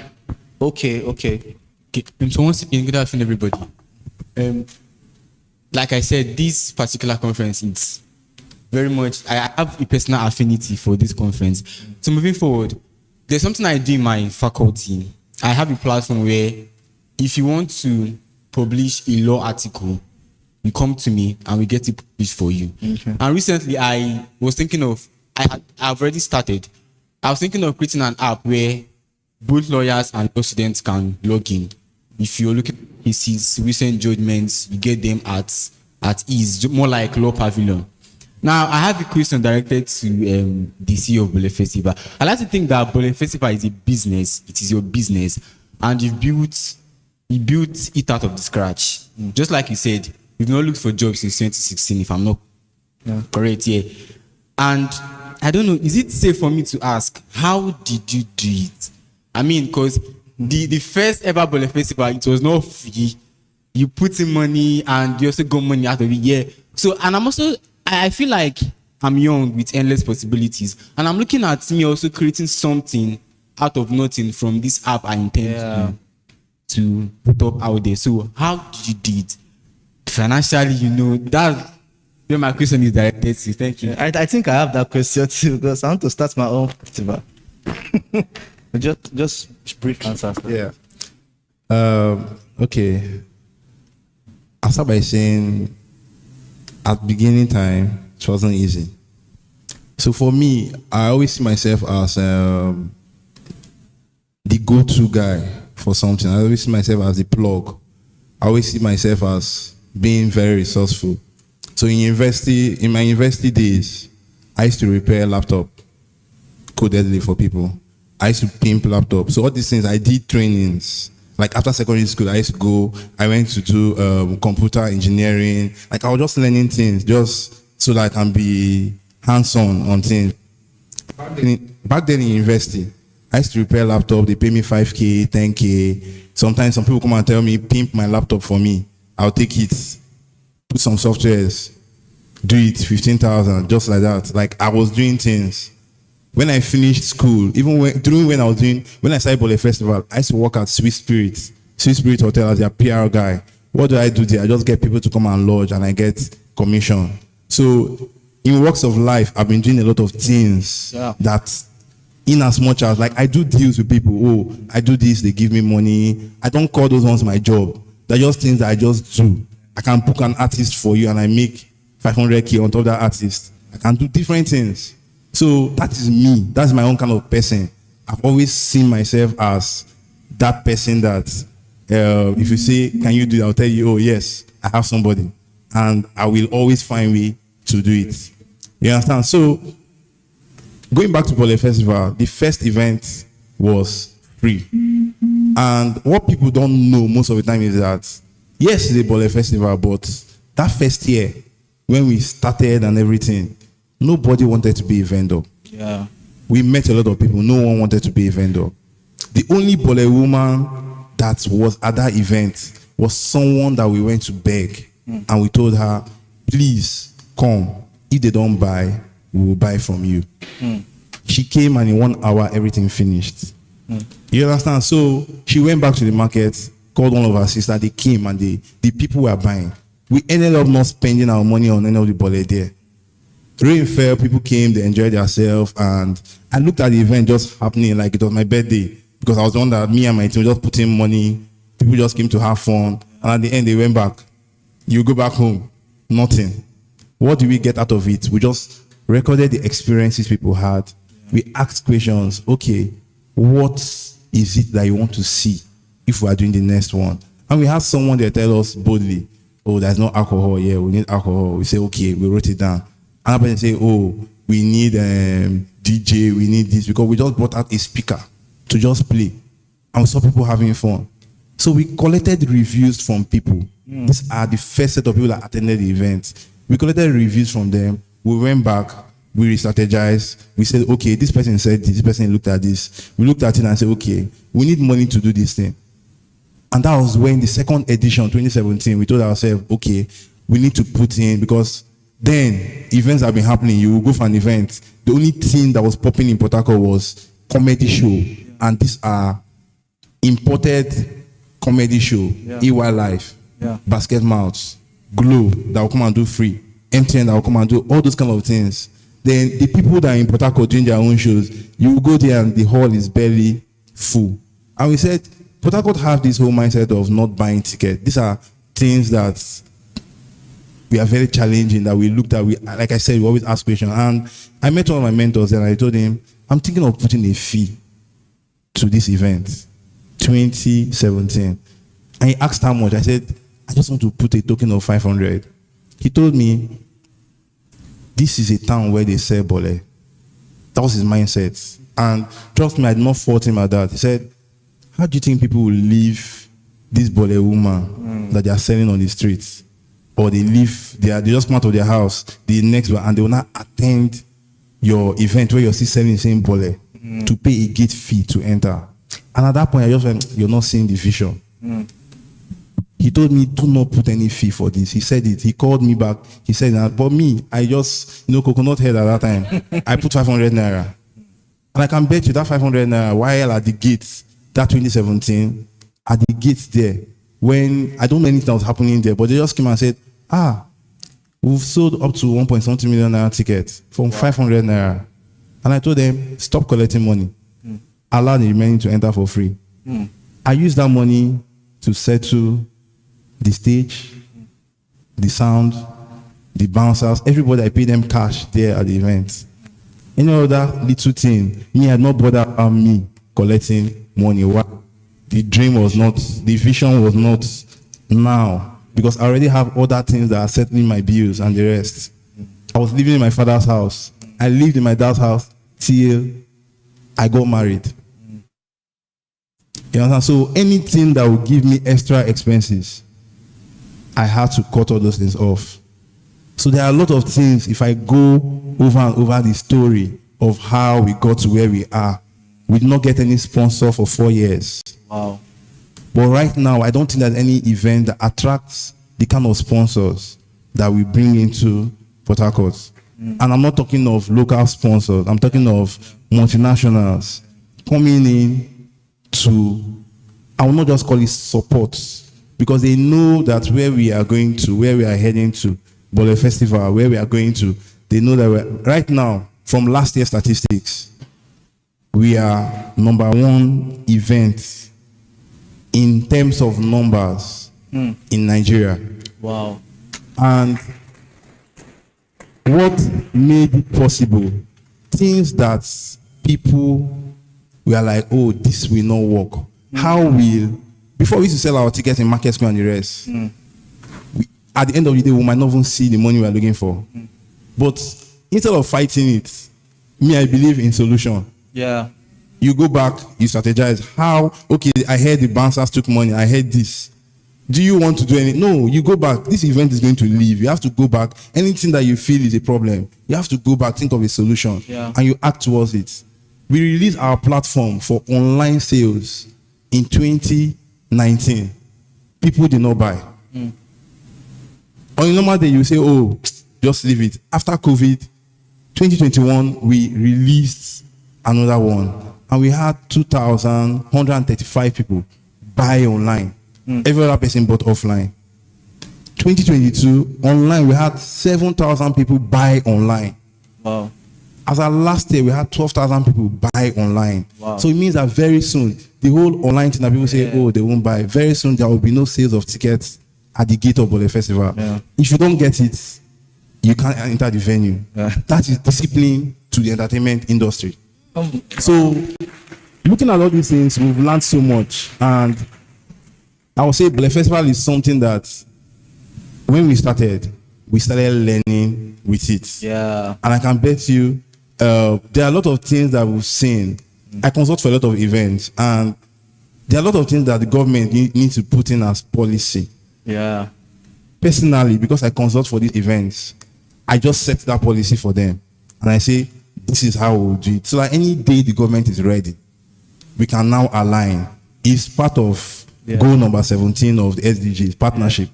Partnership in government, partnership in youth. And so these are the things that in this area, since we know that it is not obtainable, you just work on it. Wow. Most of the things I learned in the UK, I brought it back. I know that since it can work in the UK, it will work here.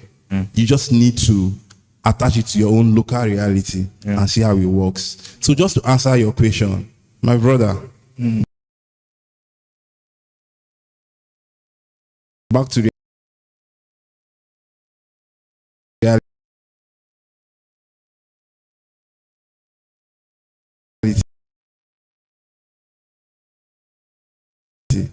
Easy. Yeah. That's what I can say. Let's put down teachings like this to get to the grassroots.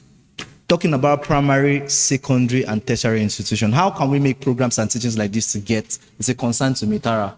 I think I'll start from asking you because you're a grassroots person. How do we replicate things like this? Because those guys need to hear this thing. A lot of people said the government. But if you observe, the government have not been doing these things. So at what point do we say, okay, since the government is not doing it, this is where we are, this is where we're going to, or this is where we want to go to.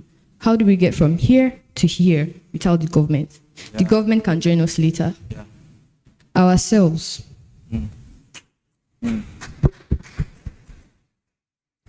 With the little you can, it is not insignificant. That's the thing. A lot of people think that that little they can do, it will not matter now, or where would that one reach? With the little you can. His story is so inspiring to me as a beginner, because me, I'm at the beginning of my journey. And I'm starting with the little I can. We went to schools on the 27th of May to start the campaign for the trainings for the women. So we went there to talk about the girls. I took my clothes there to the schools to show them this is what I'm doing. Or if you're interested in learning, come, registration is free. You just come and let. They were, Auntie, where are you staying? Auntie, I told them where my house is. I gave them my number. Currently, I'm not being sponsored. Currently, my family members think I'm crazy. Because my mates are moving to Lagos, my mates are moving to Abuja, I'm moving to Okreka. What?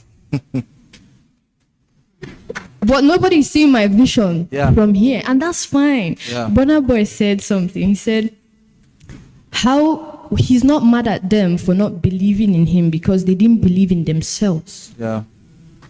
Right? So a lot of the people that we're saying have these responsibilities, if they had the mindset to do these things, they would have done it. So now you that has the mindset to do it, try. I like what he said. He has other hustles.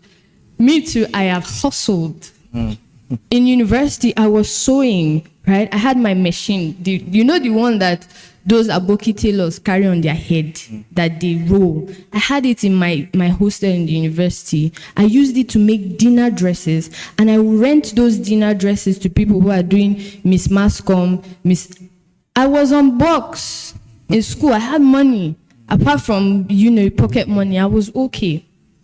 So when you have a dream or whatever it is your mind is, you have to find a way, because we can't keep saying the government, we've been saying it since.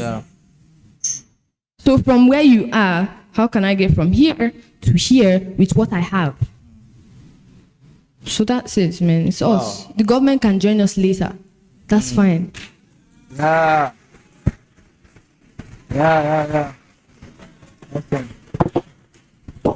Do you have any other question online? Okay. From the Ministry of Environment, the Ministry of Youth Development, please. There's a government representative. Yeah, good day all. I want to really appreciate everyone here. For the youth, I really want to appreciate you. I've known Nonso since 94, 95, but may not remember me. But when I call the name of the aunt in Kiru, in Hedia, you know her. I've known you to be somebody like that. You understand? Even among the siblings, there's one person, if you sit down here for where, if you jump like this, you have your bottle, he will take you from you, we struggle like that. So I've known him for that. So I really want to appreciate what you are doing. As far as the Rivers State government is concerned, especially in the area of youth development. This present administration of His Excellency Sir Siminalayi Fubara, GSSRS, has good plans for the youth. Just last week, the Rivers State Youth Resource Center was being flagged off. And that resource center is going to be an incubation, business incubation center, or what we call skills incubation mall. So where you come and learn different kind of skills, different kind of trainings, skills development, skills acquisition. And you will not just come there. We are going to start with what we call mindset reorientation. So for about a month, you are going to have what we call behavioral modification, where people will talk to you first, seasoned lecturers, people who have experience in various areas, they will come and talk to you so that before the expiration of that 1 month or so, you will now know where you really want to fit in. Not just forcing you to go and learn mechanic or go and learn fashion or catering or this skill or the other. So after that behavioral modification or the mindset orientation, then you will now be focused. You will now know what you want to do. And that place is going to be a place where the youth would acquire skills, not like before. What we used to have before is what we call TTD, that is training to dump. But this time around, we are going to train you, we are going to teach you and engage you. So the youth will be engaged. In that mall, you don't need anything. All you need to do is just, if you are a fashion designer, just bring the material. Or every equipment you need is there. The scissors or the machine or the light, everything is there. Just, you use it. That's after the training period. If you want to stay, you stay. If you want to go, okay. So, but the Rivers State government has good plans for the youth. One in the area of skills acquisition, skills development, focusing on 3 major areas: entrepreneurship, vocational training, agriculture, and ICT. We are talking about beyond oil. By the time we go into these areas, you discover that the youth will not be thinking about oil, but rather they will be thinking beyond oil. So by the time they acquire these skills, they'll be able to earn revenues, they'll be able to get income, they'll be self-employed and also engage or employ other persons too that would also want to learn through them. So I know that this very administration or this very government has good plans for the youths of Rivers State. Thank you very much. Thank you very much, sir. That's important.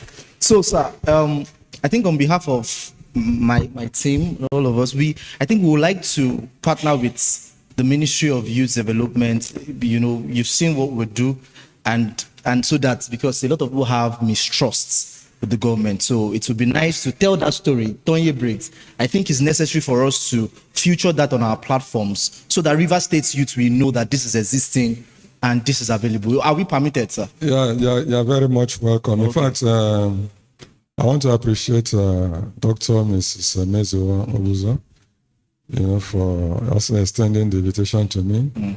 Thanking Lincgreen too. Yeah. There's need for partnership with the Ministry of Youth Development, especially as we are working towards developing the youths of Rivers State.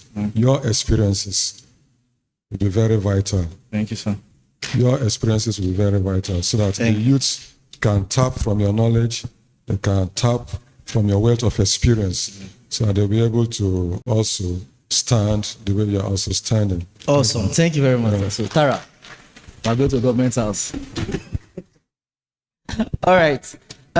Any other question? I think we're coming to the end of this. It's been a remarkable panel session.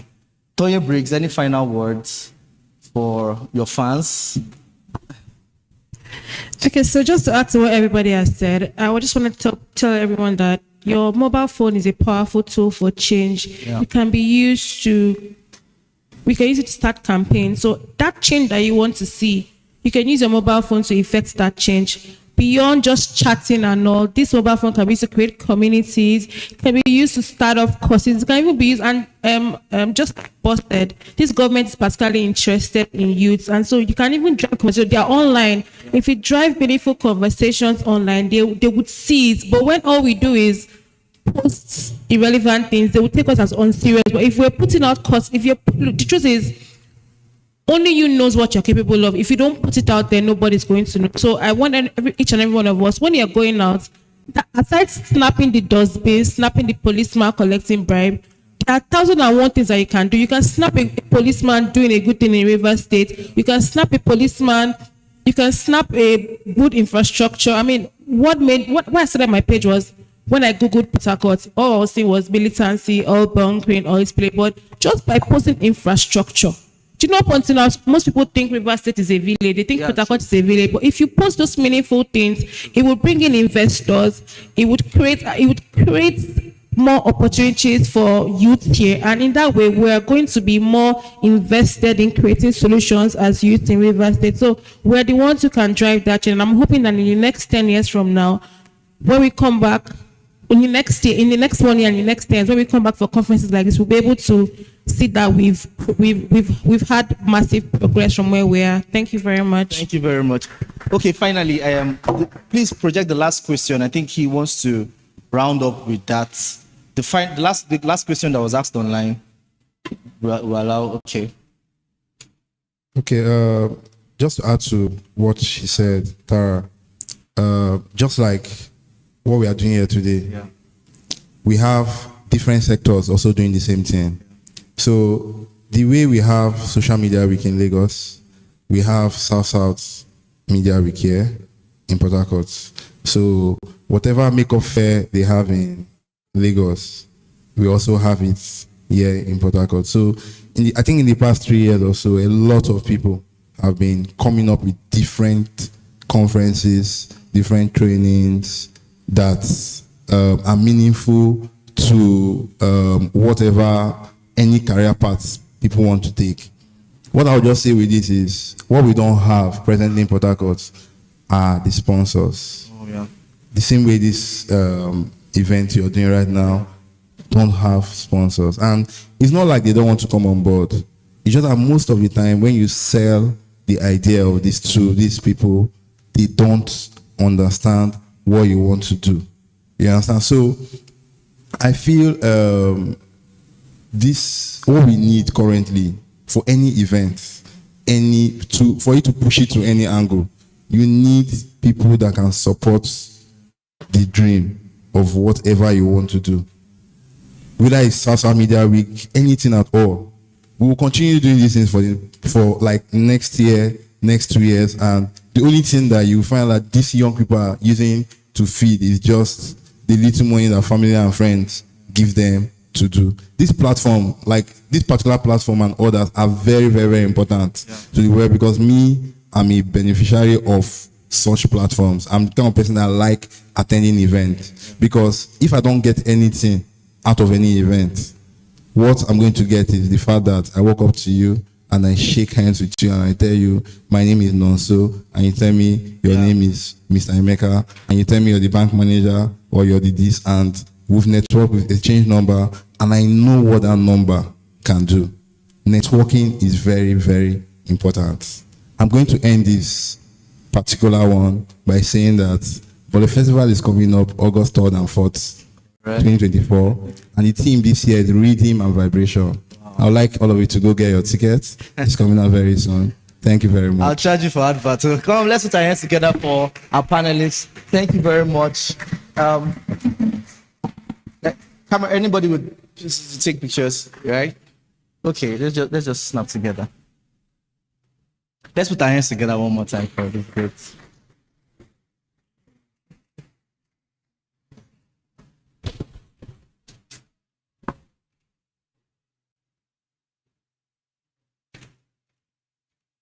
Right, thank you. Thank you so much, Tara. Also, thanks. We'll see now. All right. So we're coming to the end of this conference. We just have one more. Is a 5 minutes online presentation by, after that, Mr. Samuel will come and for his presentation. As I said, we have a royal, this program is also being watched by Saudi Arabia. In Saudi Arabia, one of the United Nations consultants, he is a prince or royalty, I don't know, but I know he's royalty. He's the Secretary General of the Saudi Green Building Forum, a leading voice for sustainable development goals. He's also an advocate for environmental responsibility and recently appointed as a member of the G20 Energy Transition and Climate Force. These are renowned people, and it's a very short, he's just going to say something very briefly, and I want everybody to listen to what he has to say. And a lot of the speakers have given me the directive to connect. Like if anybody wants to connect to any of these international speakers, you can contact me with small money. I think I'll start my Boli Festival business from here, right? I'm just joking, it's free of charge, but we'll set up a system where we can have mentorship in that strata. So let's hear from Prince Faisal Al Fadel, Saudi Arabia.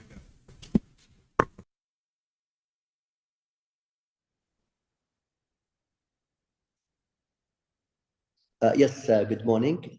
Good afternoon, everyone. This is Faisal Al Fadel, Secretary General of Saudi Green Building Forum, your honor co-chair of the Lincgreen, Jankuba, We Do Not Have a Time, GSFN, and Krauser. Dear governments, official community leaders, ladies and gentlemen, online delegates. It is an honor to address you today on the subject of Look Beyond Oil to discuss the significance of energy transition on a global scale. In the face of the processing climate change, it is critical that we take immediate action to transition towards sustainable energy sources and achieve our climate goals. The world is in a critical junction, and the decision we make today will have a profound impact on future generations. We must recognize that the old ways of energy production and consumption are no longer sustainable. Looking beyond oil is imperative that we embrace renewable energy sources, investing in clean technology and promote energy efficiency. The path towards achieving climate goals requires a collaborative effort from all stakeholders. Governments, business, and civil society must come together to implement effective policies and strategies. We need to foster innovation, promote research and development, and create supportive environment for clean energy investment. In this better endeavor, the role of the business community is paramount. As a part of the B20 business group task force, we are looking hard developing a working set of policies recommendations for the G20 countries.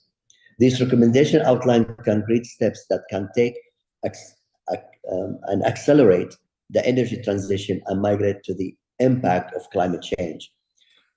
Looking beyond oil is a business community has unique opportunity to lead by example.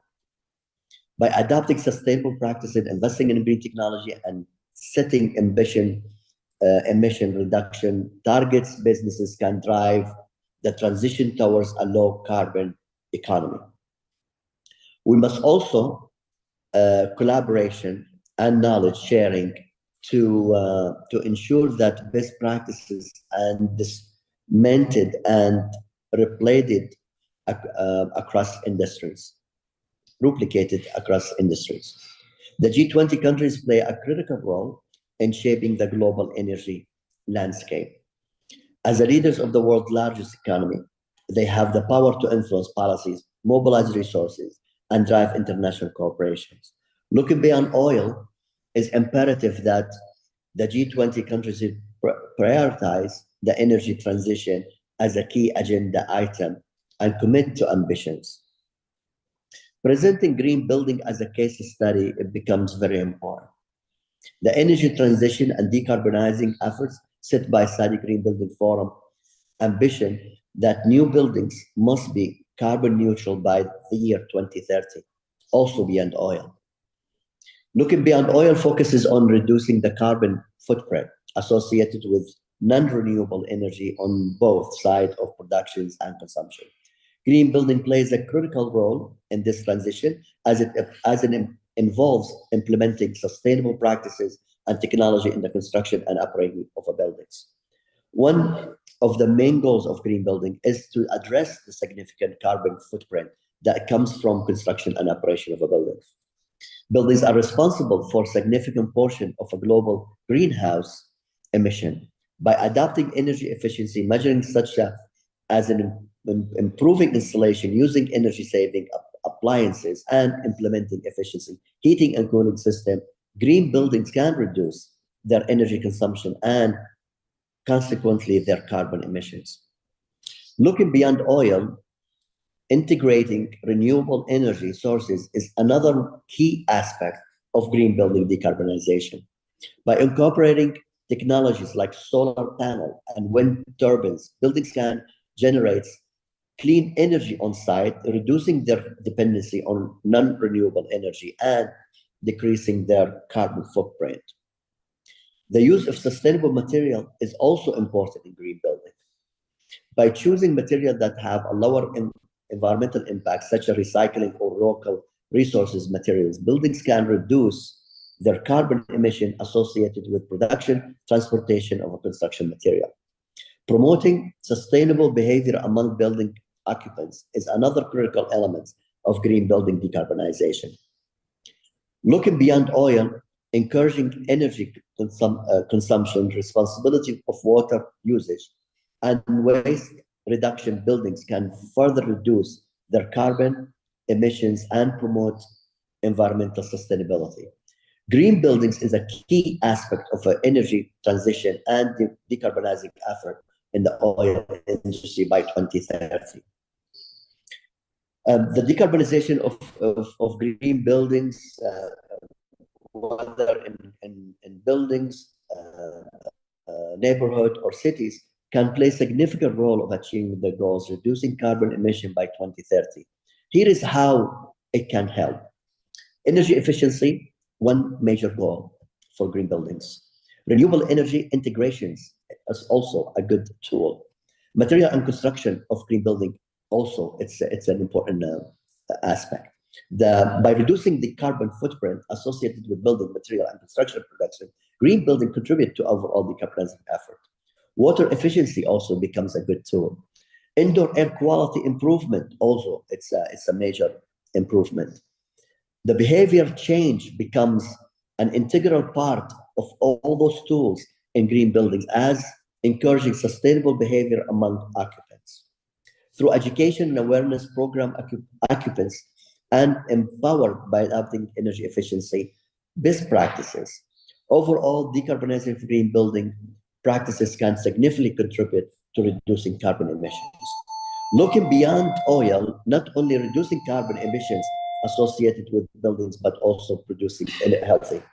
In conclusion, the importance of energy transition on a global scale cannot be emphasized enough. Looking beyond oil is a critical moment that encourages the decisive steps to be taken. The detection and assistance of the B20 Brazil Task Force business community play a vital role. We completely agree. Looking beyond oil include recommendations such as investing in research and development, implementing supportive policies and regulations. Looking beyond oil also include finance, incentive, tax breaks, and streaming permits processes can encourage businesses and individuals to adopt clean energy practices. Looking beyond oil would promote education, awareness about the benefits of clean energy is the key to encourage sustainable practices. In the following these recommendations, through collaboration efforts, inventing solutions, and green building ambitious actions, we all can forge a sustainable and prosperous path for generations to come beyond oil 2030. Thank you very much for having me. Thank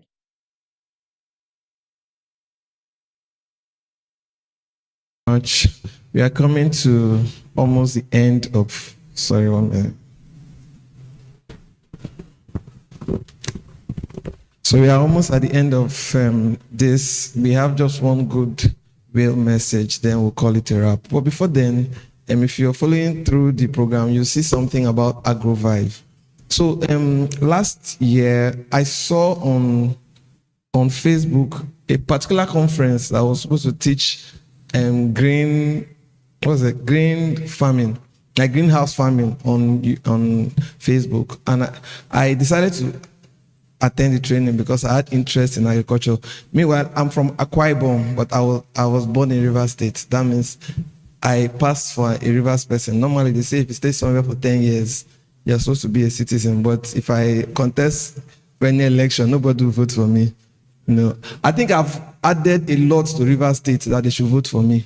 You know, from my childhood, I've been doing things in secondary school. We did trumpeting generation one time. Right now, I think I should answer one Ikwere name added to my name. You know, so I saw the training and I decided to attend. I booked my flight, you know, and I decided the training was holding somewhere around Abuja, IITA. So I'm saying this is for your interest.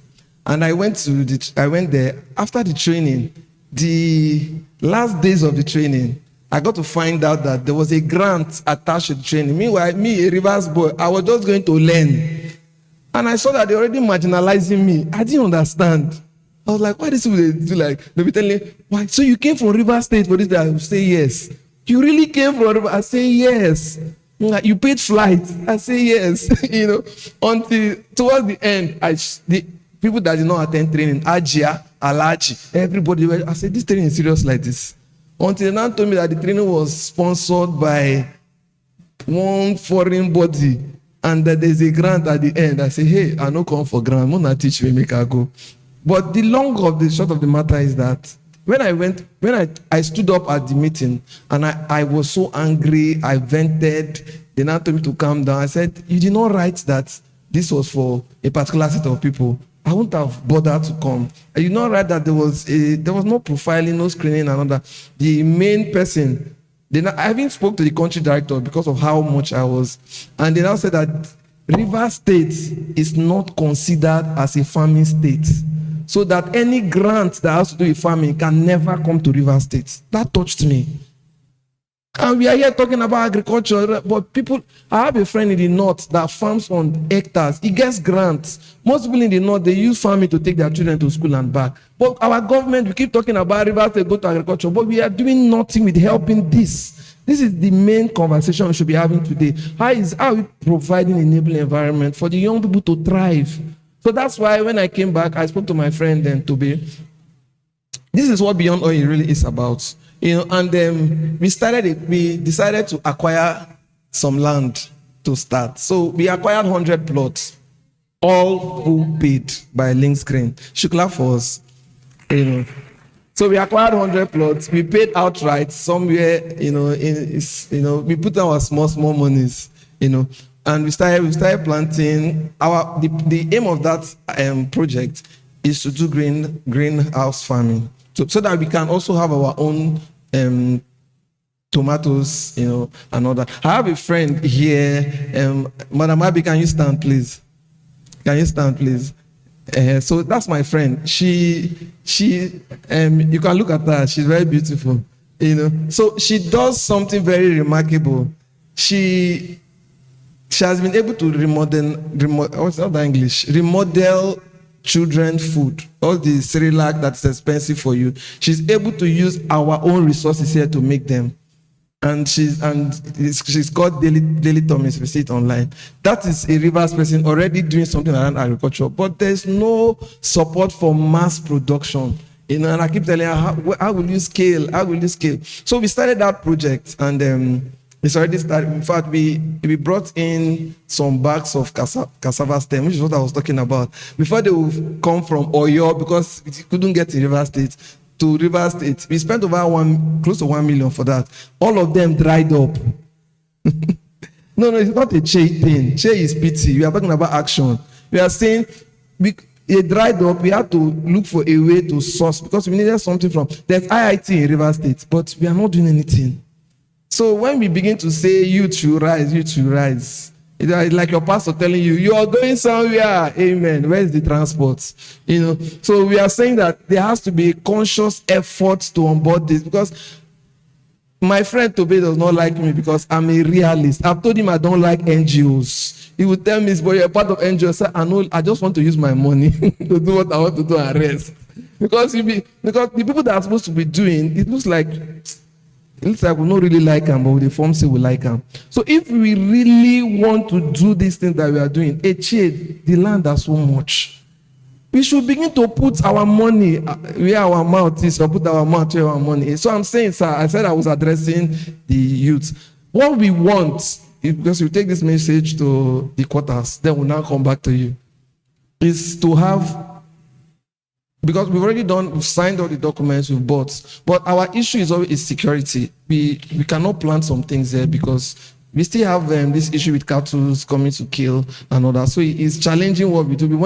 It takes too much money to fence 100 plots. It's really too much. So we are not the government first. Let's just be doing this once more. Want to do. There are lots of youths who are already given employments there already. We've got security house. People are already living there. This is just from 2 boys NGO. I have to be really and some few people that are supporting. So what we want is to have our C of O. So that when we are finished building what we want to be there, we'll not have community issues. So, because these are what government should do for us. These are the places that we feel like, because what we are doing, for now, we plan to even do trainings on grain planting there, because it's out of the city.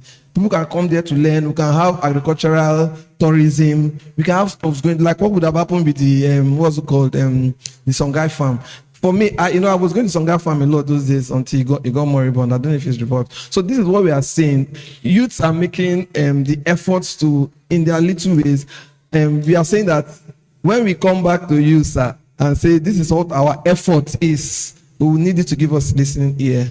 We need that open door so that we can always liaise with you. We believe that in the next 3 to 4 years, we should be producing our own tomatoes in Port Harcourt.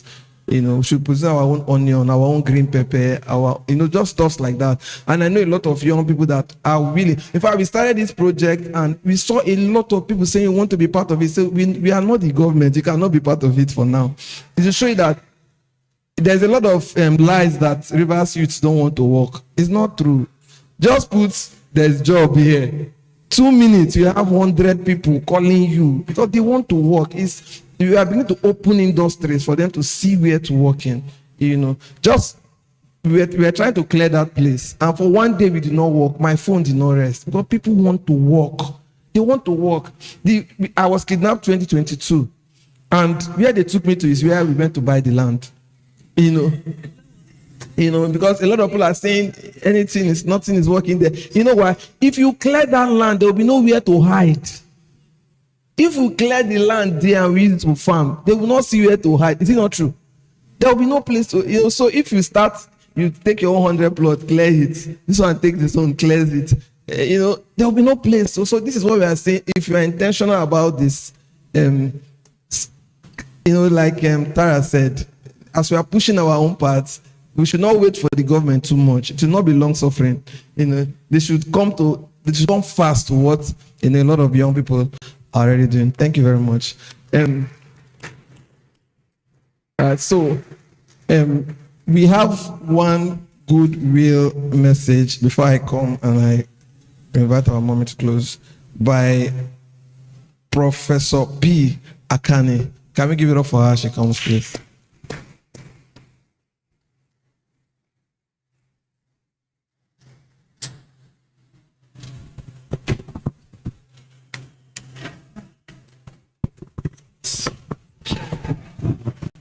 My name is Professor Nedi Akani, Professor of Environmental and Public Health Microbiology from the River State University. I'm actually delighted to give this Goodwill message. Thank you for the opportunity. After the World Environment Day conference with the theme Beyond Oil, it is evident that there is a growing concern for the future of our planet. The discussions and presentations at the conference have highlighted the urgency of finding alternative energy sources and reducing our reliance on oil. This conference has provided a platform for experts and enthusiasts to come together and share their ideas and solutions. The key takeaways from the conference include the need for investing in sustainable energy resources, reducing carbon footprint, and promoting green initiatives. The speakers have emphasized the importance of shifting towards renewable energy sources and reducing our dependence on oil. Furthermore, the conference also shed light on the negative impacts of the oil industry on our environment and the need for stricter regulations and policies. Various case studies and researches were presented showing the devastating effect of oil spills, air and water pollution, and deforestation. It is reassuring to see that there is a growing awareness and dedication towards creating a greener and more sustainable future. The discussions and collaborations at this conference have paved the way for more innovative and impactful solutions to combat the challenges we face. In conclusion, I would like to extend my gratitude to all the participants and organizers, the Lincgreen and Janikoba Life Touching Foundation and other partnering NGOs of this conference for their efforts towards shaping a more environmentally conscious world. Let us all continue to work towards going beyond oil and securing a better future for the generations to come. Thank you very much.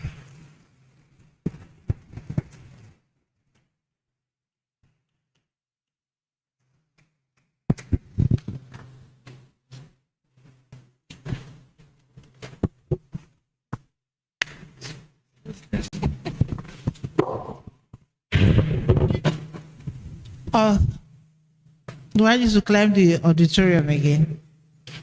I just want to say thank you very much for your presence. In fact, I don't know how I would have done it without every one of you sitting down here, and for those who couldn't wait to the end. But thank you for coming. I know that we all have take-homes. At least, if for nothing, remember to go and plant a tree. And then the other things that follows. By the time we come again, same time next year, I want to see more testimonies as a result of this conference, because I always ask myself, these people that just gather and talk, what do they do at the end of the day? It's not just to come and do conference and then go. What happens after that?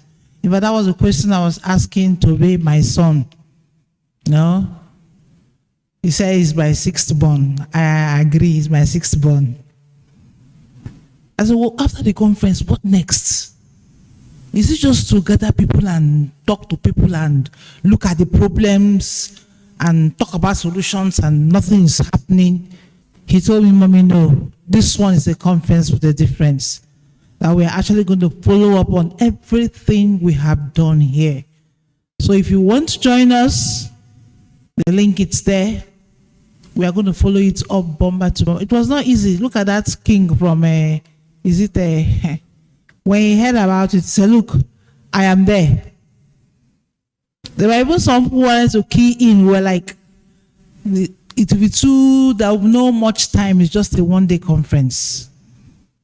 Because when you look at the team, beyond oil, even for you and me and our children, generations or more, just like, let me not say it's a family thing. That's my elder sister. Professor Akani.